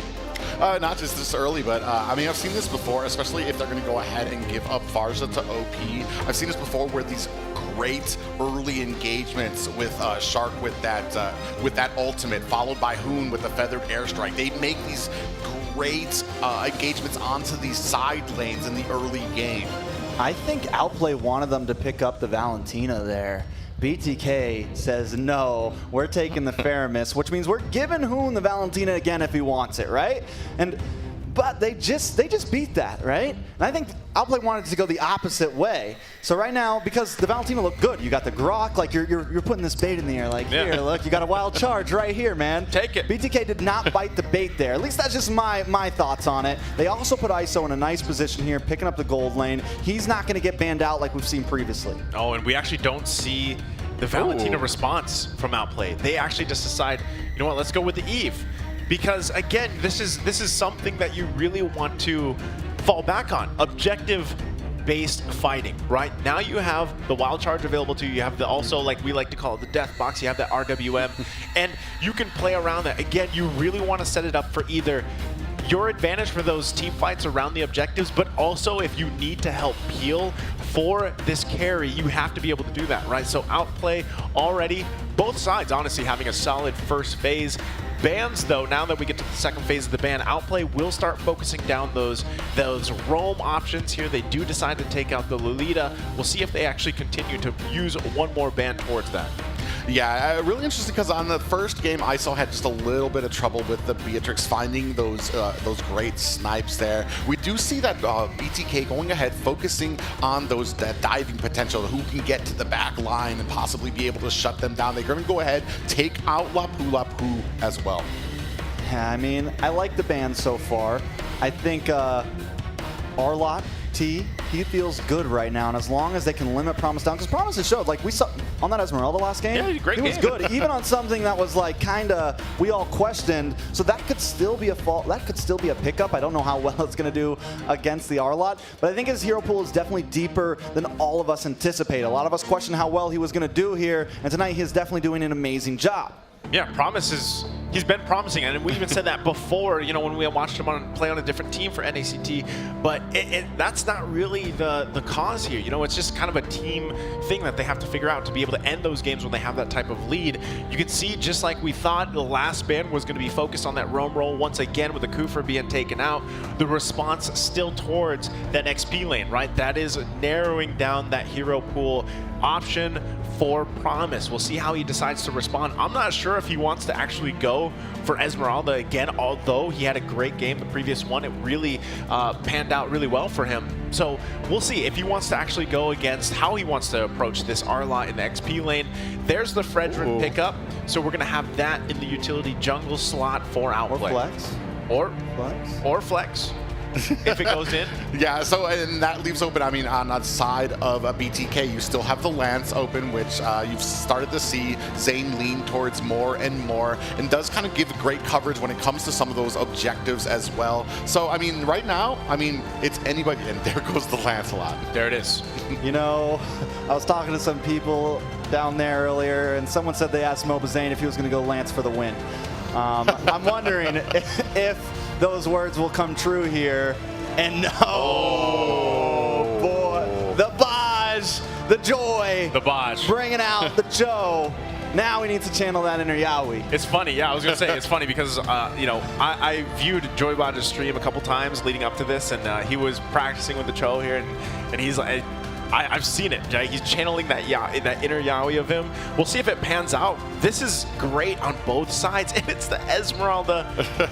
Once again, for Outplay, Promise wants to give it another go.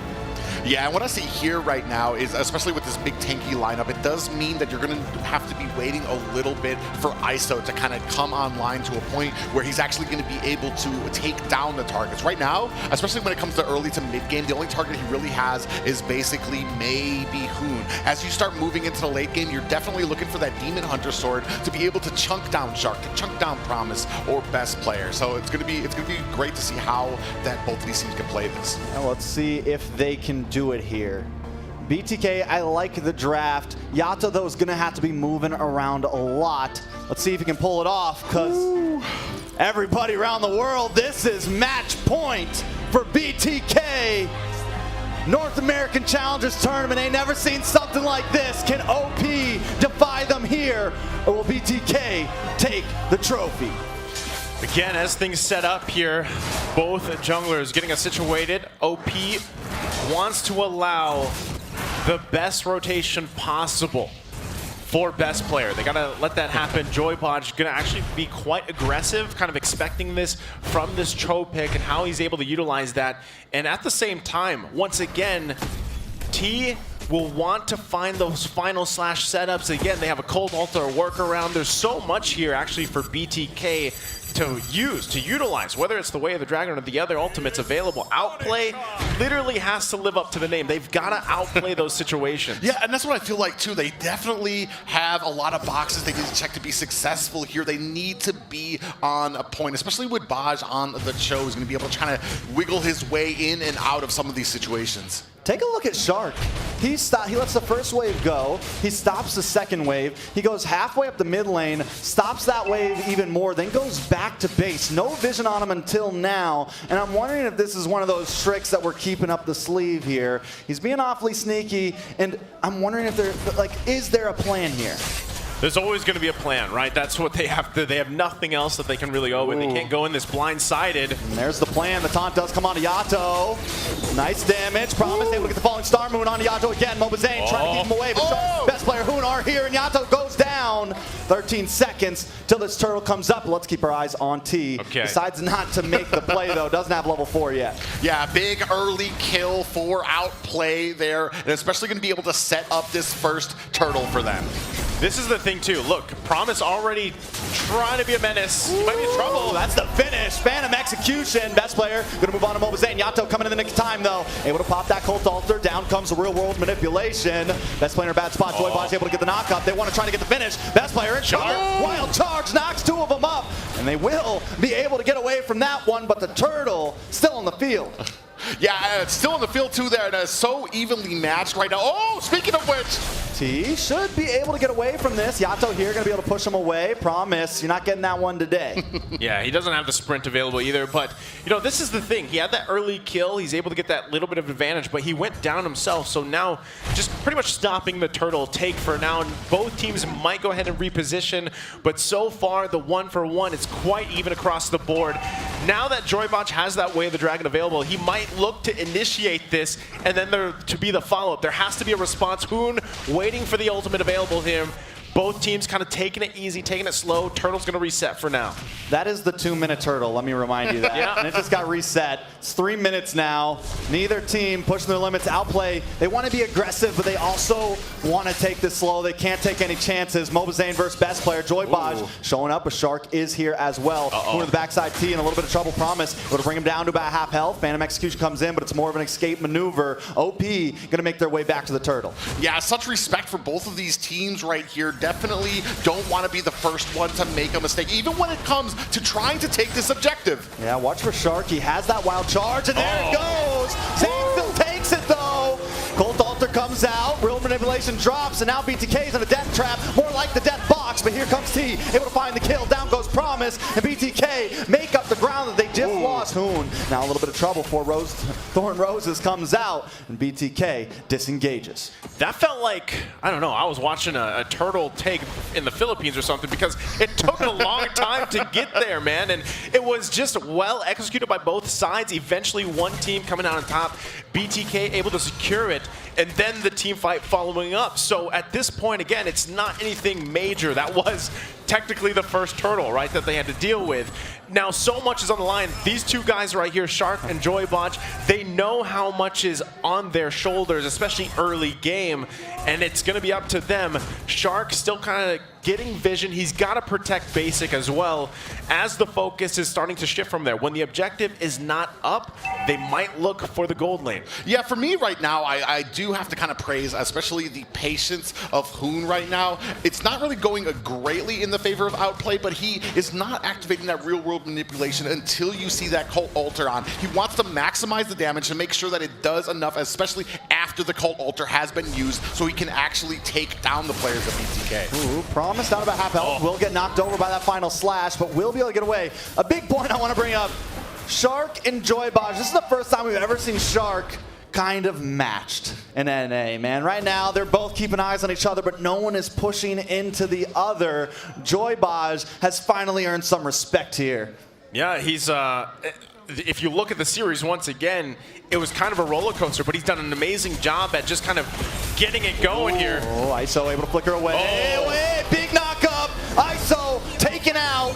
This might be bad. Speedy Lightly comes out. Joybaj might just be neck. Basic comes in. That's 3 members annihilated. Mobazane, you don't want none of that. You gotta back off, and that's another turtle going over to Outplay. A great recovery there by Outplay, and especially giving Basic the time with that Speedy Light Wheel to just rain down damage on BTK. Is he gonna try to go for this? No, he backs off. Yeah, not worth it right there. You know, Shark providing the vision, and like you said, it's Shark Joybaj. They are these setters for a lot of this momentum building here. So now Outplay securing that. They are continuing to get that gold advantage going for them as well. And this is where BTK has to decide, do we push the gas? Do we slow things down a little bit? Do we recollect ourselves? Because at the same time, if you look at the lineup they have, they need time for ISO, right? That's usually the case for the lineups that BTK goes with. But so far, what they've proven is that they can do that. They can play that style. But let's see if they find a setup here in the mid lane. Zane trying to push the gas at that, but he is caught in. Shark will be able to puncture through and get away. Private, how you feeling about this? I mean, they're right now still so even. We do have Tower there, 4 out to play. And he was, as he was saying there, we do need time for BTK here. It's kind of shades of the last game. We have as we go. Okay. Oh, wait a second. Final slash does come in. Wild charge gets a knock up. 2 Cult Altars ready to go. Mobazane in the backside punctures onto Shark. But here comes best player. Not able to output the damage. The damage now turned onto him. Hoon drops world manipulation in the nick of time. Yato gets away with the sliver. But Mobazane's still caught off. And Basic picks up the kill. T, what are you doing? Trying to get the final slash. Hit the dash. Not able to get the kill though. Taunted and taken out. That's a killing spree for best player 1. And this is what we had seen in the last game too. T maybe getting just a little overzealous when it comes to some of these, especially when the fight is lost. You've lost some players. You just need to learn to be able to back up and kind of lick your wounds and come back to fight another day. Yeah, that's the best thing that you could do here. Now, again, things building up for Outplay. Let's see, as this momentum continues on, we saw what happened the previous game. If they can close it out when they have the lead. Now, it's still quite early. They're going to be waiting for that Lord to pop up here. BTK still in a good position to actually contest things. It really just decided on how they choose their fights, how they approach this, right? Both teams, the fact that they're holding on to the tier 1 turrets, they can work around that, so they have to find a way to get an advantage here. That might be the advantage. If they can take out Promise, it could be very helpful in their fight, but Promise doesn't want to go down. Finally get it. They collect it, but wait, it's a trade. T gonna get caught in the real manipulation and taken out. EXP for EXP. Mobazane now working down, getting some chip damage onto himself. Caught on the wall, able to puncture through to get away, but he doesn't want to give up this Lord just yet. Can they find a position or a way in? Best player working, chipping down on it. BTK are gonna have to give that one up. Yeah, and that's unfortunate for BTK. I mean, it isn't a Luminous Lord there, so they do have the patience for it. They are going to have a non-Luminous Lord coming up there through the top, so they're not down and out of it yet. It's only about a 2K gold lead for Outplay here. Yeah, again, they can deal with this Lord pretty easily, right? It's just the first one of the game. Go ahead and take that out. But they are going to lose some space to work with. That's why Outplay trying to put some pressure here, tier 1. Let's see if they can hold on. T trying to get the re-engage. Mobazane punctures in the backside. Thorn Roses comes out, gets some nice chip damage, but Outplay will have to back off. Lord still coming down the top.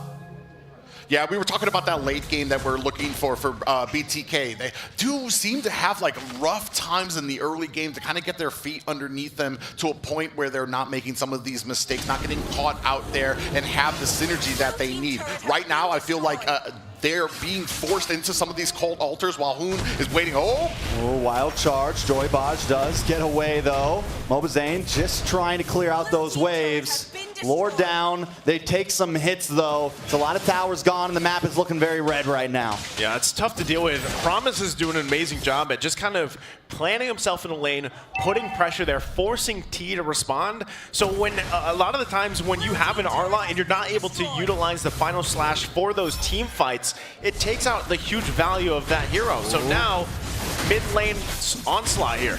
Yeah, the tower will fall. Basic on this carry can be a problem. They did find the answer last time away. Joybaj into the backside, gets a big knock. Bahoon drops down that rope manipulation. Shark comes in with a wild charge to try to finish things up. Shark goes down. T able to find the kill, but 3 members of BTK are off the map. BTK still fighting back though. Yato back here. Mobazane as well, puncturing through, looking for the back line. Able to get a little bit of damage on a best player and Promise. Basic gets the final hit, and that's an unstoppable kill. T brings him under the base though and finds him. He's picking up the pieces. He's looking for the finish. I don't know what the final trade was on that one, but Outplay still holding the lead. Yeah, looking at about a 4K gold lead for Outplay here. They're not making this, or at least they've kind of learned from the last game here. They really do want to kind of maximize this early game to kind of shut it down. Man, Hoon has not died yet. He's 1-0-10. He's been having a great kind of defensive game on this eve, and I think that's exactly why they opted for it. Again, in the draft, we were wondering, why not the Valentina? That's usually what we see against the Faramis, but this time, this has been paying dividends for Outplay, the way that they're setting up objectively, and even in team fights, able to even help peel for Basic at times. So that is something that BTK has to figure out. How do we get to Hoon? He is kind of wrecking us with that real-world manipulation. So now, especially in these situations where they've got that advantage, the space is there for them, they're looking to set up. They're looking to poke down, whittle down BTK to the point where we don't even want to get in the zone. You know, meanwhile, it's just been T and Promise going head-to-head in whatever lane Promise decides to be in. Yeah, and we were talking about it earlier, how he's being so patient and Outplay forcing out these cold altars early, and that allows Hoon to get into that late part of these team fights to kind of lay down that damage. Well, right here, Lord down about 20%, but keep our eyes on Joybaj. ISO as well, but Shark finds him out, gets wild charge. Hoon also hiding out in the bush. ISO goes down, Joybaj might just be next. Wait, watch Zane. It's 1 against 4. Best player still takes it, and now Zane on the run here. He's going to try to buy a little bit of time here. Let's see how these moves work on his Lancelot. He's going to puncture through, looking for another one, runs into the wall, and that's going to be it. Best player picks up the kill. That's tough. Yeah, 2 down for BTK here, and a push coming straight down the middle. Looking like we could have a game 7 here. Falling Star Moon comes down, T, a little bit of trouble. The push comes in, brings them both under the tower. Basic still working on it. Shark able to take it out. Basic finds the first inhibitor. Joybaj trying to keep him away. Hoon drops that world village. Wait, watch T. Looking for someone. Gets low, taken out, and that's a shutdown. Hoon finds another. ISO caught under this tower. We got to clear that minion. Joybaj also here, maybe looking for the kick, looking for the knock-up, not able to find it. They just need to protect the base. Another wave of minions come out, but the Lord is still coming. Yeah, Lord is still coming here, and they have one player down. I mean, what does BTK need to do to defend this? I don't know. They're going to look for it. Joybaj gets a kick. Will that be it? Best player taken out first. BTK trying to defend with all they can. We've seen them do it in worse situations. They take down the Lord, and they're hanging on once again. Surgical, right? That's what they're going to do with that Lord. They made it work. They got the 2 turrets in the base, and they continue on. BTK, though, it's almost looking like the previous game, right? I feel like this one's a little bit more tough because they need things to fall in place for them like they did. Is it possible? And we get a quick shot there. Don't put that on OP. Yeah, don't you put that on OP. Got a quick shot there. But that's the thing, right? They need to be able to replicate the situation that they had in the previous game, right? It's almost as big of a gold lead. They have a little bit of 1,000 gold to work on here. And now the question again is, how do we get to Hoon? Because you just look at the past couple minutes. Hoon setting up the real world manipulation. It's so hard for BTK to escape that amount of CC, amount of slows. And even if they get close enough to basically or Hoon, they still have the Purify. So the kind of you're playing math in your head, like how do we get there? You know, option A, option B, all the way to option C or D. And if it doesn't work out for you, then it's like, all right, we got to go and just defend in the base. Because when it comes to contesting these objectives, right now, OP is just in a better situation. Look at bottom side, though.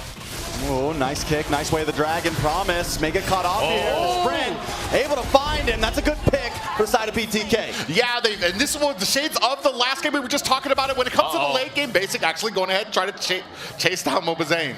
They're going to get cut off here. Bunch of recalls. Get out, Joybaj. Should be able to get away from. Wait, no. Maybe not. Stunned. Speedy light wheel. No escape. Wait. No. Down goes Joybaj.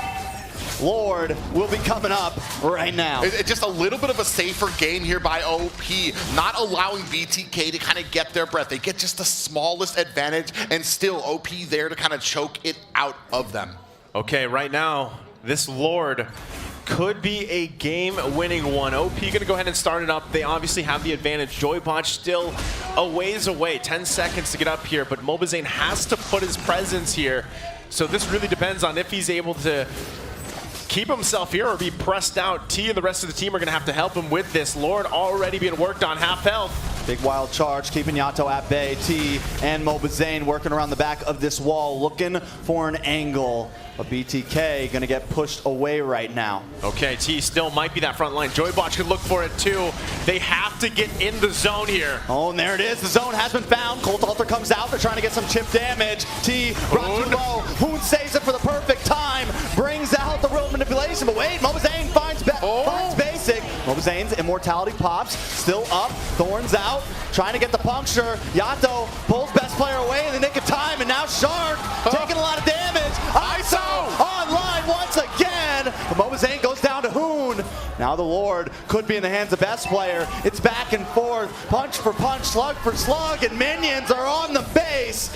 Joybaj forced to go back, and this should be a Lord over to the side of Outplay. Man, what a play there right now. BTK in the trenches. ISO still sticking around here. Definitely gonna have to run away. Yeah, very dangerous. Dangerous game. That's a 6-0-13 Hoon. Hoon forever, they say. He's doing it right here. And they're gonna go ahead and secure themselves this Lord. Joybaj might also have something in mind. BTK doesn't want to let this one go. ISO has the sniper ready.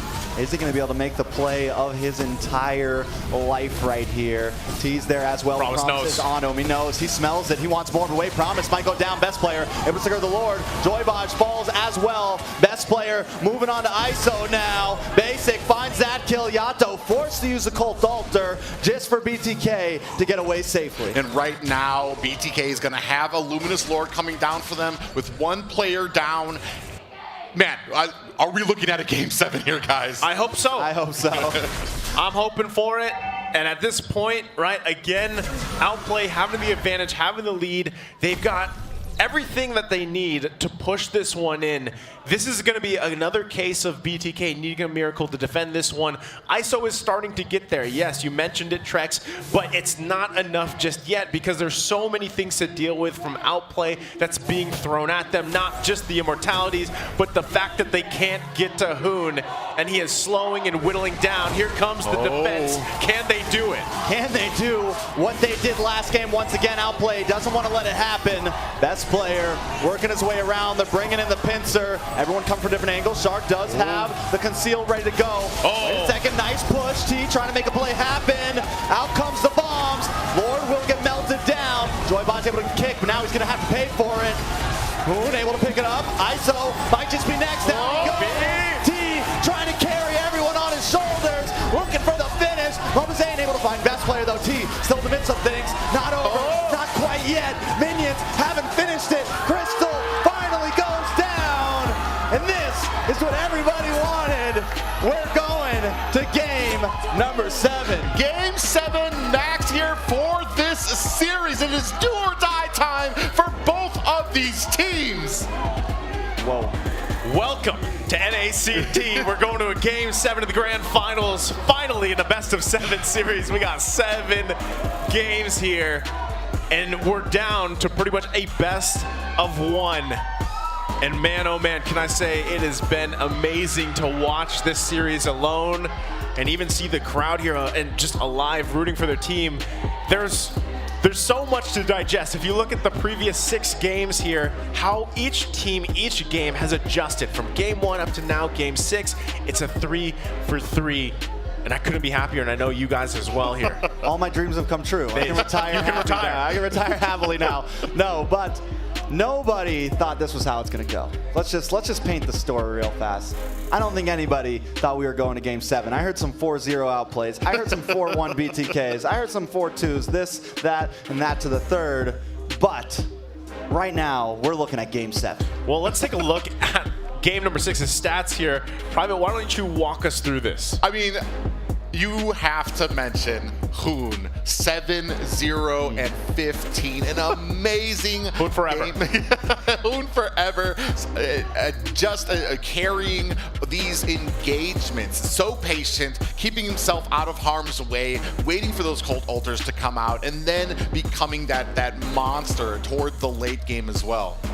It's something that they definitely have to work on as for BTK to approach the next game and how they're going to handle that, because you know it's the Eve was locked in for a reason, and it shows right there in the stats.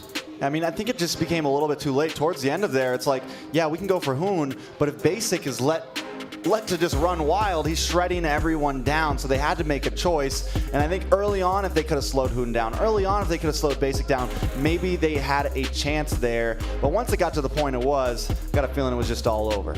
Yeah, it's the paintings are on the wall, right? The pictures are on the wall here. And now the question is, game number 7. How does it unfold from there to cap out this series? I mean, just watching that, I think I got something in my eye because of just how much action there was. Tearing and I was up. You don't have to lie. Yeah, I know. He's crying. He's so happy. I'm tearing up because, hey, we got a game 7. It's not a sweep. You know I've never seen this before. And, no, jokes aside, though, I can't wait to see what they have in store for Game 7, because we were talking about the Game 6, how exactly they would readjust their draft, and I think it was really well played both sides of the ball here. Yeah, and a big thing too for me right now, Joybaj on the show. I'm actually questioning, I mean, what the targets actually were for Joybaj there. It seemed like he was kind of putting himself in harm's way more. Not just that, but we had the early game. BTK was kind of getting burst down, forcing out those cult altars super early from them for OP. Most definitely. Now, take a look at that trophy real quick. Yeah, what a build-up. All for that trophy, all for those medals. Not only that, a ticket to IESF, MSC, BTK. We all thought they were going to be nervous, but they're looking good. Let's take a jump at these replays private. Yeah, and you can see here already, they waited for the cult altars to come out before a lot of the real-world manipulation. Hoon, so patient, and be able to maximize the damage that he was doing to the team during these engagements. Yeah, this is, again, looking at this, you know, there was moments for both of these teams where they were pulling the punches, but it's just OP kind of, I feel like they took a step back in a way, right? And they kind of recalibrated their game plan, and they kind of had to calm down because they knew that momentum, BTK, they were feeling it. They were feeling the hype. They were going for it. They were on fire. And they just kind of worked around that, right? And really kind of played to that emotion, it seemed like. And so now, once again, with Outplay having this, with OP in this situation, I think we just see comfort again, right? For both teams. Give it all on the line for game number 7. Go to that comfort, really just playing their hearts out here like they've been doing up to this point.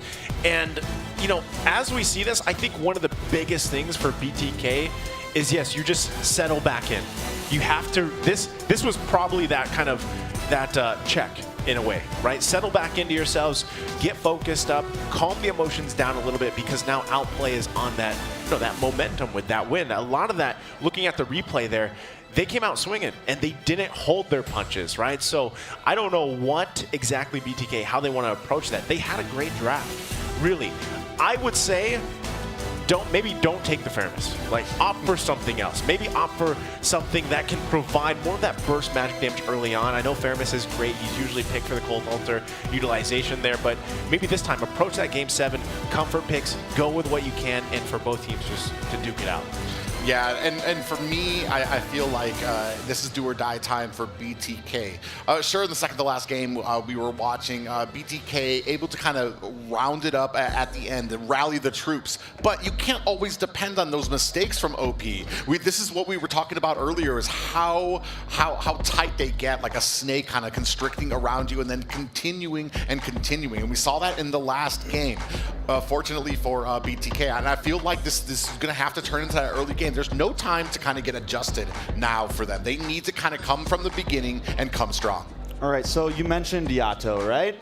And like you said, the Fairness wasn't exactly it. He did it well in the game before, but now it might be time to change things up.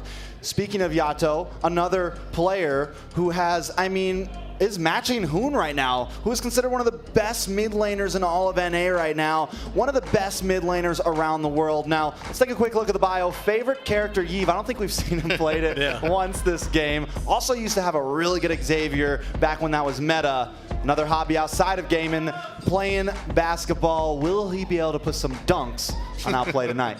I think that's what, as we see him here, get lined up and get ready to go because, we're down once again to that best of 1. Now, Yato and Hoon, that matchup in the mid lane, it's crucial, right? Again, if you're BTK, maybe don't give the Eve to Hoon. Because I think that if you put his bio up there, it'll be like the same thing. Maybe his favorite hero is Eve. I don't know, right? But the way that he plays Eve, it's troublesome for any team that has to handle that. Again, he did not die, though he really utilized the way he utilized the Purify was on point, and it's just troublesome to get to, and that's why Eve is such a kind of a monster mage in the mid lane. Usually when teams pick that up, it's that objective-based fighting. It makes it really hard to find the angles that you need because they get slowed down so much, especially when that first item is the Ice Queen 1. It's picked up right away, the way her kit works. It's a death box for a reason, right? So now with all that being said, we're down to a final draft. It's game number 7 here. It's either going to be Outplay or BTK, the Bloodthirsty Kings. We got Outplay on the blue side, BTK on the red. No matter what happens here in this next game, I don't think anybody can doubt that both of these teams went ahead and put it all on the line here in Las Vegas. You can see we're gonna go ahead and start with a Faramis and a Fanny ban for BTK. Yeah, I think both teams probably going to take this ban a little bit slow. We got thrown right into this next game. I'm sure they have plans, but Outplay going to ban out the Grok this time. Now, this is something that they've kind of done a few times. They'll put Shark on a nice roam, then ban it out the next game, and sometimes it kind of backfires on them. But doing that, it makes me wonder, are we going to see the Franco? That could be what they're going for, because so far, just the series alone, the Shark has been on point with the Franco. I'm not sure if, we'll see, BTK, if they want to actually go ahead and use that last ban, the first phase, towards that, because it's not, I'm not drafting for BTK, but I wouldn't want to give the Franco over, right? It's been enough, like you mentioned, Trex, the fear of hooks. Like, yeah, you were saying you can overcome the hooks by taking the hooks in the face time after time, but is that really something you want to put on the line? Again, pickoff potential is huge here. Kaja also being open could be something we see either of the roamers opt for, right? You can see how much focus is actually going on in this draft, because if you look back at game 1, 2, we went through the draft super quick, right? They knew what they wanted to ban out. They knew how they wanted to play, but now you have all this information, past 6 games for both these teams, and this is showing in the draft, right? In just a couple seconds, we'll see if they do go for that Franco, or if it's even outplay, do they want to prioritize that? I think the glue ban, because that was what Promise like thrived on in game 1. Yeah. I think it's very important. I mean, they're going to go for the Franco though. The choices. So glue up front? Question mark. I think it's worth it. Yeah, you have the glue. Arlot is still open out there as well. So, I mean, there it is, the glue. Do they respond with the Arlot, though, right? Because, like we said, we weren't too crazy, but I like this pick. We take the carry away from basic here. I do think T needs to lock in an EXP before we go too late. He could pick up the Yuzong here. A couple options still open for him. And I think another critical thing for Outplay is pick up a gold laner before we get to second phase. Yeah, and that's going to be what we're going to be looking for here.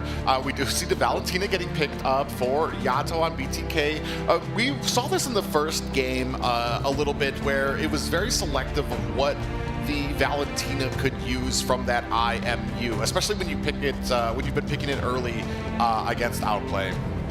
Yeah, the thing with just the way that Valentina works, right? You kind of have to decide now for Outplay. Do we want to go ahead and lock in a solid matchup? Yes, the Fermis was banned out. So, you know, what do you want to throw into Valentina? Do you want to go ahead and lock in? Once again, what we've seen for the majority of the series is that Farsa pick. They don't. They go with that outstanding performance that Hoon just had in the previous game, paired up with an iconic hero pick for Shark. Yeah, I mean, what a way to finish things off right here, right? Put Shark on the Lolita. Hasn't been able to pick it at all. This whole best of 7 has gone other ways. But do you think it's going to be the thing that gets him the victory here? I mean, like you said, it's an iconic pick for Shark, and especially with the game that Hoon just had with that Eve, showing the patience that he has for it. This possibly, though, is kind of constraining. Maybe you're trying to see what you can force Yato into his IMUs. Which ults you're forcing him to do. They're going to go ahead and pick up this Yuzong here to go ahead and try to dive in on Hoon. Try to answer Hoon, because we said there was no way for BTK to reach him last game. Yeah, this is probably the best answer, right? One of the best answers, so that you have at least a way to make it so that Hoon isn't comfortable. I feel like this game, this lineup, you really have to make it that way, because that's the thing. At least when he was playing the Farsa, he could wings by wings out of there, get out of dodge. Usually he was all right. But with Eve, he also has to, you want to make it to the point where Hoon's got to decide, all right, do I want to set up the real world manipulation right now? Do I need to be on the defensive? Yuzong, great answer for that. Last bans now for the second phase. It's going to be focusing on that gold lane option for basic, right? They do take out the Claude here. It'll most likely be one more if they want to. Yeah, the Beatrix, forcing basically to pick up something maybe that we haven't seen him play just yet. Not sure if something like the Brody would pop out, or maybe again Melissa hasn't popped up at all this series, or they go, I don't know if they would, because it's down to, yeah, I was gonna say it mage, right? But I don't know if that's a little too risky, because again, we're talking about most likely comfort, right? And that's kind of what we're seeing here unfold. Yeah, I mean, especially when you're looking for BTK, you're looking for somebody that's not going to get drowned out. Shark is absolutely stunning when it comes to those bulwarks, those shields from Lolita, to be able to kind of block a lot of that damage. So you're looking for somebody who can try to get around him, to kind of flank onto Outplay, to be able to put on that damage. Okay, so I know we might all be a little confused by the Harith ban. They thought Naisu was coaching them, so they decided. No, but honestly, I think it's like the Beatrix, I think we can handle, but a Harith really could have been clutch in there, because you have the Death Box, you have the Numeon Blast, you drop the Zaman's Force, and it is just a lot of slow all over the place. And I think in their heads they're thinking, I'd rather go against a Beatrix right now, because we have the Yuzong, we have some answers to it, than a Harith. Lancelot's going to get banned out here. BTK with first pick up front. Does Moba Zane finish this off with the iconic Moba Fred? Moba Fred, right on cue, right? Picks it up, gonna take that safe safest route, honestly it is. And we might even see the response from Outplay for best player to do that the same thing, right? Again, going back, settling in, and just going the safest way possible if you can. If he decides to go ahead and pick up the Martiz, which is still available, that might just be that matchup where then again you have to see how it's executed across the board in the lanes. And that's where I think you just go down to that matchup. There's the Brody pick. Shout out to Steph Wheezy out there in the crowd. He's going to be locked in here. And so this is kind of expected. I was thinking maybe the Melissa, maybe the Brody. I don't think we see him go in the on a mage in the gold lane because the Harith was taken out. There's the Martiz. So things are kind of falling into place. They're expected. This is kind of the matchup you're looking for. Now for Brody, on the other hand, you can really work with the space that this composition provides. Outplay, especially if Shark can land the Nuno Blast. So one of the biggest problems here for BTK is to counterplay that, whether Shark lands it or not. If you can do something, again, Valentina Terrify, to stop those Nuno Blasts from landing, then you actually get yourself a little bit of an advantage, and then you actually are able to secure the Yuzhong pick to find Hoon. Those are two biggest check boxes that need to happen here for BTK. Yeah, you were talking about it before. There it is. There's another one. Kaja. You were talking about it before, having that Terrify to go ahead and try to take Shark out of these Numenon Blasts. But this means that BTK needs to be on point with their engagements, because right now what I see from Outplay is a very overwhelming early to mid game that BTK is going to have to withstand if they want to be successful. You know, to all the people overseas right now, Mr. Dan, if you're watching this right now, Gideon, any of those casters, we're on game 7 over here in NA right now. We're about to jump into this. I like the picks, but honestly, when I look at both drafts, looking at that Brody pick, looking at the Martis pick, if Outplay does not scale up front, this could definitely go over to BTK. They have a lot of possibilities. Once again, ISO on this carry. It's been the thing that's been dominating BTK the past 2 games. They have it for themselves. We know the late game damage. So here we go. Game 7 in the North American Challengers Tournament Grand Finals. BTK or Outplay will be crowned here. And now, who's it gonna be? We got a lot of pressure on both of these teams. This is what they came for. This is what North America asked for. This is what Mobile Legends the world asked for. They were tired of the sweeps, and this is what we've given them, a Game 7. Yeah, I know, people probably waking up still around the world. They're going to jump right into Game 7 and be like, what happened? Well, you guys can always go back and watch pretty much how things unfolded. Again, it's been a great series so far, and at this point, it's anybody's game. It really comes down to, I can't even say it's the team that gets the momentum, because we've seen a quick turnaround before with a 10K lead where BTK turned things around. So all it comes down to, what teams execute it better, what teams have that better macro-micro play. Early game, I don't expect to see too much action. They might just settle in, like we were saying, to kind of hone in, farm up where they need to, play it a little bit safe. That's why the junglers are who they are in the hero slots, and work around it. Right now, for MOBA Zane, and MOBA Fred, if you will, he might actually decide to just put the pressure on. Joy Bodge, this is another point where it's like, this is showing confidence. He's picked Kaja now after some of the... Oh, hold on. A little bit of damage on a Mobazane there. Speaking of him, Basic trying to get the first kill. Wow. Mobazane will be able to get away. Joy Bodge trying to get that final hit on the best player. They move in. Goes down. Yato to the backside. On the hunt for another one. Doesn't get the Cyclone. Best player. Going to be able to get away from this. Basic, though, getting the stun, but watch for ISO. He's here, ready to help out. Yato able to flicker away, and BTK coming out on top. Yeah, 1 kill for BTK. They're cutting it close. Was Mobazane using that Appraiser's Wrath to fill back up his health and then use the flicker to get himself to safety? Unfortunately, though, it does look like we have a pause called. Hey man, first pause and a best of 7. Yeah, I was gonna say first another thing that NA is great at here. Just wanna, I'm hyping this up right now. What can I say? Sorry, sorry. Hey, that's okay, right? We gotta get things settled in here, but still, just going back to the early game, you don't expect too much now. There was a little bit of back and forth, right? And that's what I'm saying. Going back to Joy Bodge specifically, this is a crucial game for him, right? You got to shake off those previous games, and that's really how you should be looking at it, right? Don't worry about whatever has happened in the previous 6 games, it's done for. Now you have this best of 1, and this could be a massive game for Joybotch. We saw it actually in the turnaround. Remember, when they were down and defending their base, Joybotch had the opportunity to get the Divine Judgment on, basically pull them away from the base, keep them in the game. And that might be why they went with this pick again. They is kind of that trump card if they're able to pull it out, need to use that ace up their sleeve.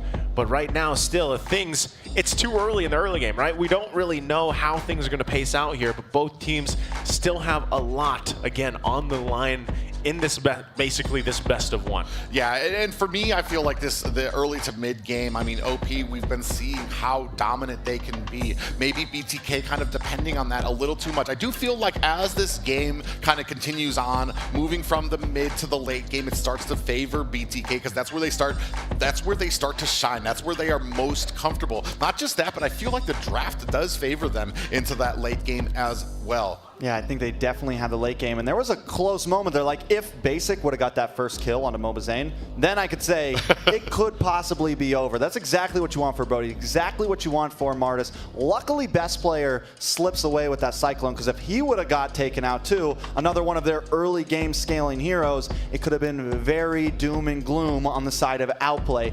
But they hang in there. Like you said, Naisu, essentially, it's still a stalemate. I mean, the pressure, the electricity, the tension. We're all waiting for this pause to end. Yeah, but at the same time, they just got to make sure that everything's in place here. Integrity to the game, best of 7. It's the grand finals, and you wouldn't want them to be playing with any, issues at all here, because again, with a lot on the line, it's tough, right? And at the same time, even with things going the way they are, momentum-wise, both teams have possibility for it. They can play around with that. But objectively, right, which team here, Private, I mean, objectively, which team should have that advantage in your opinion? I mean, we talked about it already. Martis, I mean, they do tend to shine in that early game. It's depending on how well, and this is what we've talked about with some of those points, is the team, because we just saw Mobazane kind of in enemy jungle there, didn't really have the backup from his team there. We need to see that during these objectives, to have the synergy from BTK to protect Mobazane, to kind of go in with him and not just having him get caught when he's trying to kind of farm out there. Man, something about just seeing all the players here right now, all ready for this. Right here, we got Joy and Baj in the jackets they're wearing. Hoon praying right now. He needs this win. I like it. Both teams ready to go. I mean, even Best Player, everyone's just looking comfortable. I don't know. I'm still speechless. Like, NACT, man. Dude. Well, this is. I was gonna say, you're saying everybody's looking comfortable, but I don't know. I mean, some of them are looking pretty tense, man. I don't know if that's comfort or not, but this is a tense situation, right? Game 7, it's down to the wire here. It is early game. We're only a couple minutes in. I don't even think we've seen the turtle spawn just yet. So obviously, we did get word they got to fix something here with one of the players getting a little bit of lag that they have to figure out. So the thing is, though, again, when it comes down to it, these guys. Now, for the majority of NACT, right, it's been taking place online, and it's different, right, because you're playing kind of in a different environment. Now, for the offline setup in this grand final event, things change a little bit. And you also notice, like, just watching them, I know you guys casting for the majority of the regular season, the reactions of even some of the players it's like they're in their final form, right? They're making these quick reactions, they're doing that. And I think that's one of the things, again, where it's like, this is a different form of both these teams. I think they said it. Again, if you guys missed those intro videos, it would be great to go back and watch those because they were beautifully made, by the way. But at the same time, they talk about both teams, especially BTK. They talk about how they had a rough regular season, right? I mean, there was times where people, they dealt with a lot. I don't know. Yeah. I think, you guys mentioned this earlier. You have the Zane haters. You have the Zane cheerleaders. I don't know what you lovers, fans, whatever you want to. I don't know what you're gonna call them. He's got right? a lot of lovers. He's got a lot of fans out there. But that's the thing. Like, people were counting out BTK coming into this, and that's why, like you mentioned, Trex, before, so many people were like, man, this is gonna be a sweep, or it's gonna be 4-1. And at this point, this is why you see so much tension here, because again, And we just got word that they did get things settled in, so we're going to be jumping back into the Land of Dawn game number 7. We were 2 minutes in, so that'll be leading up. First turtle is up here, getting us situated. Both junglers grabbing their buffs, getting in situation, getting in position. Yeah, getting in position here, and you see the turtle gonna be taken out there. 1 kill for BTK right now, just a little bit of an advantage. I mean, you can't even really call it advantage, especially in the opening 2 minutes of the game. Yeah, and Yato just takes that Numion Blast. So we got to keep our eyes on him during this fight. He actually secures level 4 a little bit early because of some of that EXP from earlier. And BTK taking their time with this. Best player coming up from the bottom side, going to clear this camp and then try to make the play happen. Man, right now fighting for this first turtle, the game half health. Yeah, big stun. Promise trying to disrupt Mobazane, able to get the grab, pull him away, and best player takes the first one. Wait, there's Shark, 3-man Numion Blast. Everyone getting stunned. Yato taken out. That's a long-range decimation right there. Best player able to take him out. It's 1-1 currently. Outplay has a gold lead. And this is what we were talking about, that early game from Outplay, and it is BTK's job right now to try to mitigate as much as they can to kind of push this, force it into late game. Oh, that's an important kill if they can get it. Shark. The Bulwark comes out. Shark always there in the nick of time, but here comes Zane, sliding out from the side, picking up the kill. Hoon dropping down the road manipulation. Best player trying to get the finish, pops the decimation, able to secure it, and now Joybaj hiding out under the tower. ISO looking for a finish here, but I would say taking out that gold lane, that's kind of huge this early in the game. Yeah, they need to do that, right? Put focus where they can. You can see the response, though. They're right on point. Wherever Outplay is, there's BTK. Wherever BTK is, there's Outplay. They know each other. Just like they mentioned in the video, man, they were ex-teammates for some of them.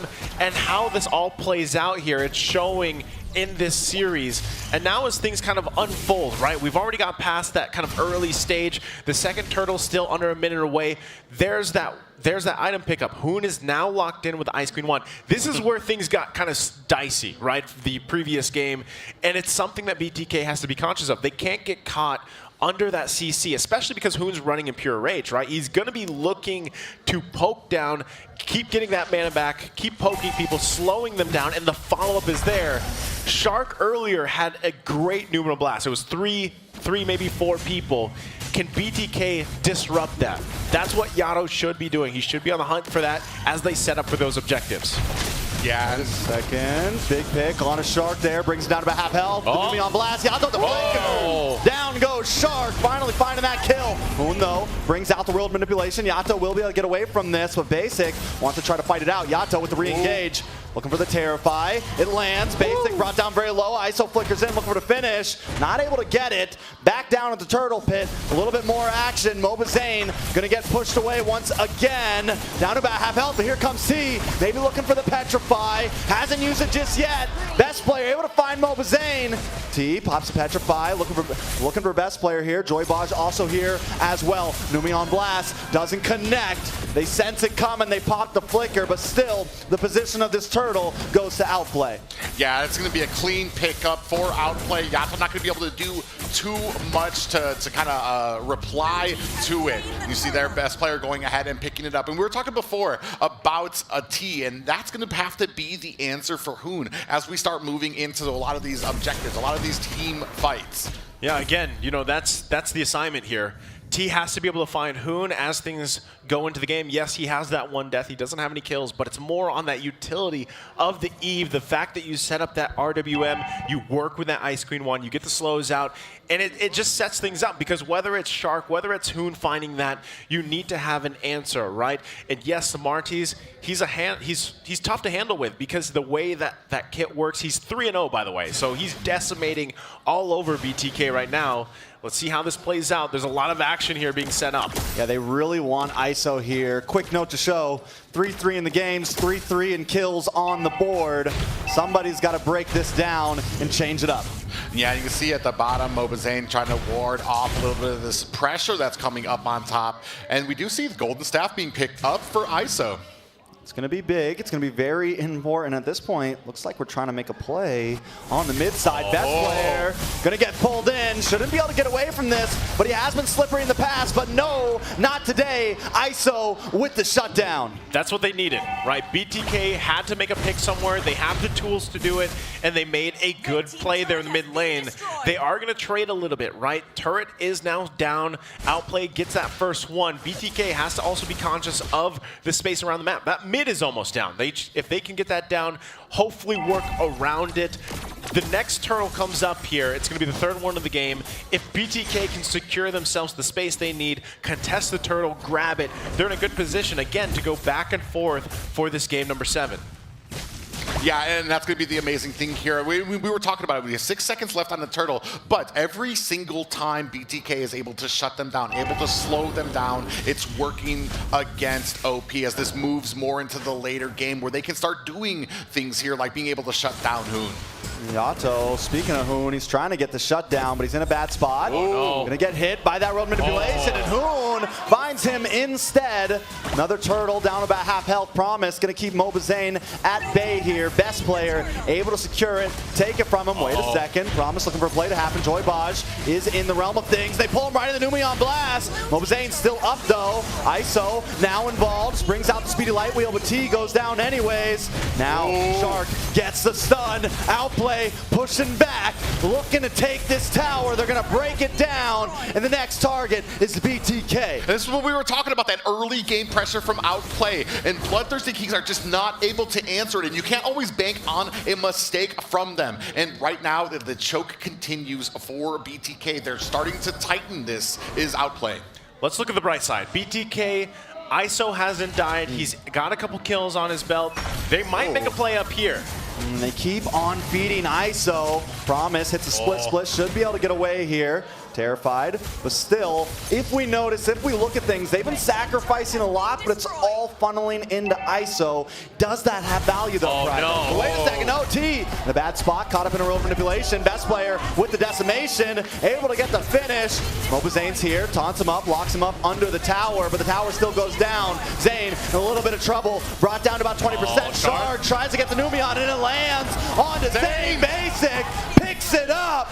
That's a 2-for-0 trade over to Outplay. Yeah, and just when they were able to take a tower up at top, OP answers with 2 towers of their own and some kills in the bank for them as well. 7-4 and 3K gold lead for Outplay. Right now, Outplay is just doing what they have to do all across the board. And as time goes on, again, this is only 10 minutes in the game. BTK might look to actually contest that first Lord. It might even be better if they just let it go and defend.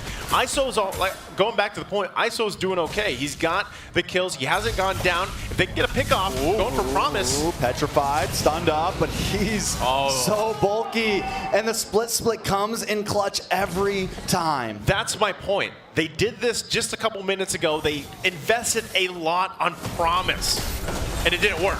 Yeah, but they still have something up their sleeve. Yato drops down the Numion blast. Hoon still keeping that real manipulation up. Promise finally going low. T looking for it, gets knocked up. The Numion returns, the T goes down. Joybaj now on the run here. The Lord should be in the hands of Outplay. Nice to put it out there that they were baiting out a lot of these abilities. BTK kind of Promise doing such a great job of forcing his way into the back line and just taking all the abilities he can, which opens it up for Shark, which opens it up for Basic to kind of pull back and reply. We're back to familiar territory here. BTK on the defense. They've made it happen before. Again, it's only the first Lord. They should be able to make quick work of it. There's a pull. Pulling best player. A little bit of damage is coming from ISO. Shark brings out the Bulwark Shield. Luckily, the Numion blast does get stopped. Yato's got one of his own up his sleeve. Brings it down on top of Promise. And Promise finally falls. Immortality does come from best player. Will be able to get away. Basic drops to torn apart memories, but doesn't find anyone. Yato does finally drop.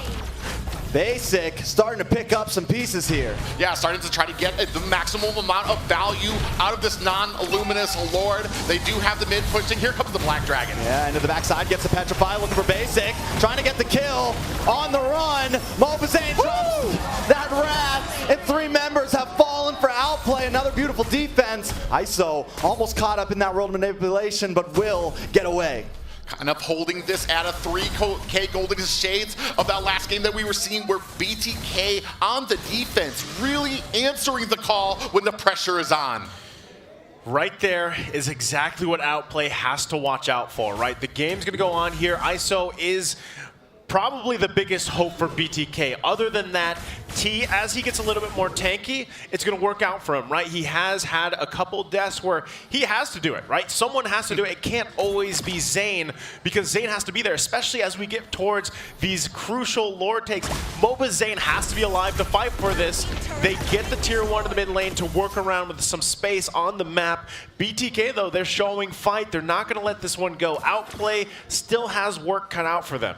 Yeah, and little by little, you can see this lead starting to dwindle away. Just about a 2K gold lead for Outplay, and they need to have an answer, and they need to have an answer soon. Yeah, if they go for promise here, we're looking at Outplay hiding out in this bush. They're waiting for the play. They're waiting for that Conceal to come in, and that's what I'm a little bit excited for. They do finally pop their face. Here comes Conceal. Shark looking for someone, looking for the hunt.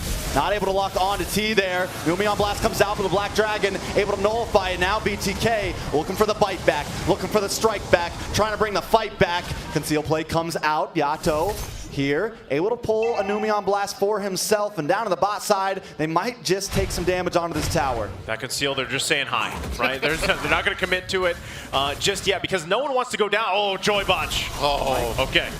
He's all right. He's showing he's all right. He's got the recalls out, too. He's like, just kidding. No. There it is. I love that you can speak with the emotes, by the way. So now, all this, once again, you don't want to go down before this next Lord. It looks like BTK also wants to fight for this one. Oh! Watch for Shark. He's still keeping his distance. That's the perfect bush for a Lolita.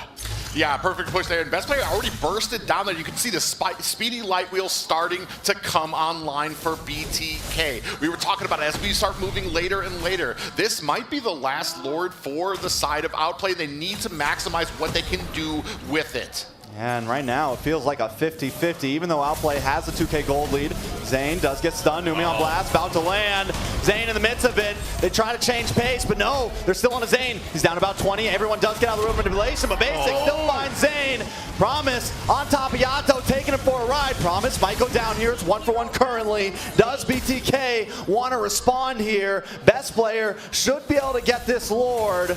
Still got to keep our eyes on ISO. 3-0 and 3. They might try to go for something. Yeah, they might. I mean, great target focus by Outplay there, because it took down the Retry to be able to go ahead and get that. Joy Baj able to get the Divine Judgment. Numion Blast! Yato blasted away. In comes the Conceal play. Joy Baj in a very bad spot. Will get stunned, taken out. It's 3 members of BTK down, and the Lord is coming. ISO! Oh! That's bad. This is rough.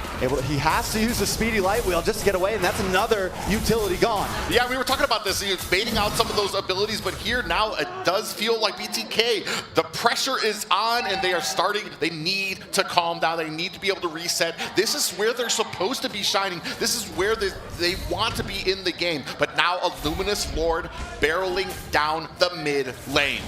Tough situation to be in, familiar territory for BTK. Can they do it like they've done before? Holding on here, they gotta get away. Shark! Not if that Numion Blast lands, luckily it doesn't. MOBA Zane able to move in. Best Player getting that grab onto them. BTK still defending, Lord down about 20%, should be able to melt it, but the inhibitor still goes down. BTK backs against the wall. Shark able to get stunned onto MOBA Zane there. They're trying to work their way onto this top inhibitor. OP doesn't want to give it up just yet, but I think this is the perfect time too. Yeah, and we were talking about it earlier. ISO still deathless, 3-0-3. If they're gonna mount a comeback, it's gonna be on the back of ISO. Oh, they're going in. Does have that Numion Blast. I'm waiting for him to use it. They crack through another inhibitor. Basic able to secure it. Down to the bot side. OP making their rounds. That's 3 base turrets down. BTK, can they defy the odds? Again, they've got to do it here. Almost 6K behind, no base turrets available. What is going to turn it around for them, right? This is one of the big things is, like you mentioned, Traxiato, does he land? Does he take that Nuno Blast? Does he take the real world manipulation? which is going to work better for the situation, and all the while dodging these setups that Outplay is looking for here. It really comes down to even the conceal plays. Can they get a numbers advantage? That would be crucial for BTK to turn things around once again, but does OP even make that mistake? Their positioning has been on point so far. They're forcing BTK to stay together, to keep ISO farming and farming and farming up. He's already got the immortality. He has that flicker available to him, but once those are expended, once those are gone, is that follow-up there? Is it enough? And that's where it comes down to just a team effort for BTK. And it's going to come down to not getting caught for BTK. I feel like when it comes to these clashes, especially at the 17-minute mark, if we're talking about a 5v5, I feel like that can be in BTK's favor. They just can't lose that early player to a bad rotation, to getting caught out there. This is the thing. For Shark, we have something in the Philippines that's called sidestep Newman on Blast. A caster over there, Manjin, he called it out, and that might be what happens here, because Shark did it earlier in the game, and if it happens, BTK is in trouble. Can they counterplay around that? That's Yato. So hopefully Yato is able to utilize the Newman Blast he's holding on to now, because it's going to come down to that from both of them. This is crucial. Lord going to be worked on. Could possibly be the last one of this game number 7. Both teams taking it easy. T parking himself in the base there. Promise putting the pressure there. Might be looking to come from the back. And right when he gets on top of Yato, OP wants to strike once again. Down comes Real Manipulation. Down goes Yato. Joybaj down about half health. They've closed in. The immortality pops. And Joybaj is out of here. It's 2 for 5. I mean, it's 2 for 0. 5 man on Outplay still stand.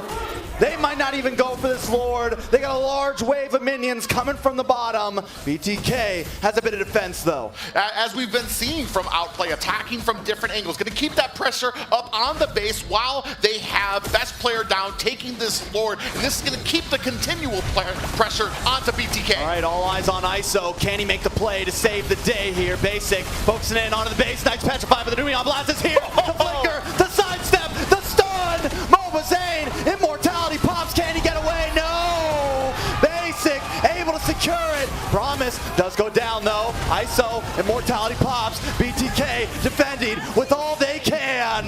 They're able to last another one, but in about 10 seconds, the Lord will be knocking on the door.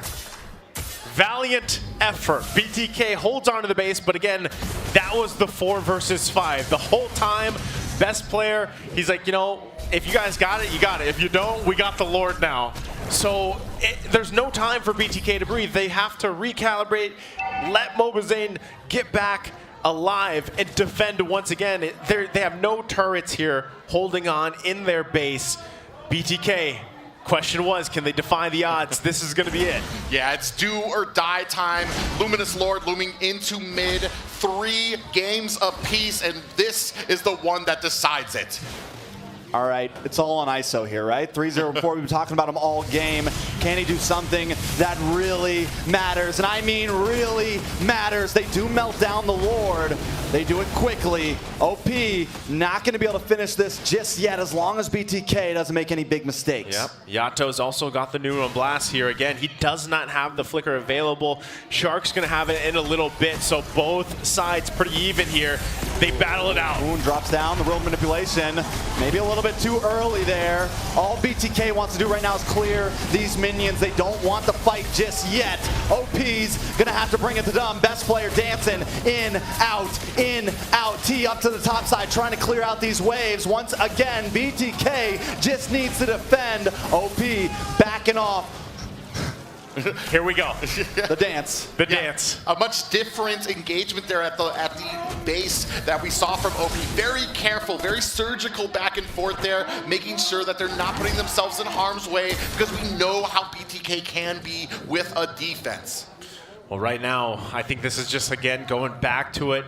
We got about a minute for that next Lord to come up, and that will be the 4th one of the game. If you guys remember before, it took down to 5, right? 5 Lords. And so far, I mean, even gold-wise, things aren't too crazy. Yeah, there's a little bit of a gap there, but still, BTK doing an amazing job. ISO, once again, he is pretty much online on this carry. They just got to watch out for this. Promise. Pull on a Promise. Speedy Light Wheel comes out, not able to get the finish. Shark looking for something. Numion Blast. Sidestep. Zane caught off T in the midst of it as well, but here comes Yato with a return. Not able to capitalize on it though. Promise does go down. BTK backing off. 1-for-0 trade. BTK able to hang in here. Yeah, Naisu was talking about that sidestep. He came out there shocked, surprised Zane, but still able to find a kill.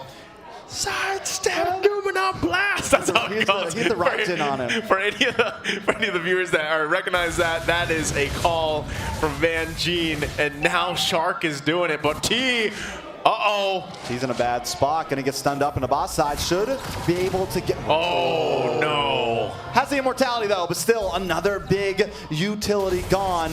Yato hunting for that Numion Blast right now. You can tell the way when he's stepping around. He's looking for an ult that matters. Lord getting brought down to about 70%. They're gonna keep this going. Best player looking for something. Joybaj as well. ISO holding the distance, but the thing is T has to stay in that bottom lane. He can't let anyone come in. He doesn't want to waste any time. It's going to come down to this Retribution battle if they continue this. Less than half health here. Mobazane versus Best Player. There's the conceal. Oh, Numion Blast return though. Yato looking for the stun. Mobazane still has control of the Lord Pit. It finally gets reset. Shark trying to bring it down. Doesn't land. Promise. Bulls on top of Mobazane here. T. Finally leaving. Joybaj though. Wait. That's a lot of damage. Oh, gonna go down here. And here comes the dragon. Gonna back him off. This could be this Lord for BTK, but watch for Best Player. Coming around the wall here. Shark as well with the Bulwark. It's still a 50-50. Promise in the bush. Trying to come into the backside. ISO there as well, but he doesn't have the Speedy Light Wheel. Not going to be able to output too much damage just yet. Who's going to take this? Best Player. Going to get pushed away. Shark very low as well. Forced to go back to base. ISO on the Best Player, but Basics on the base. They got to stop him. They got to stop him. Basic goes down. The stun. That's it. So close on the thread. That's how they live. Now it's still on the Lord. Promise trying to slow him down, but Mobazane won't let it happen. That's the first Lord of this game for BTK.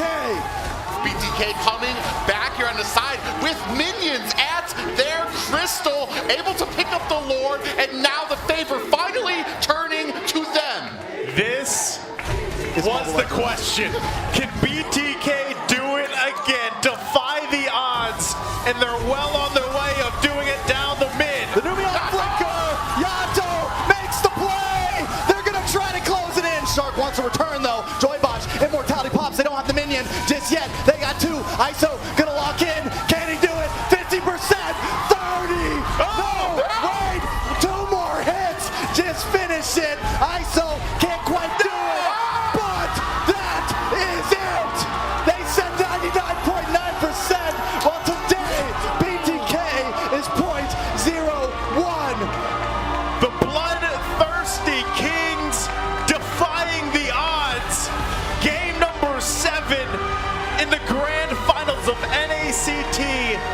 What a series. The emotion here in the HyperX Arena. You can see there the celebration by BTK against all odds. Not the greatest season for them, but when it counted here at the grand finals, BTK came to deliver.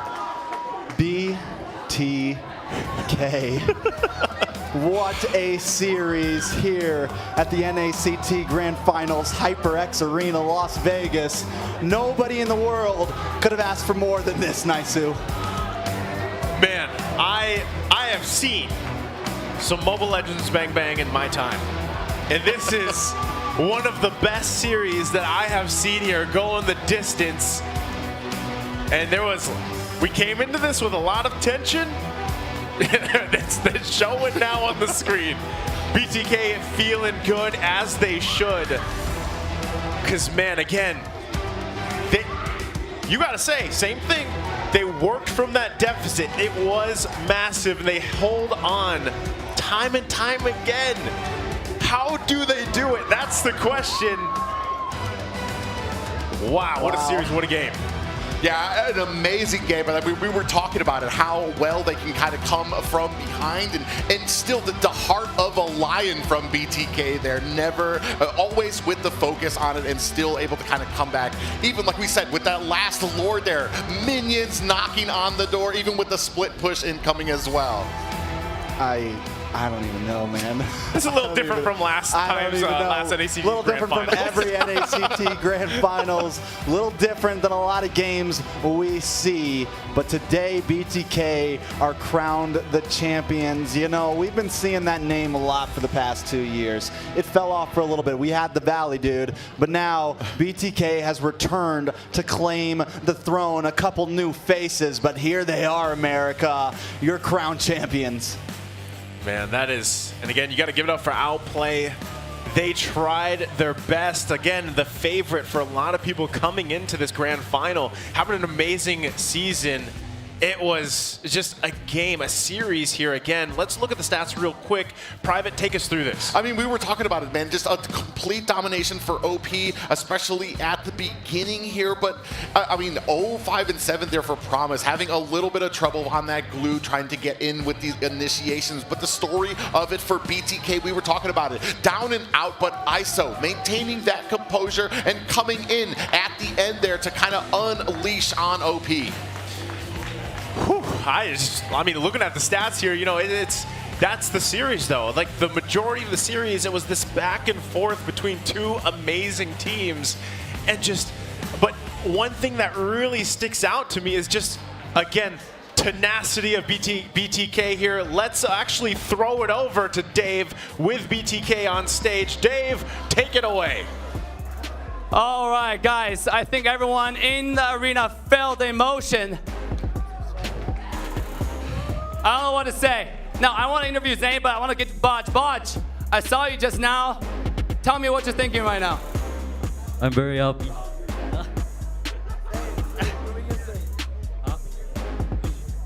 I'm very happy. I didn't expect we won my idol Shark. I'm so fucking nervous. And then we got this BTK!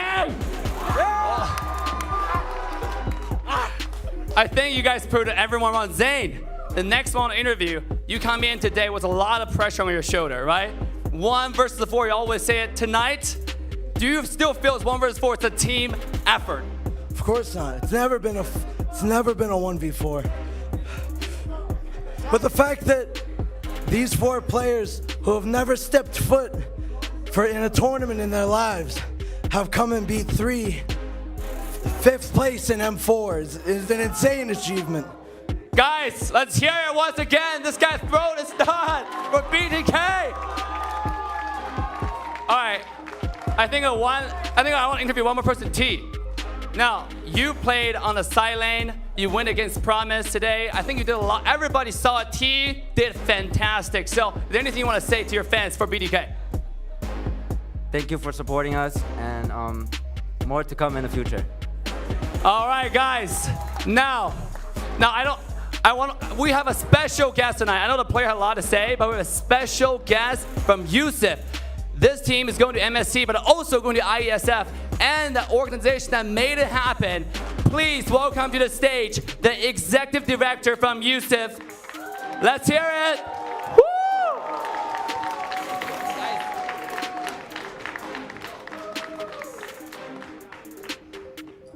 This is Gerald Sullivan. Let's give another round of applause for our wonderful, wonderful youth.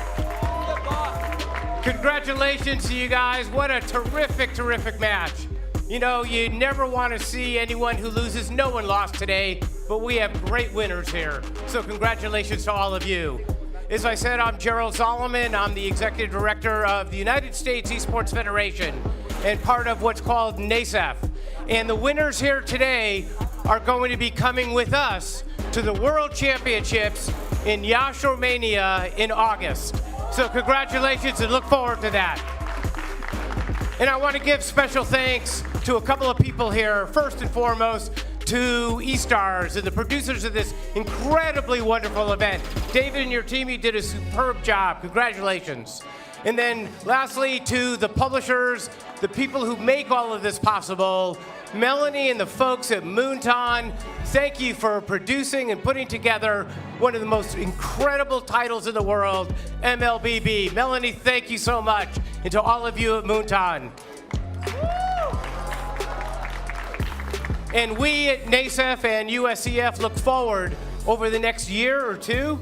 Our goal and our responsibility in partnership with Moonton is to take MLBB and make it the #1 title in play in esports throughout the United States. That's our goal. And we will be looking to all of you for your support and your help as we go ahead and launch what will be an incredible fall season and a spring season in next year. So to all of you, thank you for being here. And now it's time for us to give out all of the awards. Yes, please. Let's hear it again for BTK.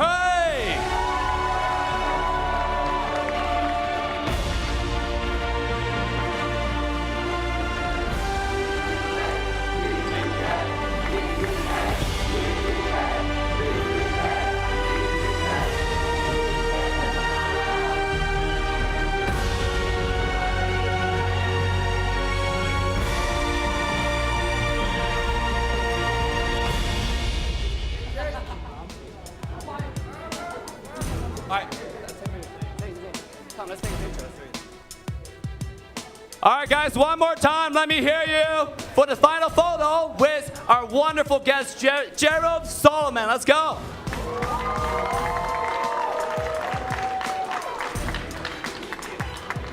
All right.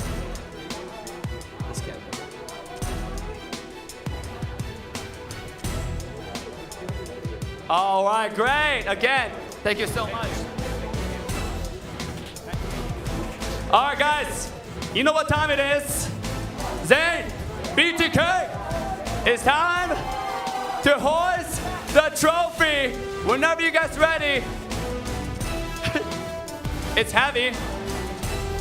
1, 2, 3, let's go. Ladies and gentlemen, your 2023 Spring Champion is BloodThirsty Kings.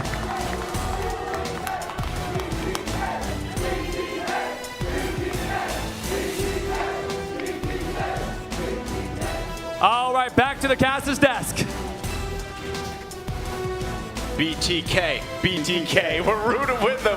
But again, what a series, just everything unfolding from game 1 to game 7 there. We're gonna take a look at the replay again for game number 7, how it kind of all unfolded. And that's the thing, this was, again, in a way, the comeback here, right? This is the series replay. This was back from game number 3, and just take us through this, Private. Yeah, BTK was up 2-1 here. We had seen that they were struggling a bit there. Promise did get did die there, but I mean, it was such an amazing performance by them, especially with how well they were able to play from behind. Now, game 5, this is when Outplay starts to come back a little bit. I mean, just for a second we were wondering about it, but first, before that, BTK, this is right before halftime right here, right? This is when they are finishing things up, making a huge statement. Nobody thought we were going to go into halftime 3-1, but they did it, Naisu. And, you know, now, yeah, here we're at game 5 again, painting the picture of the series. This was Shark's monster hooks, you know, but unfortunately, it just didn't work out for them. We thought maybe we'd see the Franco again, but it was, you know, it was taken out of the picture, and it was great drafting. This is the thing, right?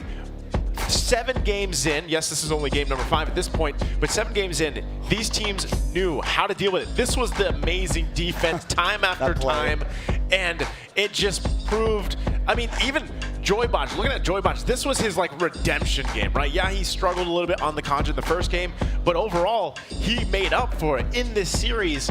And as we go forward, you know, game 6, this is what brought us to that 3-3. This is where Outplay tied us, and it was a fight back and forth. Yeah, learning from their mistakes, they decided to kind of keep on and not make those same mistakes they did during the defense for BTK, pushed in hard, and were able to secure that victory to go ahead and tie it and bring us to that amazing Game 7. Yeah, I mean, I feel like it was 50-50 the whole way through this series, back and forth, punch for punch, blow for blow, and even here in this final game, BTK was on the edge, no inhibitors, nothing. People were calling it a wrap, they were going to sleep, they were turning off the live stream, but they missed out because BTK turns things around in some of these final plays here. I don't know what it is. Like, if fully exposed base is like a passive buff for BTK, but it worked out, you know. And again,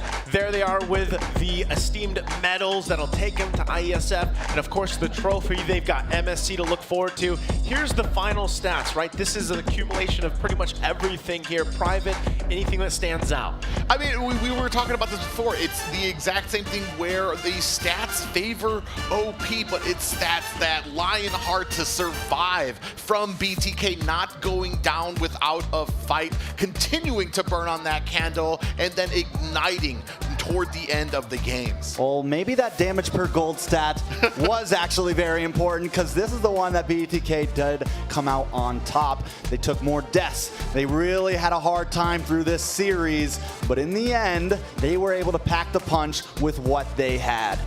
Yeah, and you know, this is a journey. This has been a trip here. We're going to take a look at just how far, you know, it's been. Again, this has been, what, few months at this point. Let's take a look.